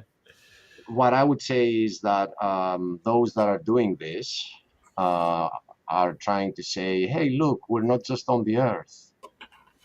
We're all over the universe. We're that big. We're God's people. So, the thing. To bring you a little bit up to speed, Christian, the reason we are mentioning this is not because we believe what you're seeing. We are saying that this has a high chance to be part of the deception. We don't know if this guy is an agent that was given this mission to go start a YouTube and do this, right? Because what's funny about this is that supposedly the narrative is that comments convinced him to drill inside the object. And he drilled. Ooh, I love when you do that. There's an art to it that Christian Pike hasn't figured out I'm yet. working on it. I'm listening to this. Don't listen to me. There you go. You got it. But I love when Daniel just then spreads his hands like he's like Daniel serious. needs to love shut you. the heck up. Because I'm getting pretty good at this. Anyways, I'm Share listening to you, so the secret agent, and I'm with you. Go ahead. Okay, so this is what happens later. All right, so pay close attention now here, because he starts then a live stream, and he kind of says that because you all guys asked me to drill into it. Yeah, started will- like 20 minutes in, I think.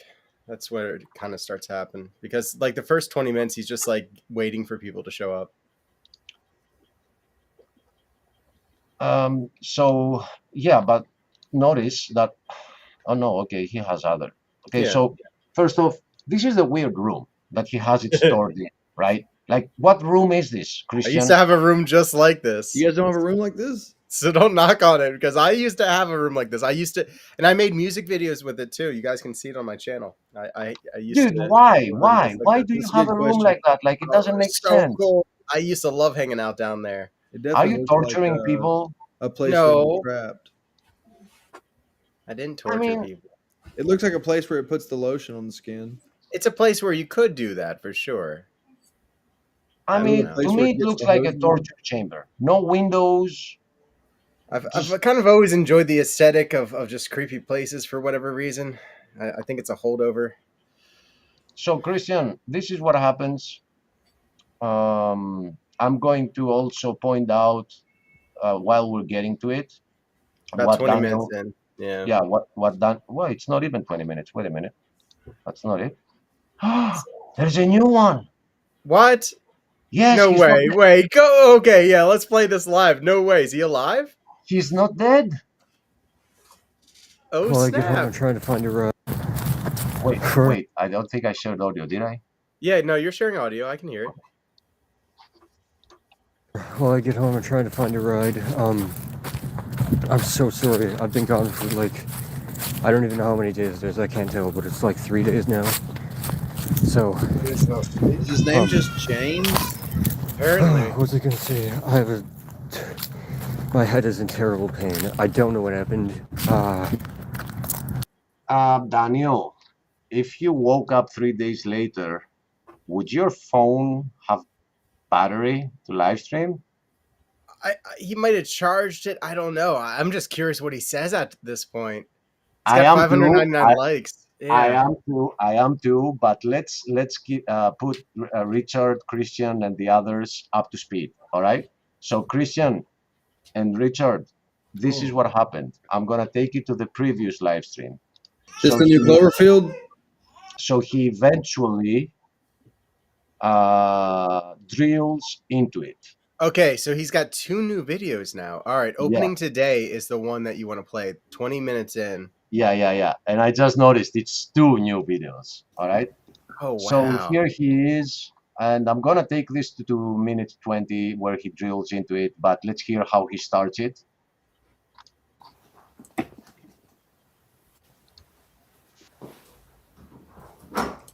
Okay, he's not talking.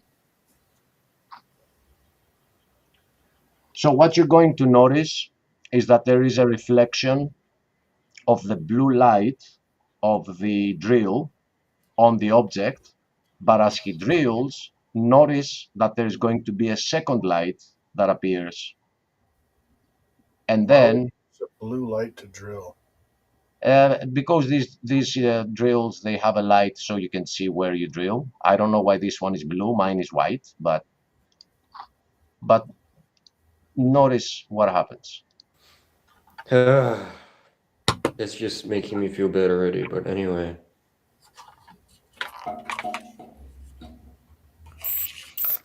We'll start on 1.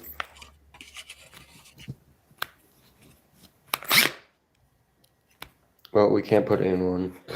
I guess we'll start at 2.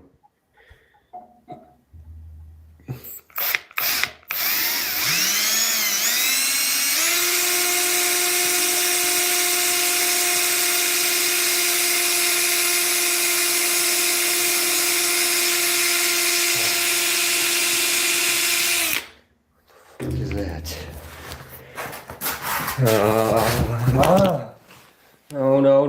No, I'm sorry.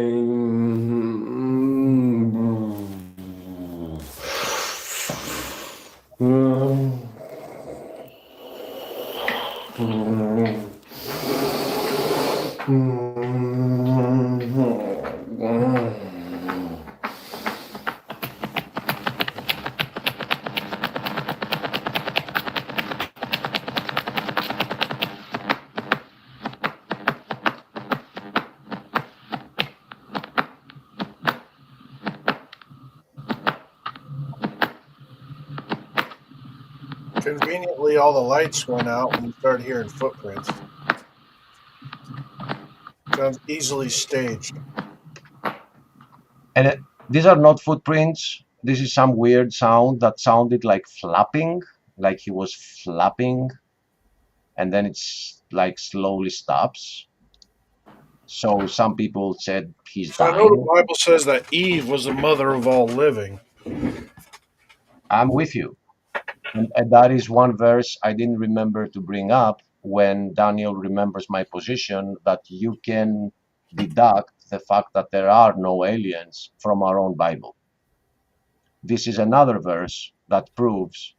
Okay, what the heck is this video supposed to be? Right. I see. I got your attention now. All I mean, right. I just So, don't understand. Like, there's nothing about this that's been compelling at all. he is a channel that appeared out of nowhere, and this guy is claiming to have found that object. He already has 1,800 subscribers. No, 18,000 subscribers, not 100. All right. Okay, that So doesn't make it credible.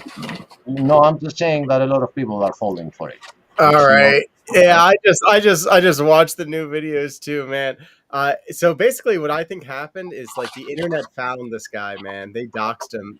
Some of the comments are saying like 5 minutes before he posted that one live was like they found his address, they found his phone number. Like he felt the heat of the entire internet looking for him because like everyone thought he was dead. So yeah, you should play the newest ones. when you I get- will. I will. So let me give you an update, Daniel. Yeah. Somebody has gone back on his first video, and he wrote in the comments, whatever you do, don't drill into it. And so he's pretending to be like coming from the future kind of guy, and he comes from the future to tell him don't drill into it. So other commenters are saying like the worst time traveler ever. Yeah, right. So Christian, what we are saying here, because I understand that it might be confusing you or Richard that we are actually believing this.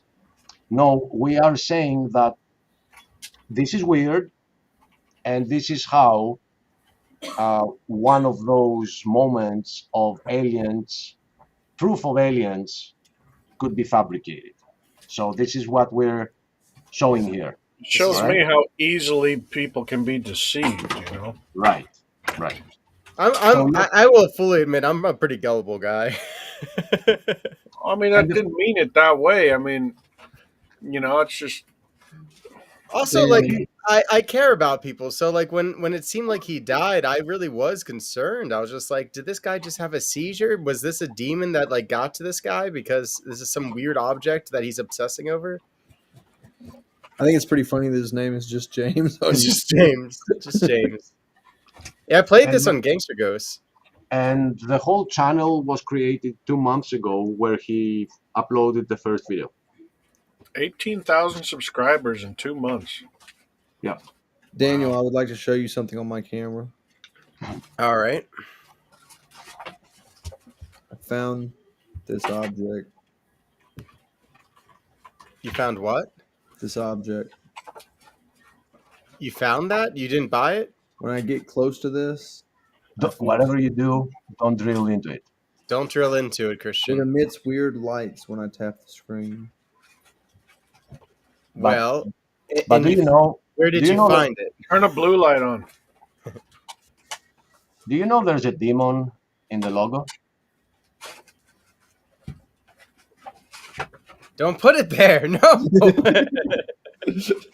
You're gonna connect to it. I'd just like to point out, maybe we should like restructure the way our background screen is, because when you have like 5 or more people up there on the screen, what are those 2 words, the bold letters? Yeah, up there? this sort of says "we hate." We hate. Is that 3i Atlas? For a Christian channel. I mean, I know what the other ones are below it, but still. You know. I know. Let me.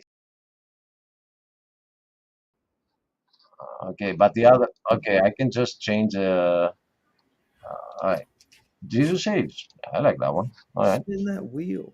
So yeah, what it's saying is we hate the world. But all right. So first, let's just see the two. Yeah. It's Play less it. than Play 2 it. minutes. Let's hear what he has to say after his death experience here. Just got away. I need to get home. I have no idea where I'm going. I just need help. Thank you guys for all the support. I'm sure everybody is scared right now, and my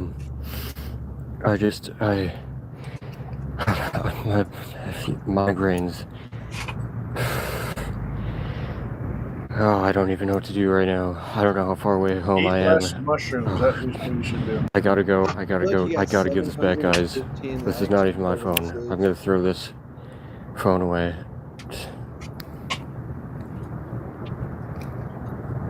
Sniping my phone. I'm throwing this phone away. I don't even know where I am. Please don't find me. Yeah, people found Clearly, out he where this didn't guy throw the lived. phone away because he got the video off of it and uploaded it to YouTube. Yep. Daniel, I found this object. While I get home, I'm trying to find a ride. I'm so sorry. Got I've a been gone strange for like, mold on it. I don't even know how many days it is. I can't tell, but it's like 3 days now. So, what was I gonna say? My head is in terrible pain. I don't know what happened. I can't even think right now. What you talk about is your headache. Take it out of your face. I'm sure I have so many emails, so many missed calls, so much everything. But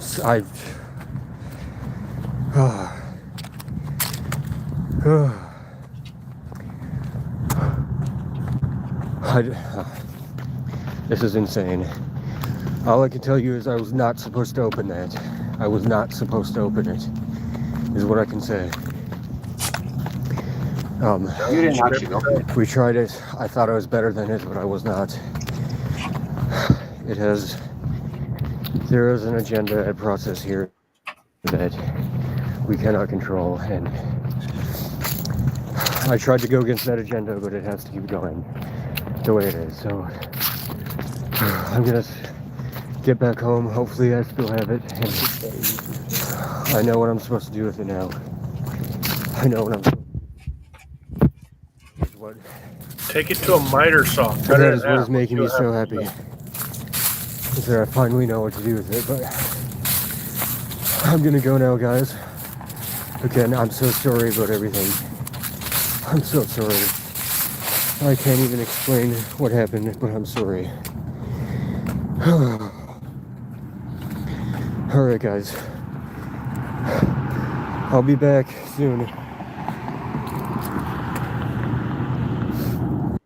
Notice that he's always pointing down, so you don't see where he is, because people might recognize whatever he shows.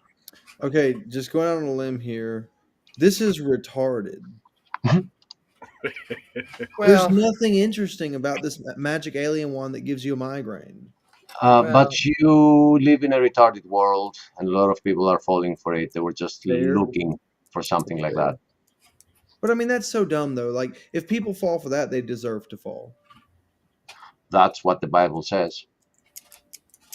That because they deserve it, they get a deception. I think he got what he deserved there for faking that, because I think the internet basically found out where he is, and that's why he's like panicking and just like, I know what I gotta do. I bet this next video is going to be I lost it, or it's gone now. Yeah, or I put it back where I found it. All right, well, now I'm kind of hooked, so let's watch the next video. There is no next. Yeah, Well, there will be a next one. He's going to come out and be like, yeah, I went back to bring it to an emissary, but it just disappeared on its I own. need to hear more about the Yeah. alien wand. I feel like I'm undereducated on the alien wand. I want to see the hole that he drilled. Find out what I'd kind like of to see the steel hole it that is. he drilled as well. Louder, Christian. I can hear I'd you. like to see the xenomorph goo come out of the hole that he drilled. So one thing I can testify is that experience with this is called the fourth type experience, when you have like physical contact and all that. It's not in the physical realm. I can It's the testify to that. alien wand, though. Yeah, it is. It is demonic, and for people to believe it, they have to like show it that it happens in the physical. Jamie, what are And your thoughts about the Jewbuster 5000? Jewbuster 5000. Yeah, it was like it had the logo. You can't open it. It's I against do the not internet. think the Jews killed Charlie Kirk.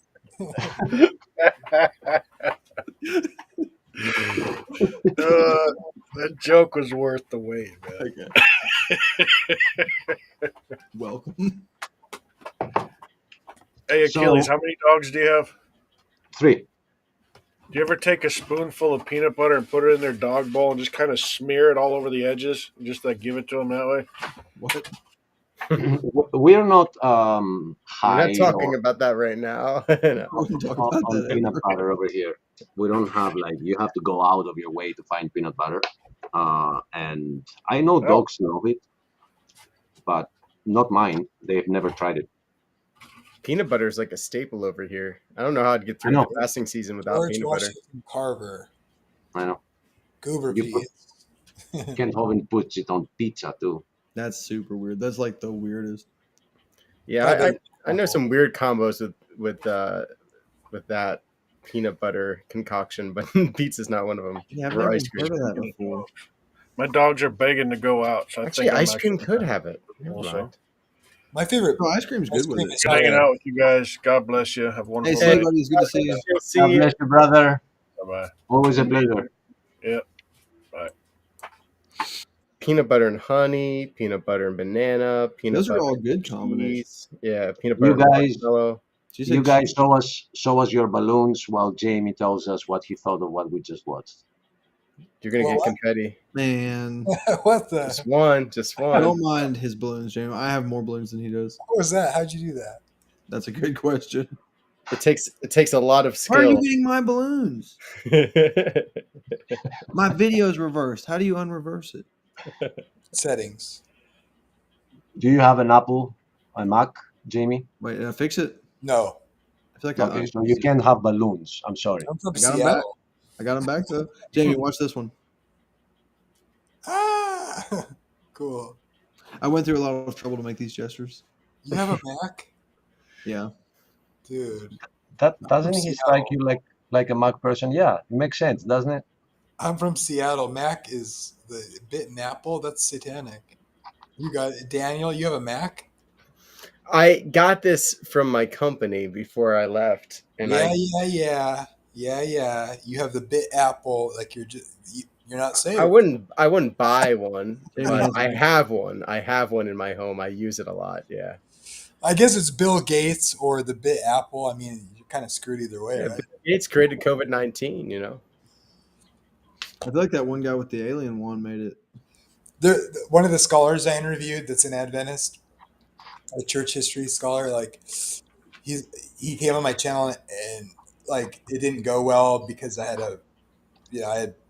I have a PC and he had a Mac, and I sent him just to mess with him. I was like, you have the bitten apple for a computer. I was like, oh, like, I don't know him very well, and so I was just kind of being.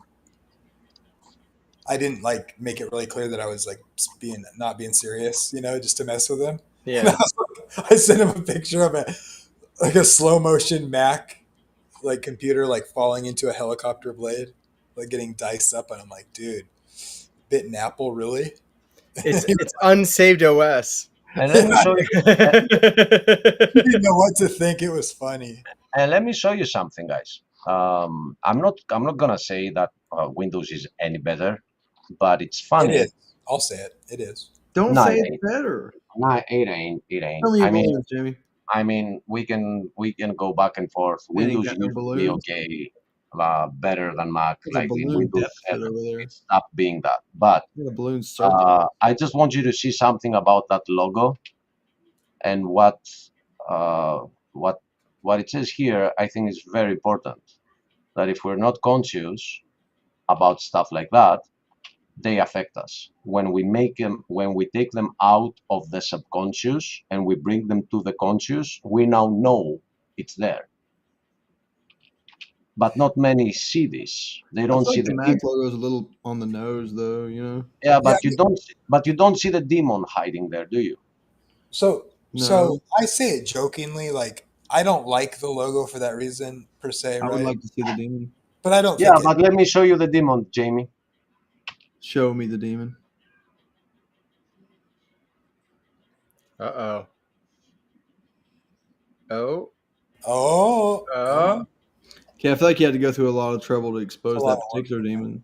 At exactly 66 degrees in Athens. And it's not the only thing.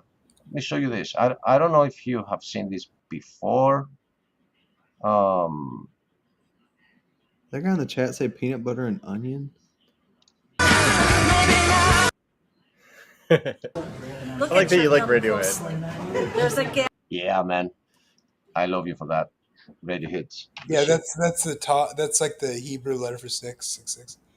You know, yeah. Gap right And, here in the and she goes a little deeper. Check this out. letter M. It's never connected. So you go into Hebrew. The letter Vav is also the number 6. Short top, long tail. Short top. So it's the long internet. tail. You could have www. Yep. Right? Yep. Yep. here in Hebrew 666 on the can. But my interest is the word monster. What do you see in the O? There's a cross. Okay. What has Christ got to do with an energy drink, let alone the name Monster? So I thought, well, maybe this is a Christian company then. BFC at the bottom of the can. Do you know what that stands for? That's the F word. Big can. In fact, they write it on the side of the can, so I know that's the F word. Okay. Now, do you know what a MILF is? Yes. That's on the box.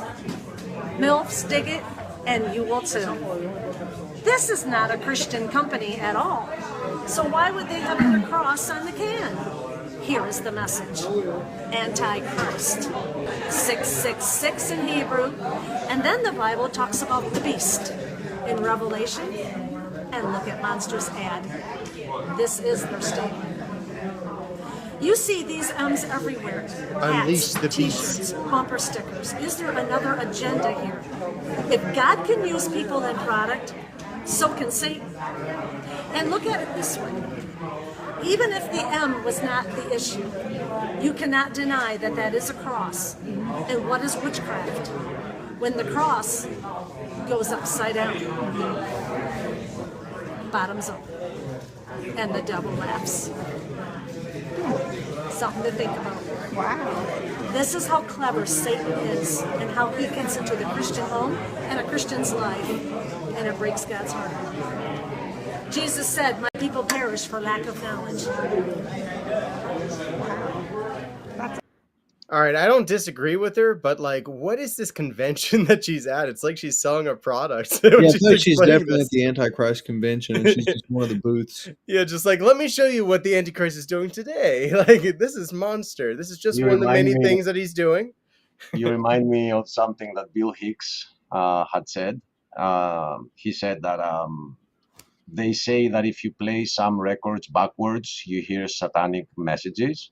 Yeah. Well, I say if you play records backwards, you're the Antichrist.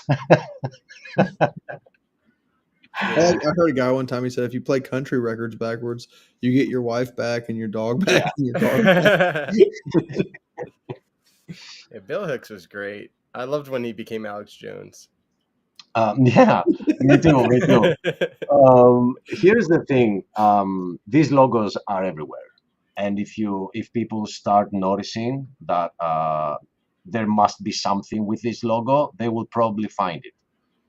It's not that you are looking for it, therefore you find it, but it's the fact that we lack the knowledge that we don't see it.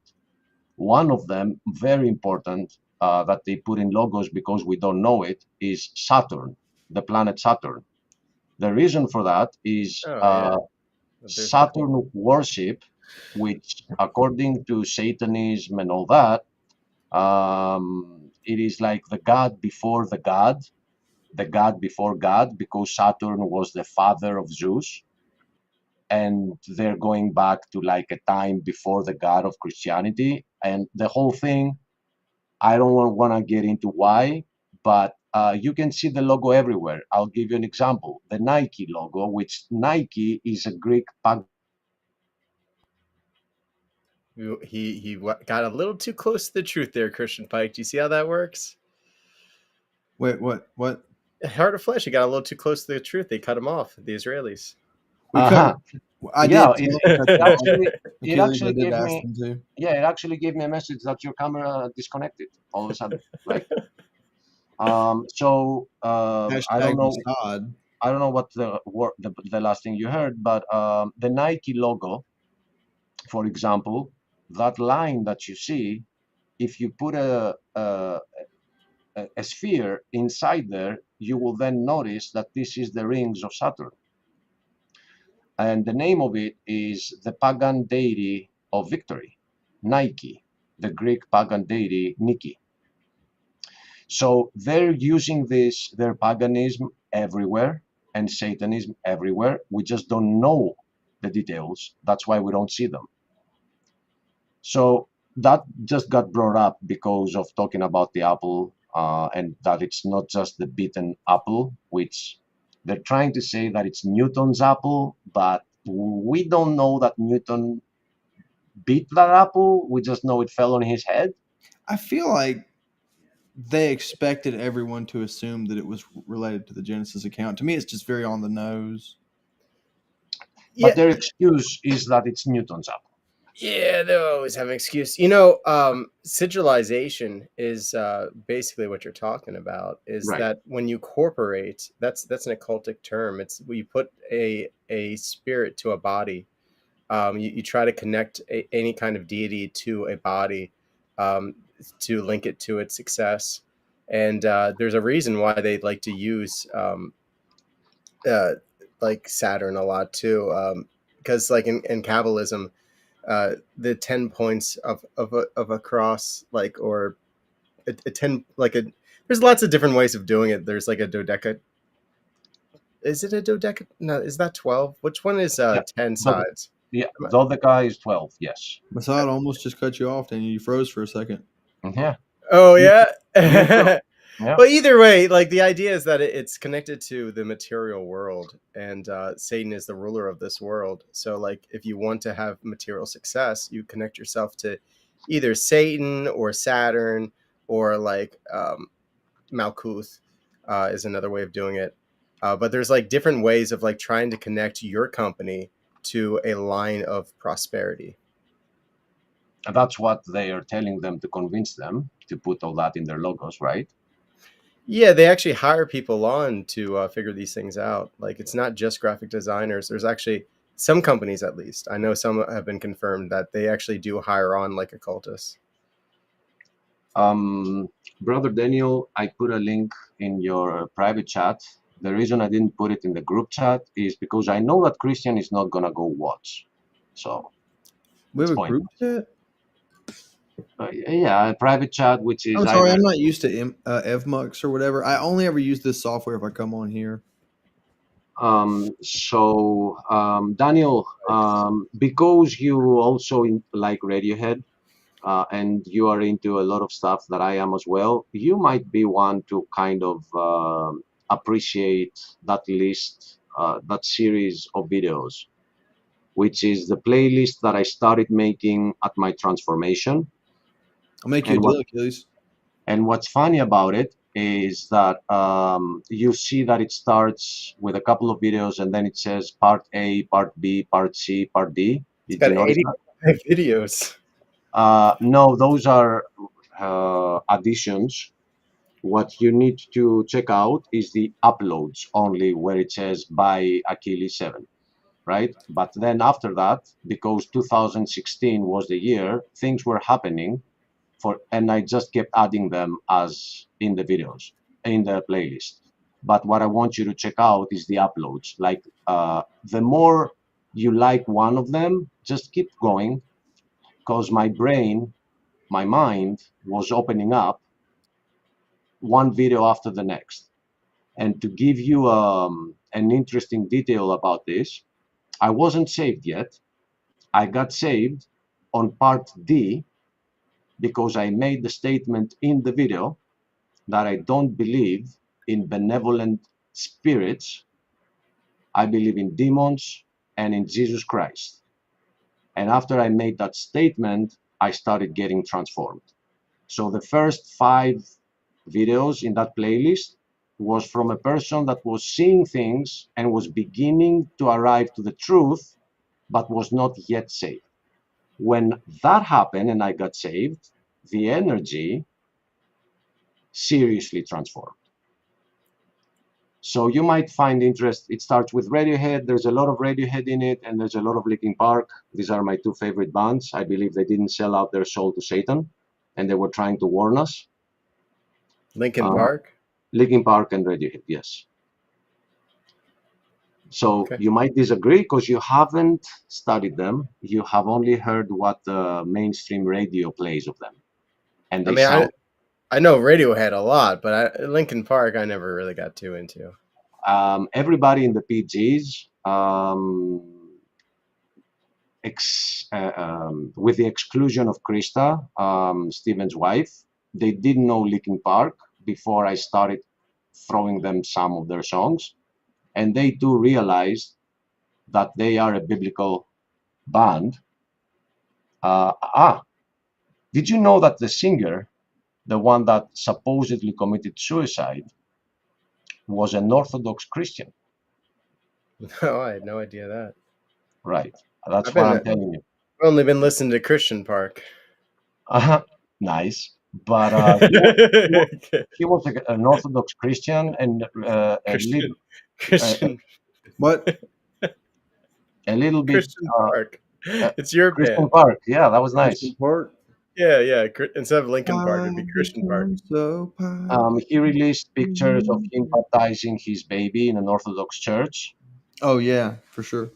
So Well, It's Christian Pike. That's what he does. Christian Park.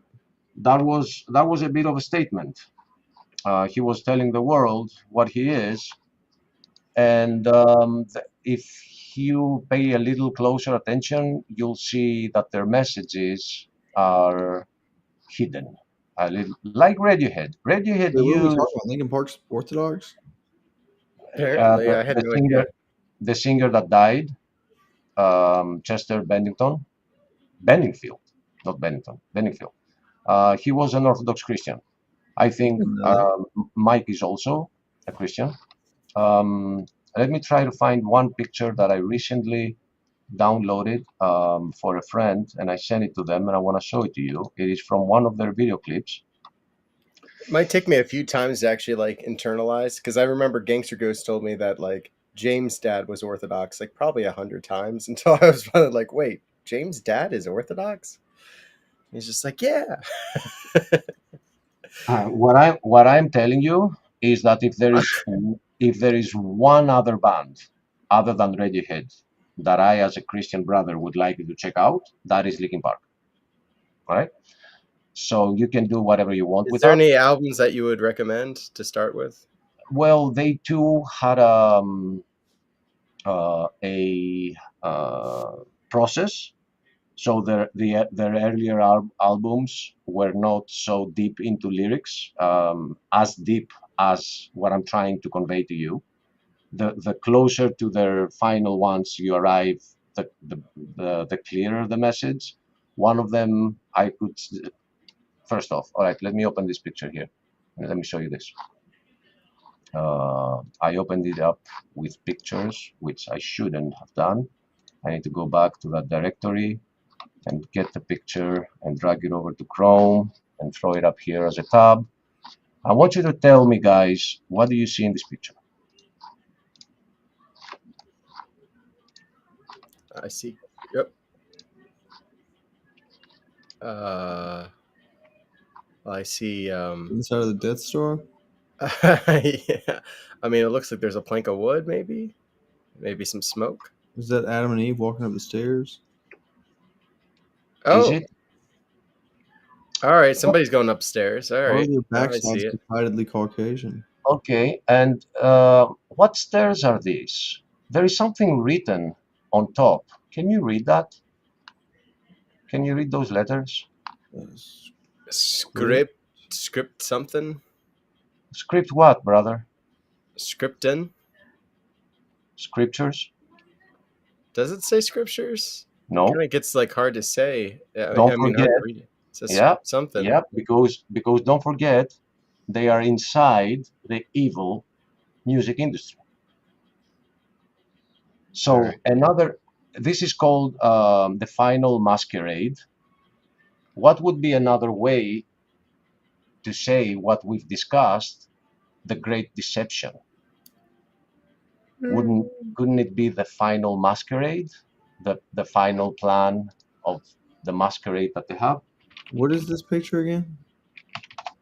It is in one of their video clips called The Final Masquerade.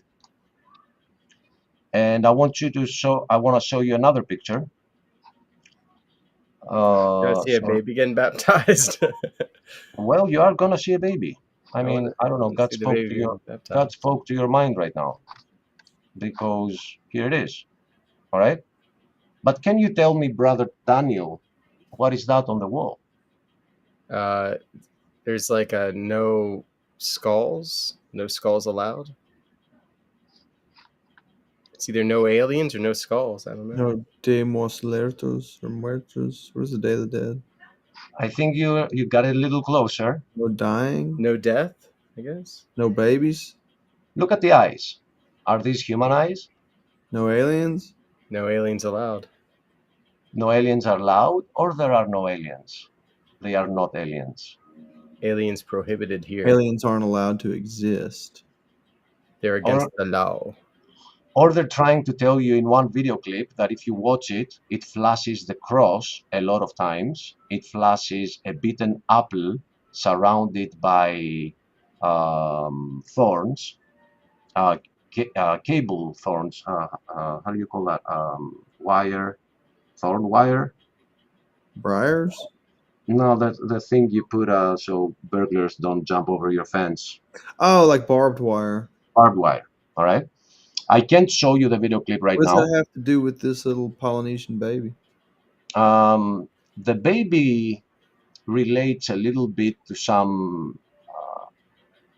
something deeper about the past of Chester Bennington, which is He used to be a baby. I call him Bennington, which is no, he's. It looks like some of the members.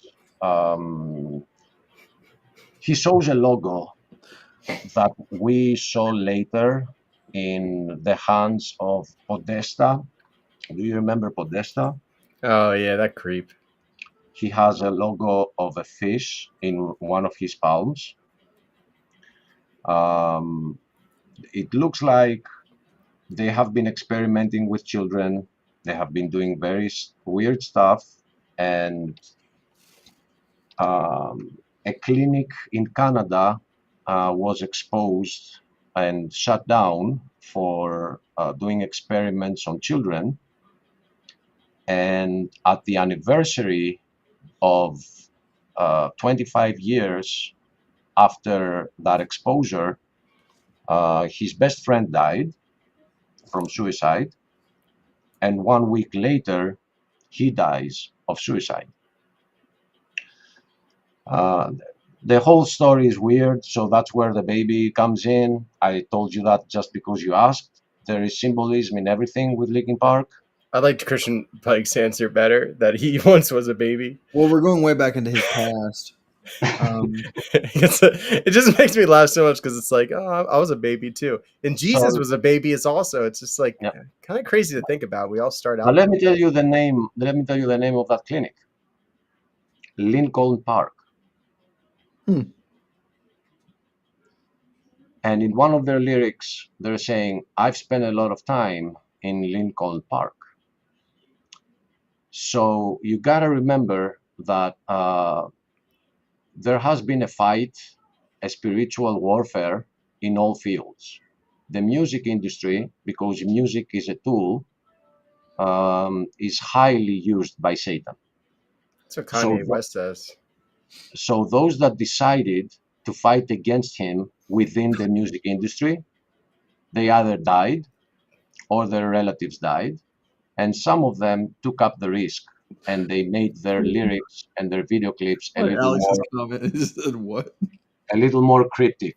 So if I managed in my life through live streams or through my videos to save somebody, it can be more than 50 or 100 people. But they, with hundreds of millions of followers, they've probably saved way more, helped save way more than all three of us combined have. So we should appreciate when people lost their lives in that warfare. So that's enough said. So check out Final Masquerade, and another one I'm gonna write them in the chat.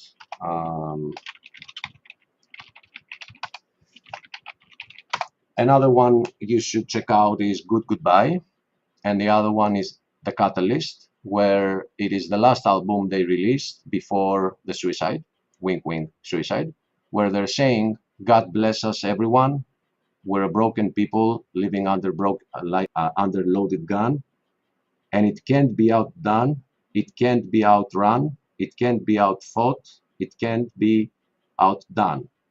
And then it turns into a prayer that says, no, that's from another song, come down far below. But in the Catalyst, they say, lift me up, let me go. And they repeat it like many times. So bye-bye, Christian. I know that's why I didn't give you the link. I know you're not that interested. But Brother Daniel, I think I've given you enough. I don't want to like overload you, but they are as important as Radiohead.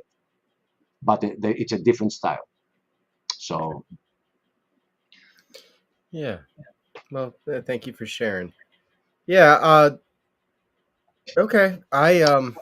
So if you go through the playlist that I gave you, yeah, it starts with Radiohead, but then the most important video, which is part A, it's a 2-hour long documentary, which shows some stuff that happened in the US and around the US. One of them was the Super Bowl with Beyonce, the 50th Super Bowl, that had a very big satanic meaning that I had to make a video to explain how deep it was.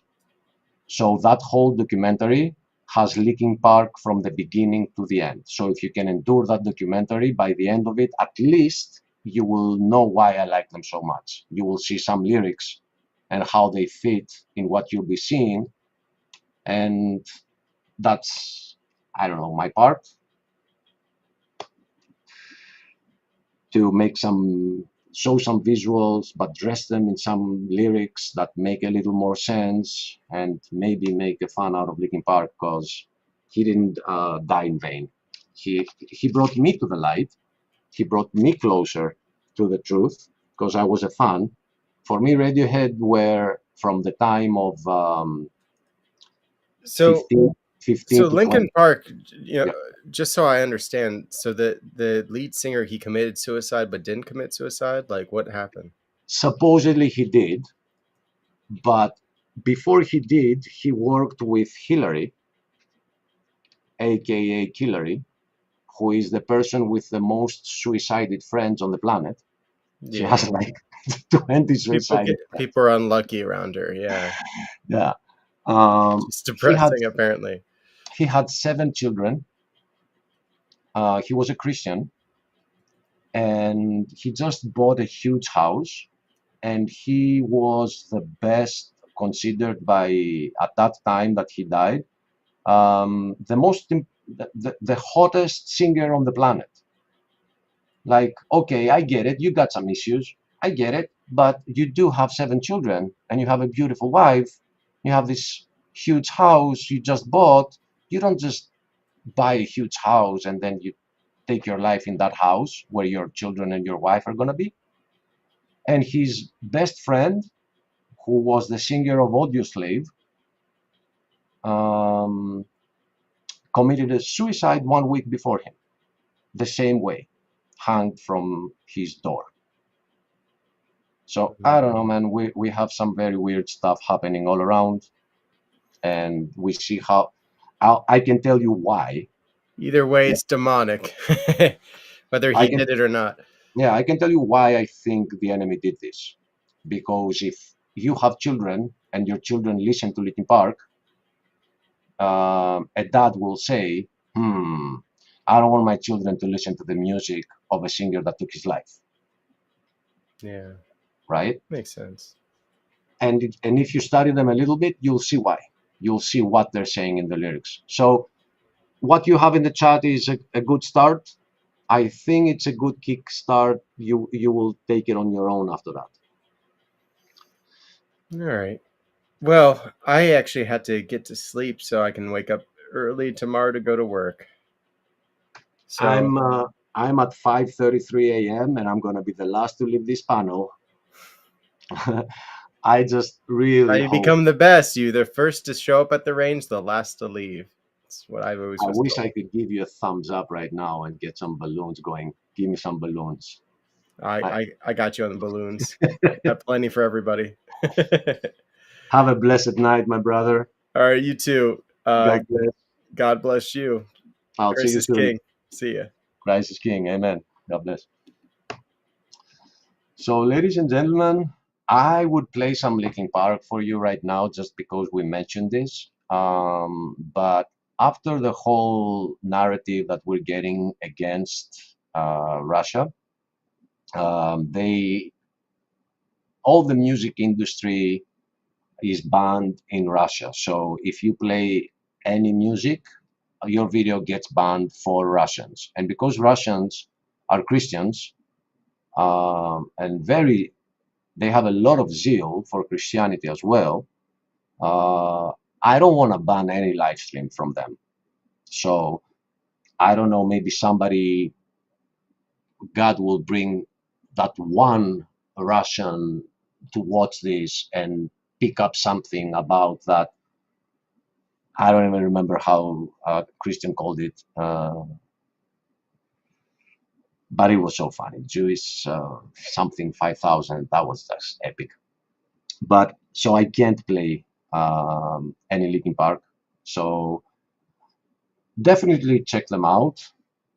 What I suggested to Daniel to check out, and I gave him a link, is a playlist under my channel. For those that know what my channel is, it is playlist 2016, and you start from the beginning, and as you keep going, all I can do is I can promise surprises, which I can't talk about.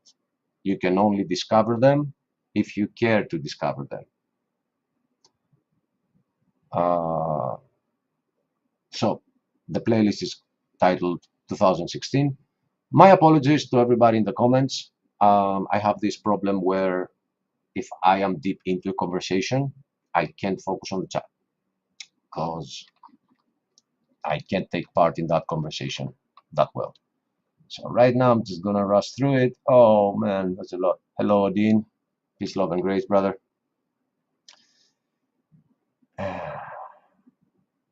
And I will apologize to Alexander and Simone for not responding to their comments.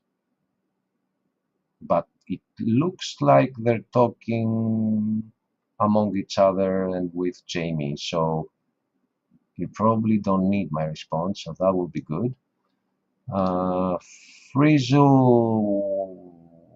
whatever. You're doomed if you don't realize you have a savior, and his name is Jesus Christ, and he died for your sins. We hear that we are presenting the problems and the evil of this world. We already are waiting on the next one. Just don't miss out on the train because it's going to depart. Instead of being a smarty pants, you can take this seriously. Yes, missing mode. Let's do this. We're starting over. 5:37 a.m. for me. Already 4-hour broadcast. Get in here, and we're gonna go for another 4 hours. But only if you get in here. I mean, ancient Greek theater is good, but I can't do monologues. I can do discussions, dialogues, not monologues. Is there a link out there? I mean, did Steven even put a link out there before he left me all alone again? Let's see. Yes, there is a link. All right. So what about the poll, by the way? So, okay, at 21 votes, there is a 38% that does say that they observe the Sabbath. I am in the other part where I don't observe it. The question is only if you observe it, not if you're advocating if people should or should they not. No, but if you are. And I don't know, it makes me think because I'm not observing it. And the comments from our panelists, which I've heard before, they do make sense.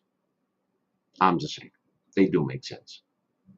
Now, I remember that Jesus was very clear that we shouldn't put the Sabbath over spiritual things. But spiritual things belong to God. So that part is allowed. But we have become a society where it just doesn't care anymore about what, resting for one day from what we do daily, just to focus on God. And I'll just point out again that it is very hypocritical that although we turned it into Sunday, then we just go to church on Sunday and that's just the morning. So we don't even dedicate a full day, even if it would be Sunday. We just dedicate the morning and then we feel like blessed. That's not the point of the Sabbath to begin with. So I am going to go slowly because Missing Mod is too scared to come in here. What do I see here? Did I just... Is that you, Steven? Or did somebody just hack your account? All right, you got... I'll give you 60 seconds. No, I mean to come in. I'm not gonna give you 60 seconds on the panel.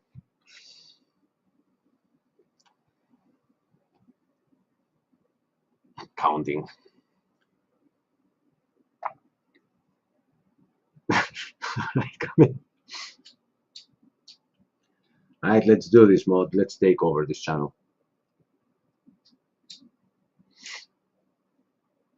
Come in here. Let's talk about Aiden. Let's invite him over. Let's summon him.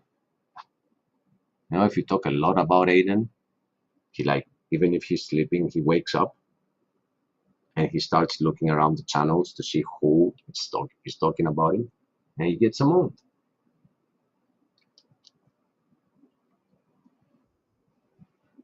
There she is, literally to save the day. Hello, sister. Missing Mod's no longer missing. I can't hear you, and you don't see. Okay, hi. Yeah. Okay. Okay. Hello. Yep. I was like Hello. rushing to get on here. I'm like, what the hell? I gotta hurry. Everybody's using a different program these days, and you gotta refresh your knowledge on each one every time. What was my password for that one? Right. Man, I missed a full panel, huh? Yeah, and we went through a lot of subjects. I actually think that both Gangster Ghost show yesterday and this show today, there's a lot of good things that got discussed. They should be checked out. Yeah. I what was it that I was listening to? Oh, I was super happy to see Daniel on here. That was nice. You guys, I don't know, has he been on here like recently? Likewise. No. Hello. Hi, froggies. I love them. Oh, that's a salamander, right? Yeah, Yep. let me take that visualizer off of there. I just love when this guy is turning to the other frog and he's looking at him like, what did you just do? Did you? Yeah. Yeah, like he's so serious about it. Look at it. Look at What? Yeah, I ate I it. know. What? That one stands up too. It's so cute. Little cuties. I used to have frogs by accident. There was a small pond in the house that I used to live with my girlfriend, and we found the pond there, and it had goldfish in it. It had like 20 goldfish. It was a very small pond. And I was like, okay, so I was cleaning the water every time, like I was taking care of the fish. I was buying them food. And one night I heard a frog in the pond. I was like, "Aw, that is so cute." What I didn't understand was that the frog was actually calling for a mate. And the mate arrived. And they had a lot of eggs. So I ended up with 200 frogs all over the yard. I just freaked out. Yeah, I had to clean out the whole pond. I got a glass. I got an aquarium to put all the fish in while I cleaned the pond. It was a mess. Yeah, that's frogs are like these ones are cute, but I don't. Yeah, they're all sticky and slimy. I'm not really a big frog person myself. And you better sterilize them. I mean, if you have to, keep them separated. Like Nirvana said, gotta keep them separated.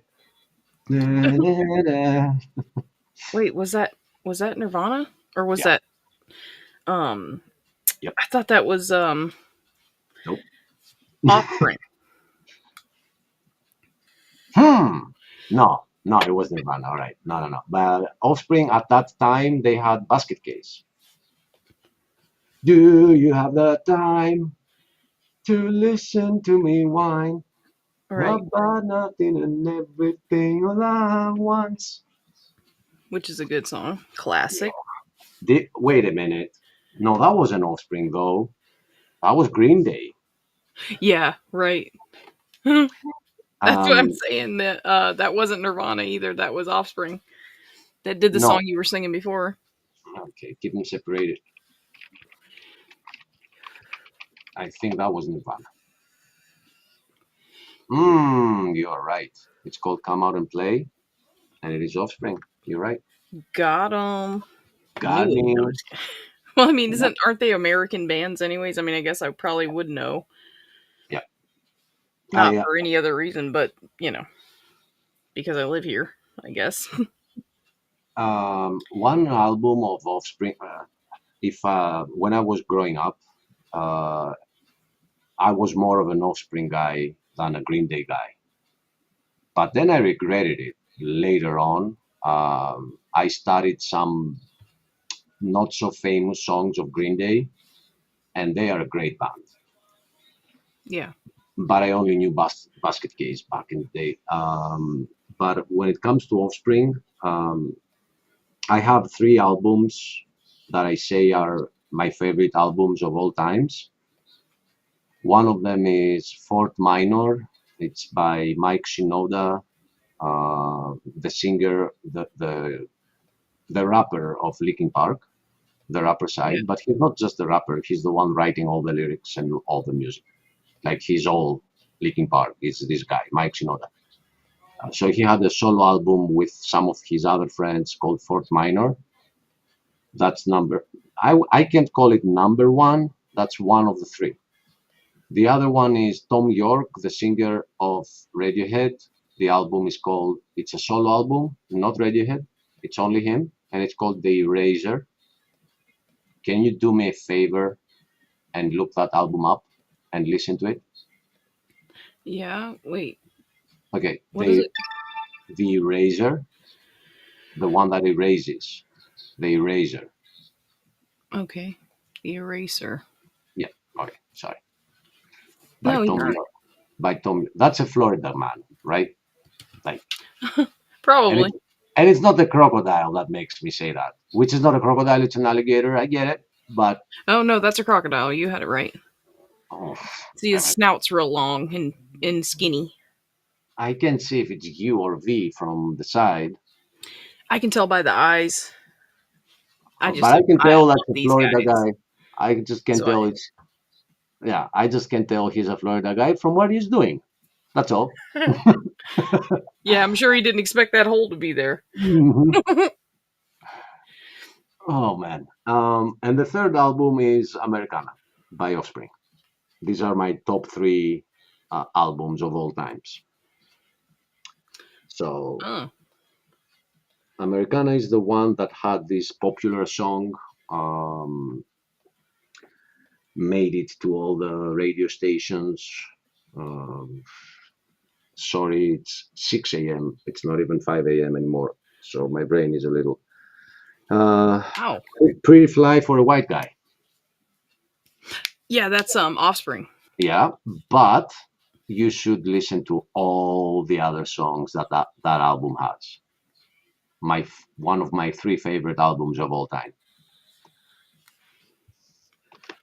It's that one is like the worst song in the whole album. But I do want you to check out The Eraser, and I want you to do it as you are doing something else. Just let it play. Don't focus on it. Work on something else, like paint, cook. Just put that to play on the background. What is it? Who is it by again? I'll write it in the chat. Tom York. It's the singer of Radiohead.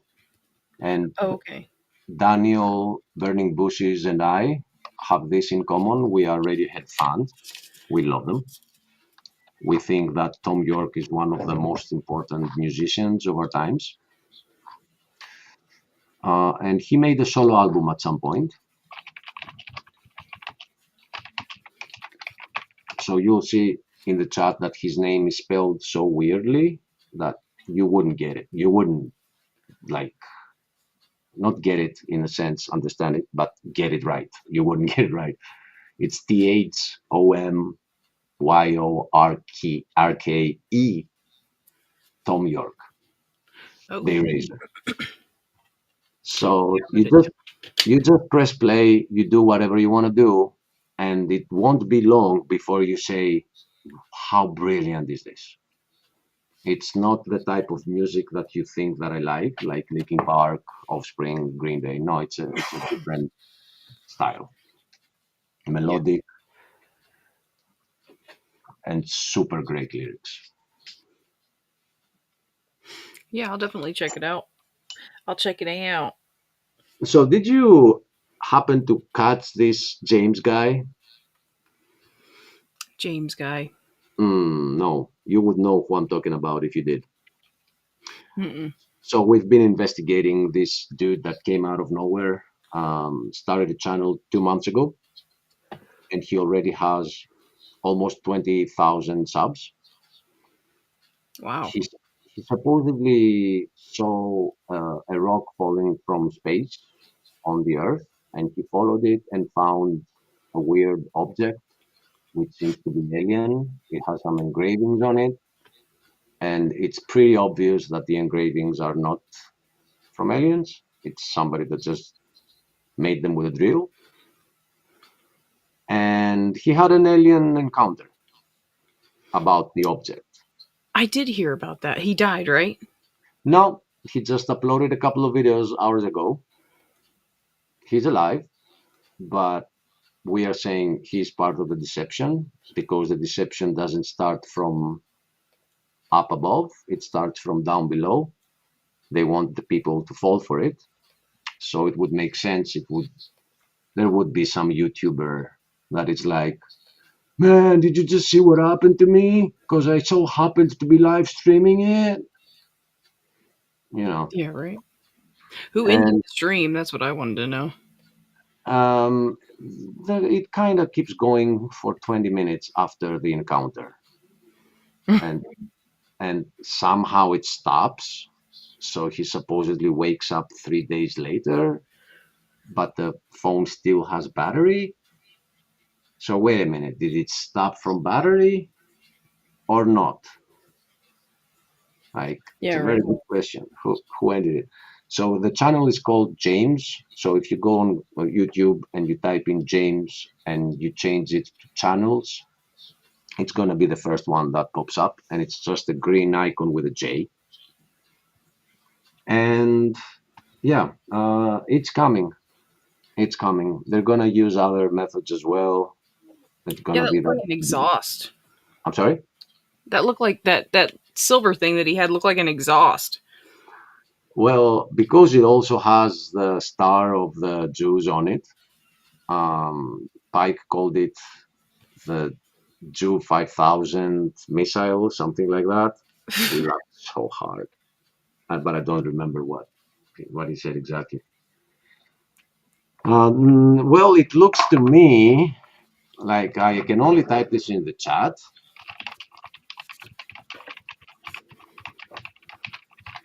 I can't say this, but you can read the chat.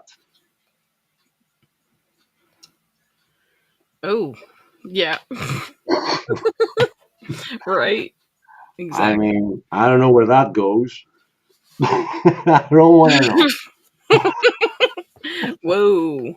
They were coming back for their stuff too, huh? Oh yeah, so now that explains what happened to the guy. I Oh, mean, he died for sure from that. Yo. he does wake up and says, "I'm in a lot of pain," but he says it's in his head. So I don't know. It gets to your head, doesn't it? Frizzle is Speed Romans too, by the way. I'm just scrolling in. Okay. Oh, Frizzle. Oh. Okay. All right. I'm glad somebody got it. Bad words, guys. Bad words. I saw a little bit of your stream early today, but then I had to do some stuff that I needed the sun. So when I came back, your show was already over. Yeah, it sucked. I didn't want to let anybody on. I was just like, I just wanted to hang out for a little bit and chill out. I'm kind of like, I don't know. I'm having, just. Well, I get it because it can be exhausting. Everybody's like waiting for, getting on your boat and steering it wherever they wish. Yeah. And it's so unpredictable. It's like you're trying to get away from the rocks.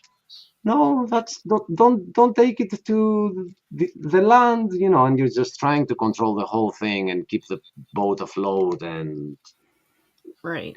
and then Peter comes in. It's all in vain. Trying to remember. I'm trying to figure out what in the world was I doing this for again. Yes, I get it. It can be very exhausting.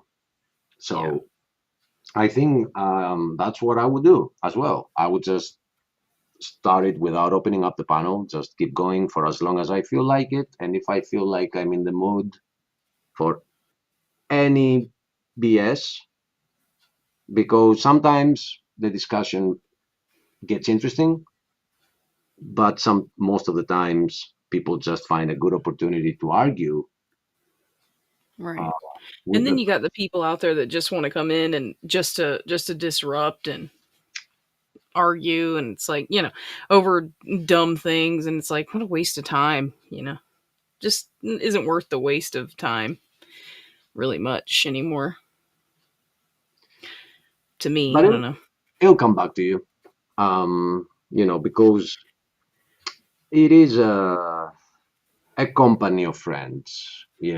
At some point I get tired, but then I still want to try what it is that I'm trying with some, and then I get the mood back and I try again and it fails again, and then I don't want to do it anymore, and then I come back to it, because what else are you gonna do? Like walk in the park? Go outside and Yeah, we're doing that too, but then we get inside. So what do we do? Right. Oh yeah, trust me. I love it as just as much as everybody else, but I don't know. It's just weird. But, of course I'll always be around no matter what, doing stuff. I just do it whenever I want, just like I do now. And don't you get that feeling that if you do disappear, some people will be happy, so you Oh yeah, don't? So I'm yeah, a not little gonna, bit. yeah, so I I'm don't not really. gonna do you that favor. I'm not going anywhere. I never want to do anything for people that want bad things for me. I just don't want to give them any satisfaction at all. But at the same time, what would they do? Who would they stalk and hate? you know. And if they Oh, don't do it, Blade. yeah. Hello. Hello, Robin. No, Odin. Robin. Hello. Bro, call Hello, me bro. Robin. I know. Sorry, it's I'm as 6 far a.m. from Robin as possible, bro.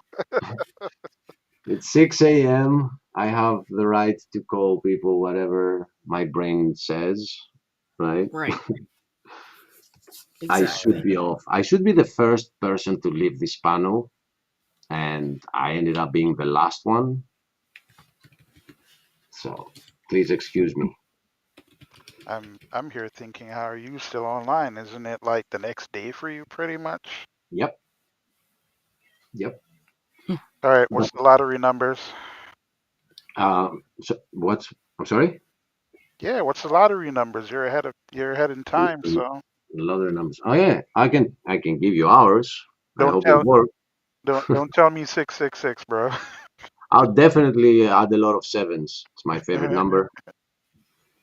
I actually never won in the lottery because I always go like 7, 17, 27, 37, and it just never happens.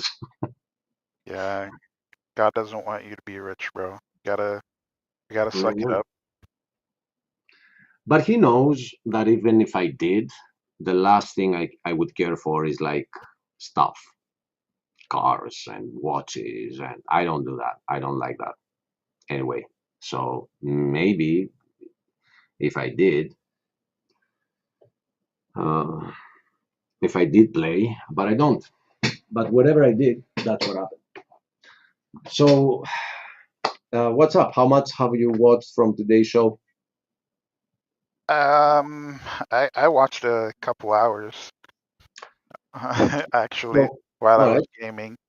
So, any thoughts or any comments on any of the subjects, whatever you feel like talking about?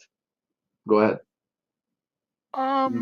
Not really, to be honest. I thought the stuff with that guy with the big metal rod thing was weird and dumb, but I mean, outside of that, I don't have like a strong opinion on a lot of that stuff. It's funny how those that are Christian immediately see this as being very dumb, but that's not what you see if you go in the comments. Oh no, I mean when I say it's very dumb, I mean like in terms of the guy putting himself out there like that and people going out of their way, chances are, to perpetuate it via giving attention to it. That's the way how I kind of look at it. What I'm pointing to is that the Bible says both in Romans and in Thessalonians about in Romans it's not about the deception that deception, but in the second book of Thessalonians it sure is. It says that with the Antichrist there's going to be a great deception, which will be deserved by those that denied the truth and believed the lie. And it's like it's showing us that they are going to fall for it if they are not in the truth. So, making a little poll here, I see that almost every Christian that watches this immediately see that this is a joke, that this is too dumb to be believed. Yet, if you go in the comments, you'll see that that's a channel that it's 2 months ago, only about this subject, and it already has 20,000 subscribers. And it's like, is this so easy for them to fall for it? People are dying to fall for that deception that the aliens are real. We've been so indoctrinated by Hollywood, by books, by science, by documentaries. They have to be out there. I know because I was the first to fall for it 20 years ago. And I'm not the first, like literally, I'm not calling myself the first, but the deception is unfolding right now. But I had fallen for it way before. So when I arrived to the truth, I realized they're demons. And they don't come in the physical the way this guy shows us that they come in the physical. No, they don't. You wouldn't see them in the camera. It would be more believable to me if he just turned around and he started saying the same things, but without that blue light. Something not in the physical, something that the camera can't pick up. That would be closer to the truth, that they are demons. But they're trying to present it like they're here, they're coming, they're here, they're in our dimension and all that. And just, I don't know if you've heard this before, Odin, but I've had experiences with Satan just multiplies whatever deception you're on. If your deception is trees, that trees are living, they're gonna end up talking to you. If your deception is that, I don't know, frogs have spiritual powers, you might kiss one and it will become a prince. I don't know, but for me, it was aliens, and they have made contact many times in my life, and it's not just one. It was never in the physical. It was always in dreams. But there was. Hold on. Give me like 3 minutes. I'll be back. All right. Give me like 3 minutes. I'll be back. Go ahead. Whoa. He's leaving. I don't know if you can hear that music in the background, but hopefully not. Oh, yeah. It's a phone, huh? No, it's not. It's just music playing.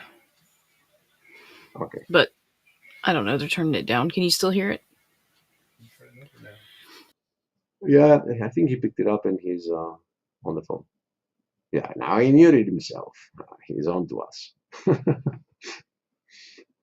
So yeah,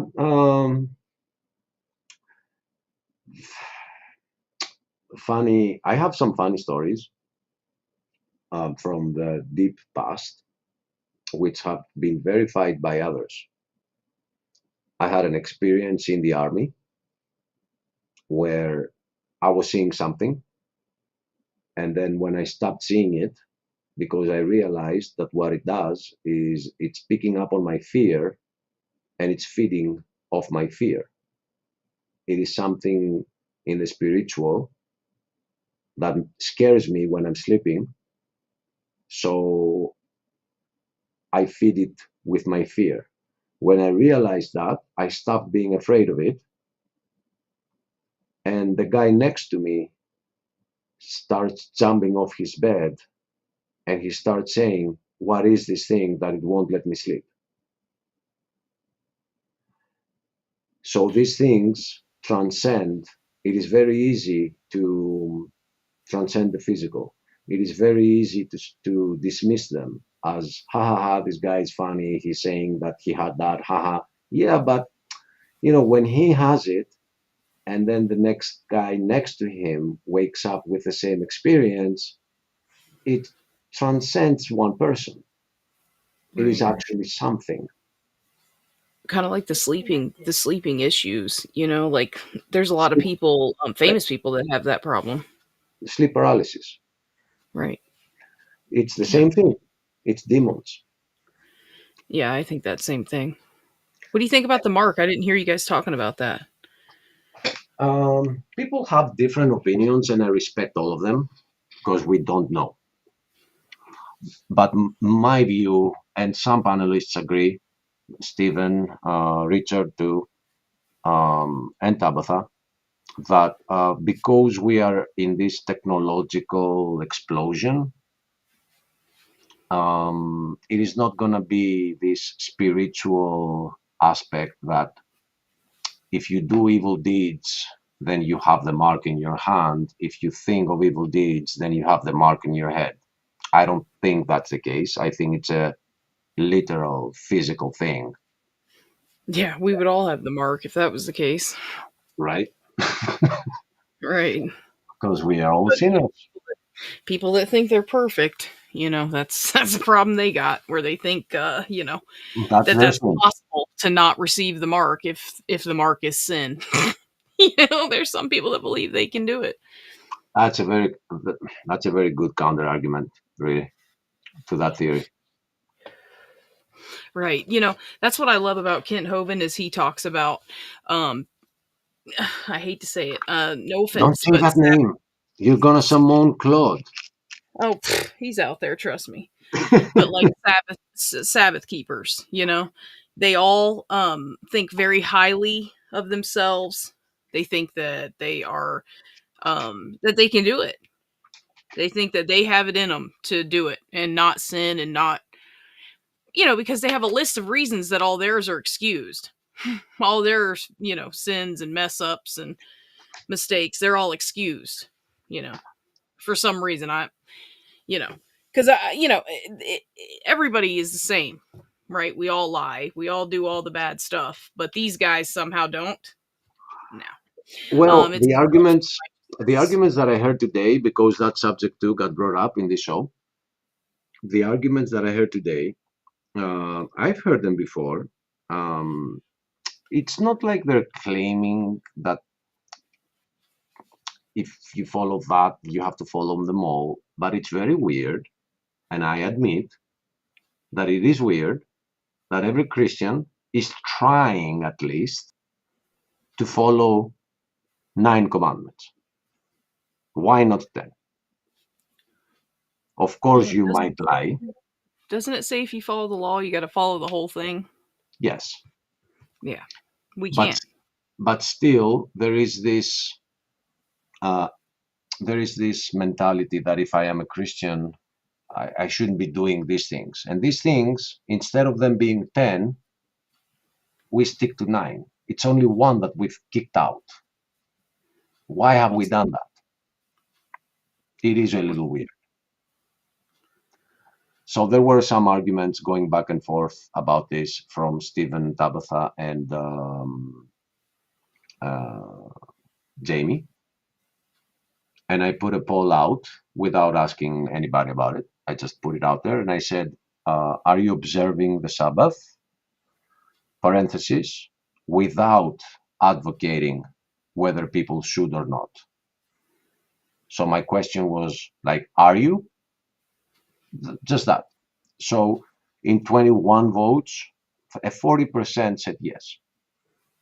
I'm in the other 60%. I'm not. But I just... Wasn't the Sabbath for the Jews anyway? It starts from the creation of the world. Right. And it will be observed in the new earth. And all of the time of the Jews, it was kept.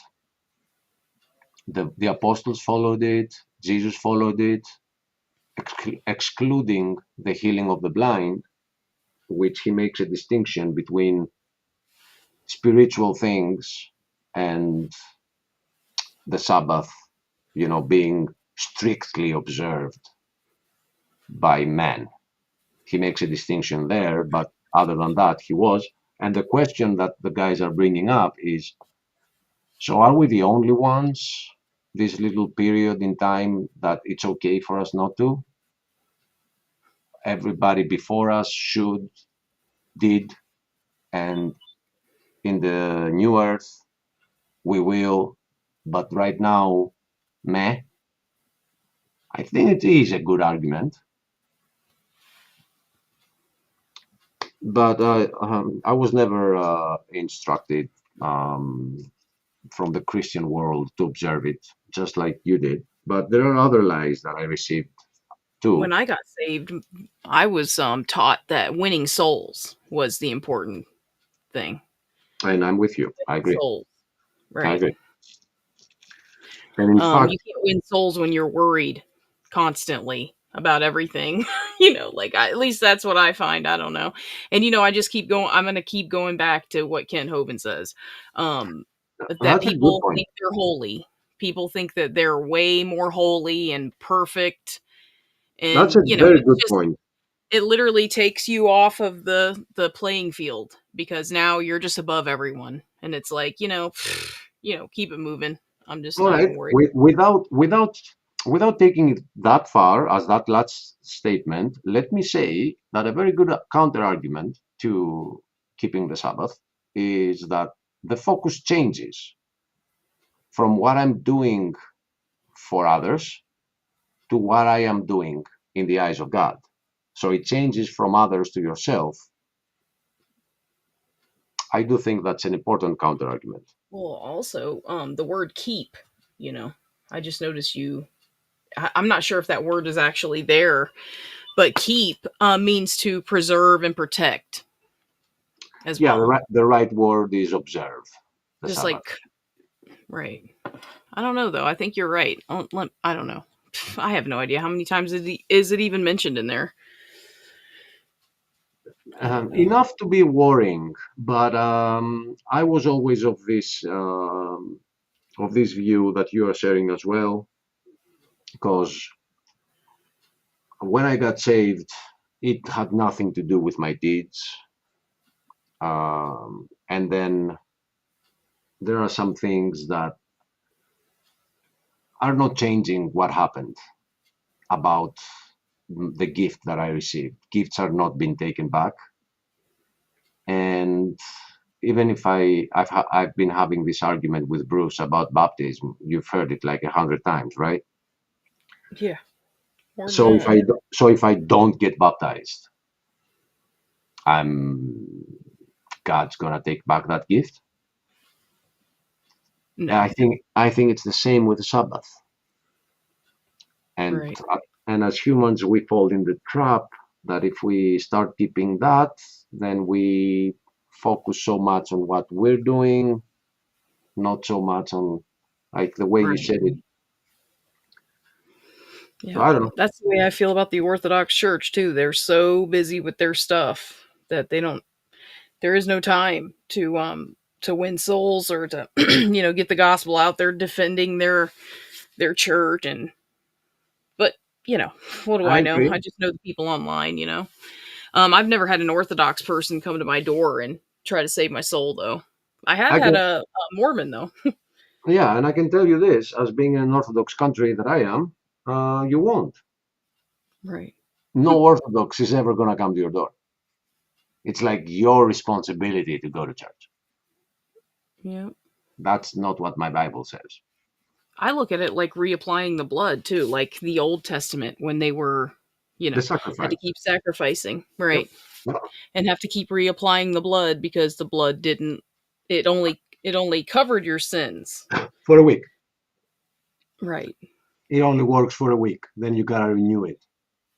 So basically, it was like when Moses came back and was like, "Yo, what are you guys doing with this golden calf?" And threw the tablets down. Wait, that was Moses, right? No, that was yeah, that was Moses. Yep. And I'm just thinking, I wasn't focusing on the name. I was thinking that I wanted to say people should listen to what Mod is saying, because sometimes there are some Christians that are high up in their head, like, and they make comparisons. And I think Yeah, they're more it, worried about their stuff they're doing than they are, worried about like what God wants us to win souls, right? I'm looking at it like, oh boy, we only have so much time,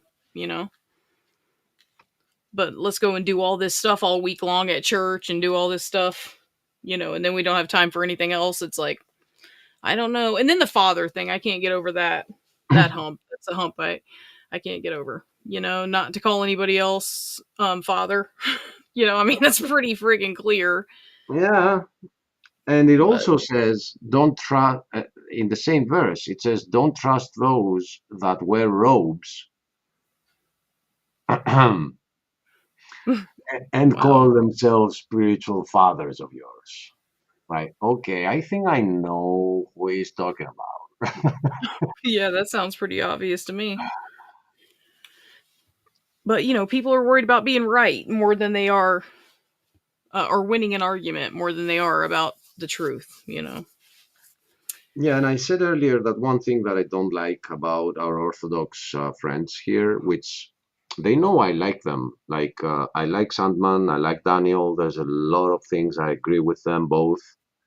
But one thing I can't take, that I see it happening a lot, is that when they encounter an atheist, it's obvious. I mean, try to hide it a little bit better, guys. That they're not trying to get him to Christ, they're trying to get him to their Christ. The church. So, yeah. So if some of them, like let's say, I'll bring up a random example. I hope I don't piss anyone off. If Azo starts saying that I'm beginning to have second thoughts, they're gonna jump over him to make him Orthodox or to make him Catholic. And I'm like, I wouldn't care. If Azo said that he has second thoughts about Christ, I would just mute my mic and dance around my room. Even if he was to go to an Orthodox church. I do not care. Yeah. But if you are a Christian who is in an Orthodox church and you want to debate that that's the first church and it's the best church, oh no, we're gonna fight. There's gonna be a fight right there. But when it comes to atheists, I don't want to get them into my denomination because guess what? I don't have one. My denomination is the Bible. If the Bible just told me I'm wrong about something, I'm gonna change my mind. Yeah, but we are supposed to have spiritual leaders too, aren't we? And we People that do. know. And we do. I personally got helped from Baptists, from Pentecostals. I just don't say if he's a Pentecostal, I'm not gonna hear what he has to say. I've heard some good things from Orthodox between blasphemies. And I'm like, he's right on that one. I never thought of it that way. So he taught me something. Indeed. But when they say like Orthodoxy, if you were an entity and you're hearing me right now, I just want you to know that you're very lucky that I'm worn out making videos, because Orthodox priests have discovered YouTube and they've been coming out like telling stuff, and I wanted to translate them so Missing Mod can laugh at you and anybody else. And I haven't done that. So be appreciative, Orthodoxy. And I will laugh at everyone. So there was this guy, this priest that is highly respected because he's also a nationalist. So everybody loves him, Greece is great. Yeah. Make Greece great again, and all that. So he said that we know, check out the statement, we know that Mary was in the Last Supper. So the girl that was interviewing him said, wait, how do we know that? And I'm like, thank you. And I'm like, dying to know, please tell us, how do we know that? And he's like, oh, we know from tradition. That Mary was at the Last Supper? Yeah. Yeah. I mean, I don't know. I'm guessing she wasn't. Or it doesn't say. It doesn't say. She might or not. Don't say we know from tradition. Oh, they're hoping, that's all. Yeah.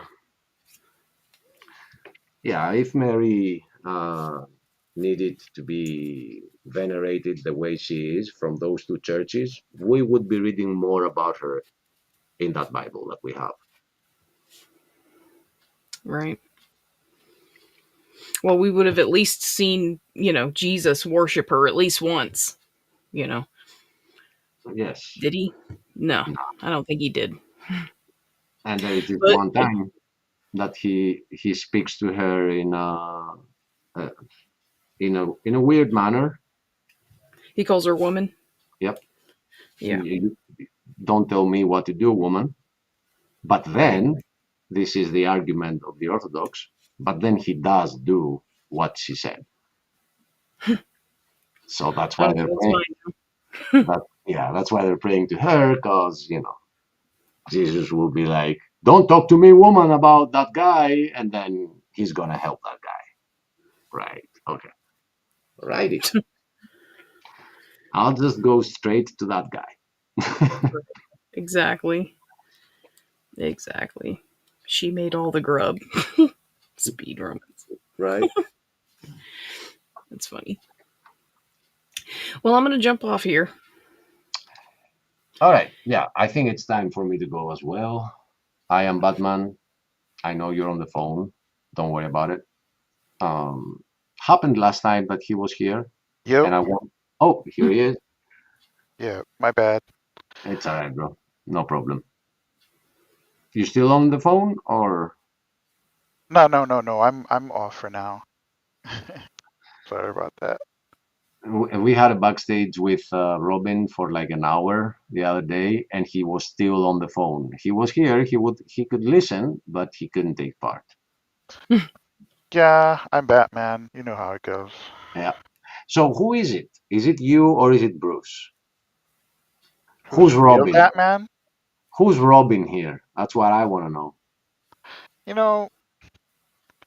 If you really think about it, Bruce is more like Jason Todd, right? Like he's like the Robin who's like shitty, who turned into like the Red Hood, bad attitude, impatient. Like he's close to being the hero, but not hero enough. Yeah. Right. He uses guns. Real Robins and real Batmen don't use guns. He wants the car, but he gets a bike. Yeah. That's pretty much how it is. Oh, Maud left? Yeah. Okay. I wanted to tell her before she goes, don't forget to look into the Eraser album of Tom York. Do you know that guy, Tom York? Tom York? Yeah. Rings any bell? I'm not familiar. So the band Radiohead? Yeah, I know the band Radiohead, but I never listened to anything. Okay, so he's their singer. That's how he got famous from that band. It is. I can't say he's the brains behind the band because the musicians of the band are so epic. They're doing all that crazy stuff with the music, so it's a collective thing. Radiohead is a collective. I don't know. I can find the word, but it's all of them. One is better than the other. But Tom York is the singer and musician. But he made a solo album at some point called The Eraser. And sorry for my accent. I mean the one that erases stuff. The Eraser. Okay. His name is Thom. I'm gonna write this in the chat for you as well. Yes, please do, Missing Mod. I'm gonna write it in the chat for my brother here too as well. Missing Mod, please. She said she has to go. Oh, okay. And what I would Mod, like, you get a pass. so in the private chat, you must see be seeing a dot there, a red dot. So it's because I gave you a message. That's his name, and that's the album, Tom York, The Eraser. So what I would like you to do as well as Missing Mod as an exercise. Don't focus on the album. Just find it on YouTube, press play, and do whatever you want to do. I heard the other day you were gaming. Get into that game and just have the song on the background. Or if you're doing anything else, like working in your room or in your garage or anything else, just press play on that album and let it sink in the subconscious. And at some point, you're going to turn around and say, that's just brilliant. And I want to read more of those lyrics. And when you do that and you read the lyrics as well, you're going to fall in love with it. I mean, that's my. I love music in general, so, and I love poetry. I love songwriting, but I haven't done any songwriting. But you know, I do read the lyrics to songs. The band that has mastered poetry and music is Radiohead. And this album, Tom York, is a solo album. He went off and did it on his own. But the rest of their albums, best band ever. For me, it's hard to say that because I have them on the same spot with Linkin Park. It's just two different styles. Radiohead are more of the melodic and poetic style. Linkin Park are more a new metal and bridging the gap between hip hop and rock, which I can't say I don't like that. So these two are for me my favorite bands. Yeah. And I know in the US Radiohead are not big. So to those that I know that I understand they can appreciate it, I'm trying to introduce them to them. Introduce them to them. Right. It's correct. It's technically correct. Just doesn't sound right. Yeah. So, any thoughts?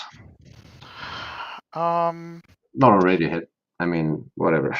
It's on your I mind. mean, yeah, my opinion largely stays. I don't think anything that's happening right now is necessarily pushing us to that particular end time situation. I think largely the world is a very peaceful place. I don't see the vast majority of people who believe in God, you know, disassociating. If anything, in a lot of countries, it's increasing. People are increasing in belief. Though I will say a large part of that is due to, the exporting of, conservative evangelical politics, but nonetheless, there being more and more Christians. I think that when the Bible says that, the Antichrist and these entities, whenever they do exist, is going to be a situation where they do have absolute power and control over the world population, which is evidently like it's possible, to an extent right now, but I don't see that happening anytime soon, because every time God comes to dish out any kind of judgment, every situation, the suffering and the sin and the evil is like at an all-time peak to where he can't even bear it anymore. There's like no redemption for those people, right? And so at the end of the day, he's going to let this play out. I don't know how long that'll be. He is a very patient God. He'll wait thousands of years to do things. And so I don't see any reason why this would be, like anytime soon, considering, he even straight up told us that we shouldn't be trying to predict his return. You know, I feel like right now, since Christianity is still young and fresh and still populous, he's definitely not going to come now. Okay. I think he'll come. I think he'll come when we can't tell the difference between a miracle and technology. I think he'll come when Christianity and Judaism is almost non-existent as a practice, and there will only be a few saints around who will be suffering as a result of them not partaking of the world. And I don't think that's going to be anytime soon, to be honest. And I mean, like, Okay. probably thousands of years in the future. Let me ask you this, Mhm. because you've heard my opinion. I don't wanna. Yeah. I Let me. respect your opinion. I mean, I do too, and I do too. But let me counter that by asking: would you say that the places that the Bible hasn't made it to are like very few? Like it has made it to the all the edges of the world. oh yeah. I mean, There could be some. everyone knows about God, and he prophesied that. Isn't he saying that that's when the end times will be? No, Yeah.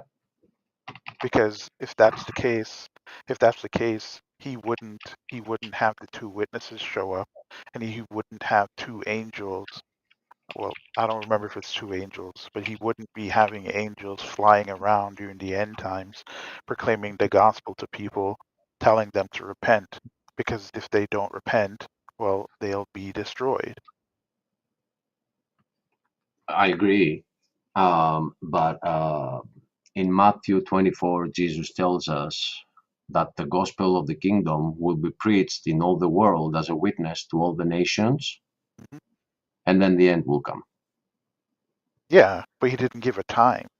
No, but he's also not saying that the gospel of the kingdom will be for a long time in the whole world. So it might be a long time in the US, it might be even a longer time in Greece, 2000 years. But that's not the same with, let's say, some tribe in the Amazon. So, what that verse is saying and how people interpret it, that verse is that when everybody knows, that's when the end will be. Everybody needs to have that choice. Well, the problem you run into now is that you're you're you're taking hyperbolic language, right, and making it like literal language, right? And so, if it's a situation where everyone knows, right, Mhm. and that and everyone, almost everyone, is Christian and they believe in God, right? Then Not there wouldn't be a necessarily. need. Oh, oh, just real Yeah, quick. I mean, There not wouldn't be a need necessarily. for God to do those things.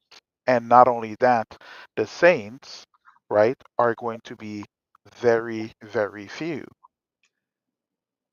I see this verse not as how many Christians the gospel will make, but the fact that everybody will now have made the choice of whether it is true or not.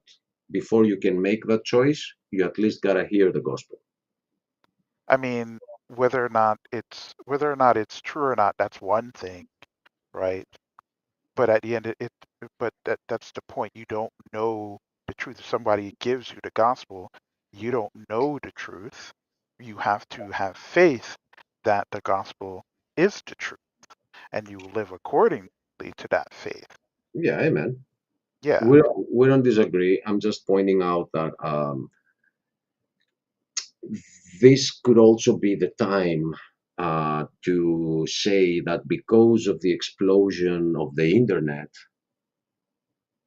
you need to be living under a rock to not know what the gospel is, what it is, like, or what Christianity is supposed to be. I mean, You need to be living under a rock to not know. sure, but what I'm saying is, even if I grant you that, that's not going to be indicative of now in our age, right? Um, being the end time. Like you might not want to put a date on it, but in a sense you kind of are, right? Like you're not putting an exact day and time, I and you're have putting other it in the age. I have other arguments about why it's. I believe it's closer than what you're putting the timestamp. You put it later. I put it way earlier. But This is how I look at it, right? I just brought this verse because it says that when the gospel gets preached all over the world, that's when the end will be.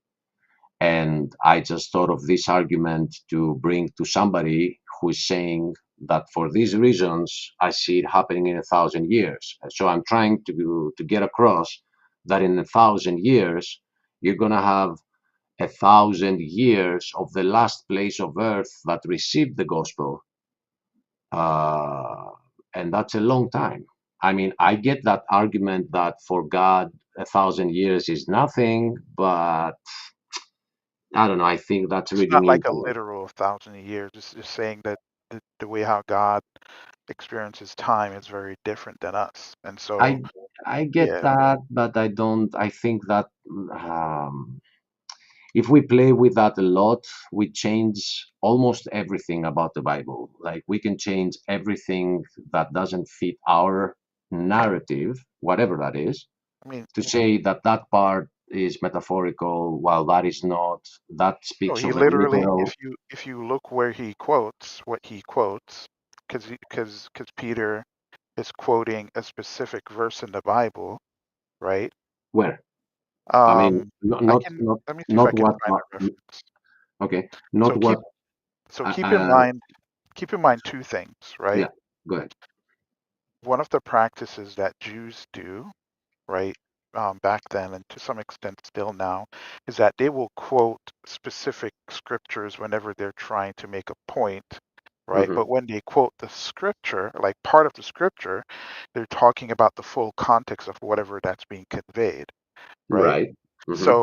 So when Peter was using was you know Was quoting was Joel. quoting, huh? Was quoting the prophet Joel when he No, was saying that in Acts 2:17 that your young men will see visions and your old men will dream dreams. no, not that one. Hold on. Okay, but it is a reference of the Old Testament, and I thought you meant that one because it was Peter that said it in the Pentecost. Okay. No, not that one.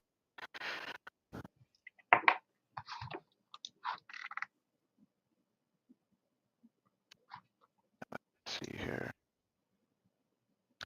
So, all right. So I found a specific verse. It's Second Peter, chapter 3, verse 8 to 9, and it reads, "Do not forget this one thing, dear friends, within the Lord, a day is like 1,000 years, and 1,000 years is like a day.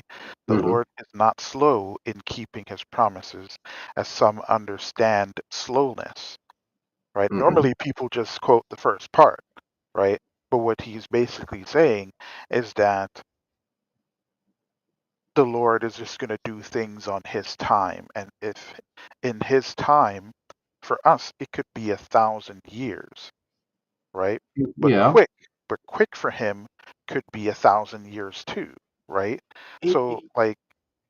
So I'm I gonna get, I find. get, I get that, and I've heard that argument other times as well, and I do agree with part of it. Like coincidentally, the verse that I thought you wanted to quote is Peter telling those that called those that just received the Holy Spirit that they were drunk.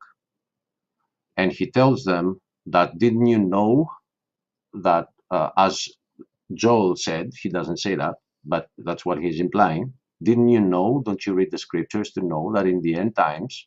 No, he's actually saying it. He's saying that's what had been prophesied, that in the end times, your young will see dreams and your old men will see visions. I don't remember which one of the two each one is. But from that day to today, there have been 2,000 years. So you can't have the end times there or here. The way you can is by that for God, that's not 1,000 years. It's one day, and it's actually 2 days in the eyes of God. So that's the thing. I'm gonna read what he is quoting. So he's quoting Psalm 90. This is the prayer of Moses, right? It says, Lord, you have been our dwelling place throughout all generations. Before the mountains were born, or you brought forth the whole world, from the everlasting to the everlasting, you are God. You turn people back to dust, saying, return to dust, you mortals. 1,000 years in your sight are like a day that has just gone by, or like a watch in the night. Yet you sweep people away in the sleep of death. They are like new grass of the morning. In the morning it springs up new, but in the evening it's dry and withered. Right? So this is what he is quoting. Right? And if you so if you keep reading this psalm, right? Ultimately, I mean, it's a psalm to glorify God, right? But he's talking about God's sovereignty and how God views things versus how we view things, and how God does things versus how we do things, right? And so Peter quoting that, right, is he's not exactly repeating this psalm, but he's using this psalm to make a point. So when he says 1,000 years, it's literally not like 1,000 years. I think, and I don't remember, if I were to go back to Peter, and right now at 7, almost 7 a.m., I ain't gonna do that. But I think Peter was responding to this desire that the Hebrews had at the time, about the kingdom coming right there, right then. So he was responding to them in a sense that, be more patient, because what might be long for you is short for God. So I think I'm not sure about that. But what I think, I can't say what I know, all right, because I respect your opinion. It's equal to my opinion. Whoever has, more evidence should be able to make the No, I other mean, party think. you're right. He is talking about the day of the Lord. Right. That's, So yeah. we might apply that though to the other place where it speaks of 1,000 years, or the other place where it speaks of 1,000 days, and we'll start messing things up. Like No, the, we don't. the coming No, I'm not. kingdom, for example, the coming kingdom. Is I'm, that going to be one day? no. What I'm saying is, right, I think you're missing my point. What I'm saying is, Peter is quoting that specific verse to make a point, because they were trying to figure out when the day of the Lord will be, right? And so what Peter is using that psalm to illustrate is he's basically telling them, we don't know, right? There's no way for us to know. And if you're Right. trying to figure out when God is going to do things, when he says a day, you don't know what a day is, because a day for him is not a day for us.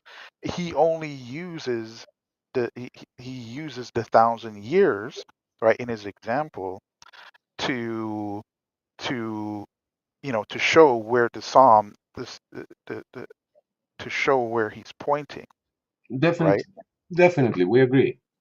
The Yeah, thing so is it's that not there are like a little, because I remember, what's his name again? I don't remember it's a YouTuber saying that the day of the Lord is going to be in the year 3000, and I'm like, no, okay. I don't know, I don't know who said that. But another reason, there are many reasons why, uh, in contrast to people of 2,000 years ago, we are now in a position where we can at least pinpoint whether we are in the end times or whether we have another 1,000 years. There are a lot of reasons. One of them, we can't go through them all now, but let me tell you this. I'm more interested in having a show just about this and make it like a 3-hour discussion about your points, my points, instead of having a 3-hour long debate about whether God exists or not with some atheist. Okay, okay.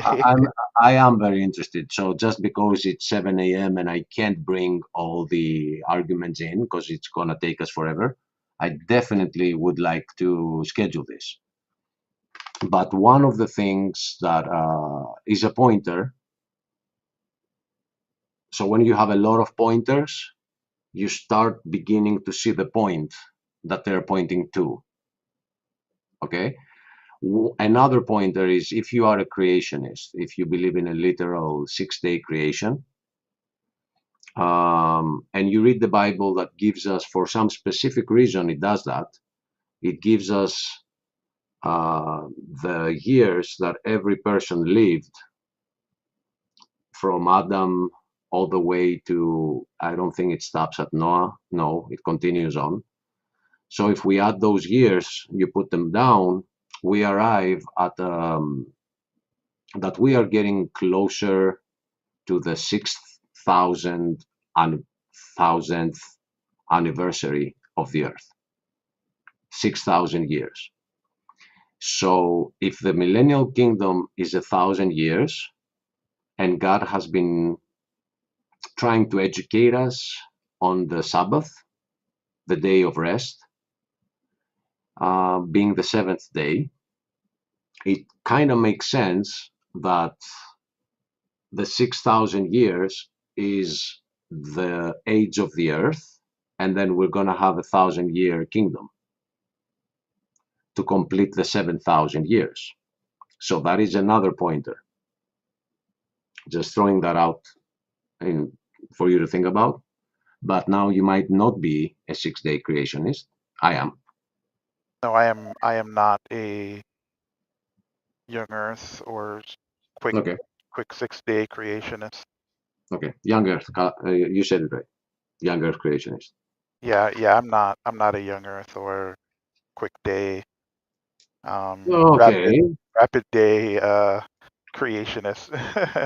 Okay, so let me ask this, and I'm gonna let you have that as the epilogue because I kind of do have to end this because the sun is up, the birds are chirping around me, so I do gotta get some sleep. Gotta work to Okay. do tomorrow. But so, how do you see the history of the Earth? Like, how long is it? How long has it been that we've been around? That the Earth has been around? I mean, I think the Earth has been around for billions of years. I generally go with the science of it. I don't deny the science of it.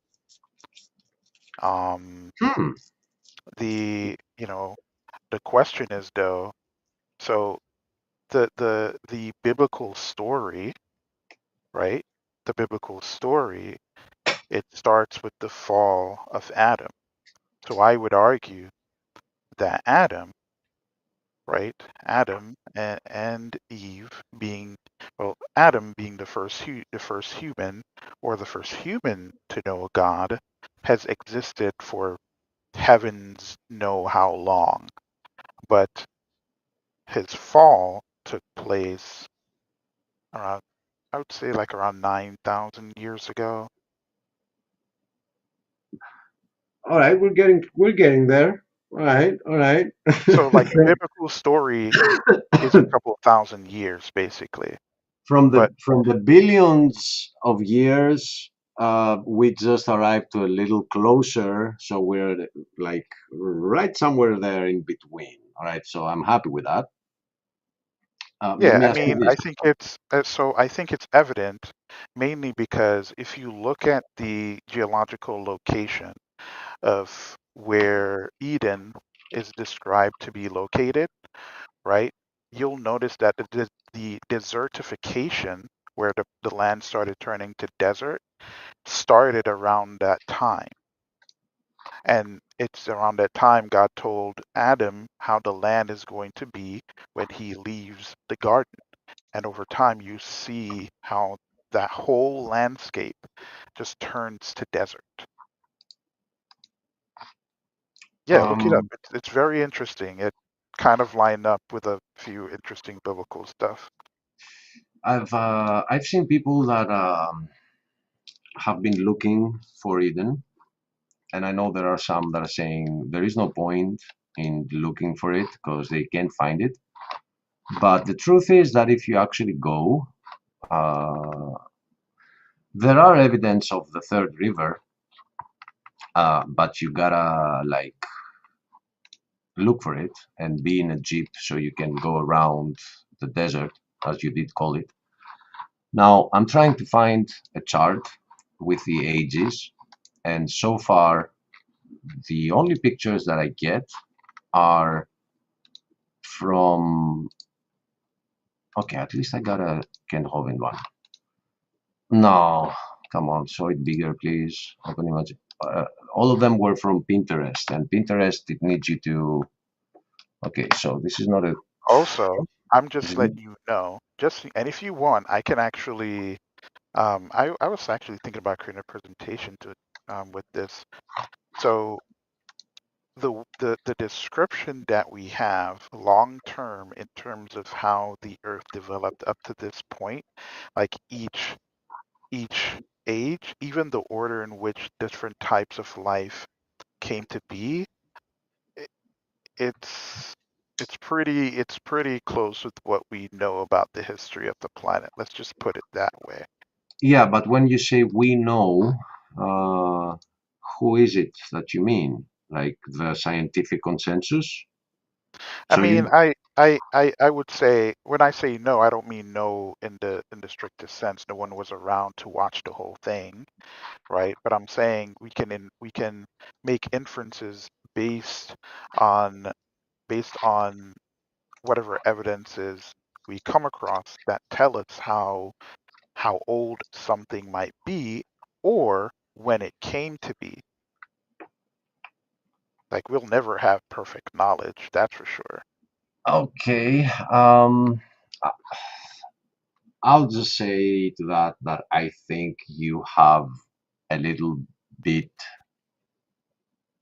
too much faith in the scientific narrative without looking into it yourself. So Because I have a question. Why do you think this isn't? Do I look like someone who would no, make no, claims that? but what you're saying can be easily refuted if you look into the specific uh, methods that they have arrived to these numbers. Okay, And I have. and when you find that this one doesn't work, on this one they lied, on that one it doesn't work, on that one they're hiding evidence about the times that it didn't work, you start realizing the known phrase that goes around for millennia, which is how many times do you need to catch a liar to know that they're lying? If you catch them once, don't you then start I mean, suspecting that they might be so lying again? so for one, right? Like science is not like a cabal of people who are trying to That's what If I thought. anything, That's if what I any, thought too. yeah, it's that's definitely not the case. If anything, half the time they're trying to prove each other wrong, mainly because there's a lot of incentive for it. Like outside of the fame, there's a I lot of get that. money.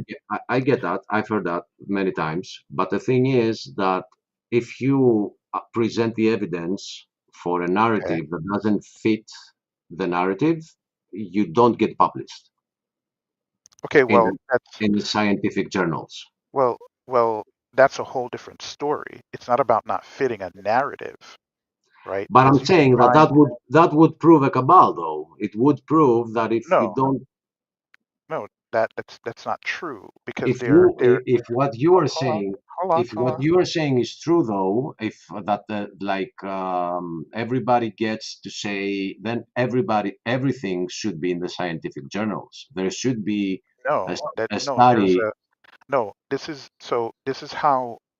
how journals work, right? This is how publishing works. If you do an experiment, if you have an hypothesis, you do an experiment to prove your hypothesis is reflective of reality, right? What you do is that you'll submit a paper, right? And you'll submit the process you take in order to come to that conclusion, right? Now, because what's going to happen now is that, okay, other scientists are going to take your paper, they're going to read it, and they're going to perform the experiments to see if they get the same results that you have, right? To see if what you're saying is reflective of your claim, right? Now, when it does not reflect your claim, then they say, well, we can't publish this because it doesn't do the things that you say it does, right? Now, here's the I problem. get it. I get that. Hold on, That's just the one more thing. theory of how it should work, No, no, no, no, and no, no. I'm Hold on, hearing hold on, hold on, something. hold on. Let me finish. Let me finish. Yeah, but you're telling somebody who has a scientific degree, who has been in a university, how ABC works. I get that. Okay. I get it. I get it how it should You, work. you're not, you don't know what I'm saying completely though, right? Because you're Um, not letting me finish. yeah, I'm just letting you know that I get that. I I mean, mean you don't have that to explain this to me. Like, I no, get it. well, you don't know what I'm going to say. Let me finish what I'm going to say. Go ahead. Okay. So what I'm going to say is that okay, that is the process in which a paper would be confirmed, right? However, what you have nowadays, right, in specific fields, especially fields that have to do with physics, physics and even cosmology, is that people are submitting papers making claims without any experimental data or any way to test their claims. And so because of the university system trying to maintain funding, right, keep these people, themselves and these other people in work, right, they keep publishing these papers where that makes conclusions that no one can test. The most gross example of this is the amount of papers that get published on string theory, right? There is no way, no experiment that exists to verify or test the existence of the claims that string theory makes. But yet still you see a ton of them in journals. So what I'm trying to say to you is that yes, to some extent you are right in that in certain journals, right, there are specific biases that exist that publish papers that should not be actually published because they don't meet the criteria of what a public paper should be. I'm with you, and I agree 100% that string theory is just unprovable, and the whole quantum physics is like, uh, I as a Greek, I don't understand the term theoretical physics. Theoretical physics for me sounds like philosophy. Physics should not be theoretical only, because it's not physics if it's only theoretical, right? We've taken hypotheses and we have hypothesized on the hypothesis, and we've created like a whole new dimension of who knows.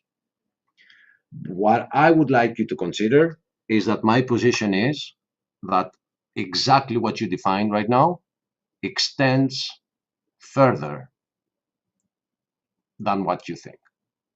It happens when it comes to a lot of other things. I'll give you one quick example. Can you prove the Big Bang? Why is it in all school books? Well, you can't, there's no way to quote unquote prove it, not at least not in So, the way of how you colloquially use it. so in the same You can way, find, we cannot prove that we had a creator. In the same way, we can't prove that. You can give a inference to the best explanation by looking at the evidence. So if I why were to, do if I so were to why make an argument for God, like an intelligent design argument, that's the argument that I would use to show that God exists. I would use an inference to the best explanation based on the evidence that we have. so why don't I get that too as a hypothesis in biology books? And when I say biology books, I don't mean the biology part, which according to the Greek term biology means how things work when it comes to bio, when it comes to life, right? When we go into where that life came from, I only get one narrative. The narrative is that life made itself. Why is that? If there is no cabal. I have never seen that in a biology book. It's in all of them, man. It's in all scientific books that you get in a university and even in schools. I picked up the biology book of a 13-year-old girl. She was about to throw them away. The year ended, and she was throwing away the books. I'm like, wait. Can I have your biology books? And I picked up her biology books, and evolution is right there. It's right in it.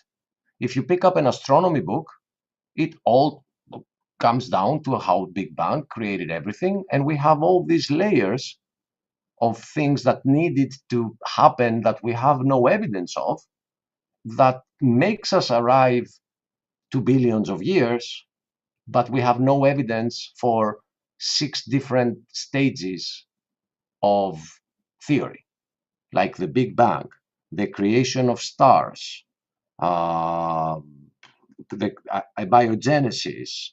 All that is in every single university biology book. So, and you think that exists because there's some cabal pushing that? I want to see evidence. I want to see evidence. Otherwise, I want to hear the other side as well. If there is no evidence, but when you say evidence, what are you talking about? You can't say, well, show me evidence. Okay, what kind of evidence do you want? Okay, I'll give you. You want to sit down and watch an actual star form? I'll give. Okay. Or okay, like you bring up that. Okay. Because that's where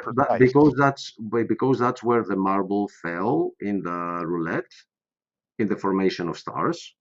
Okay. Stars got from those clouds, which were like elements, they got together and somehow gravity pulled them closer and they formed the first stars. Where did the elements come from?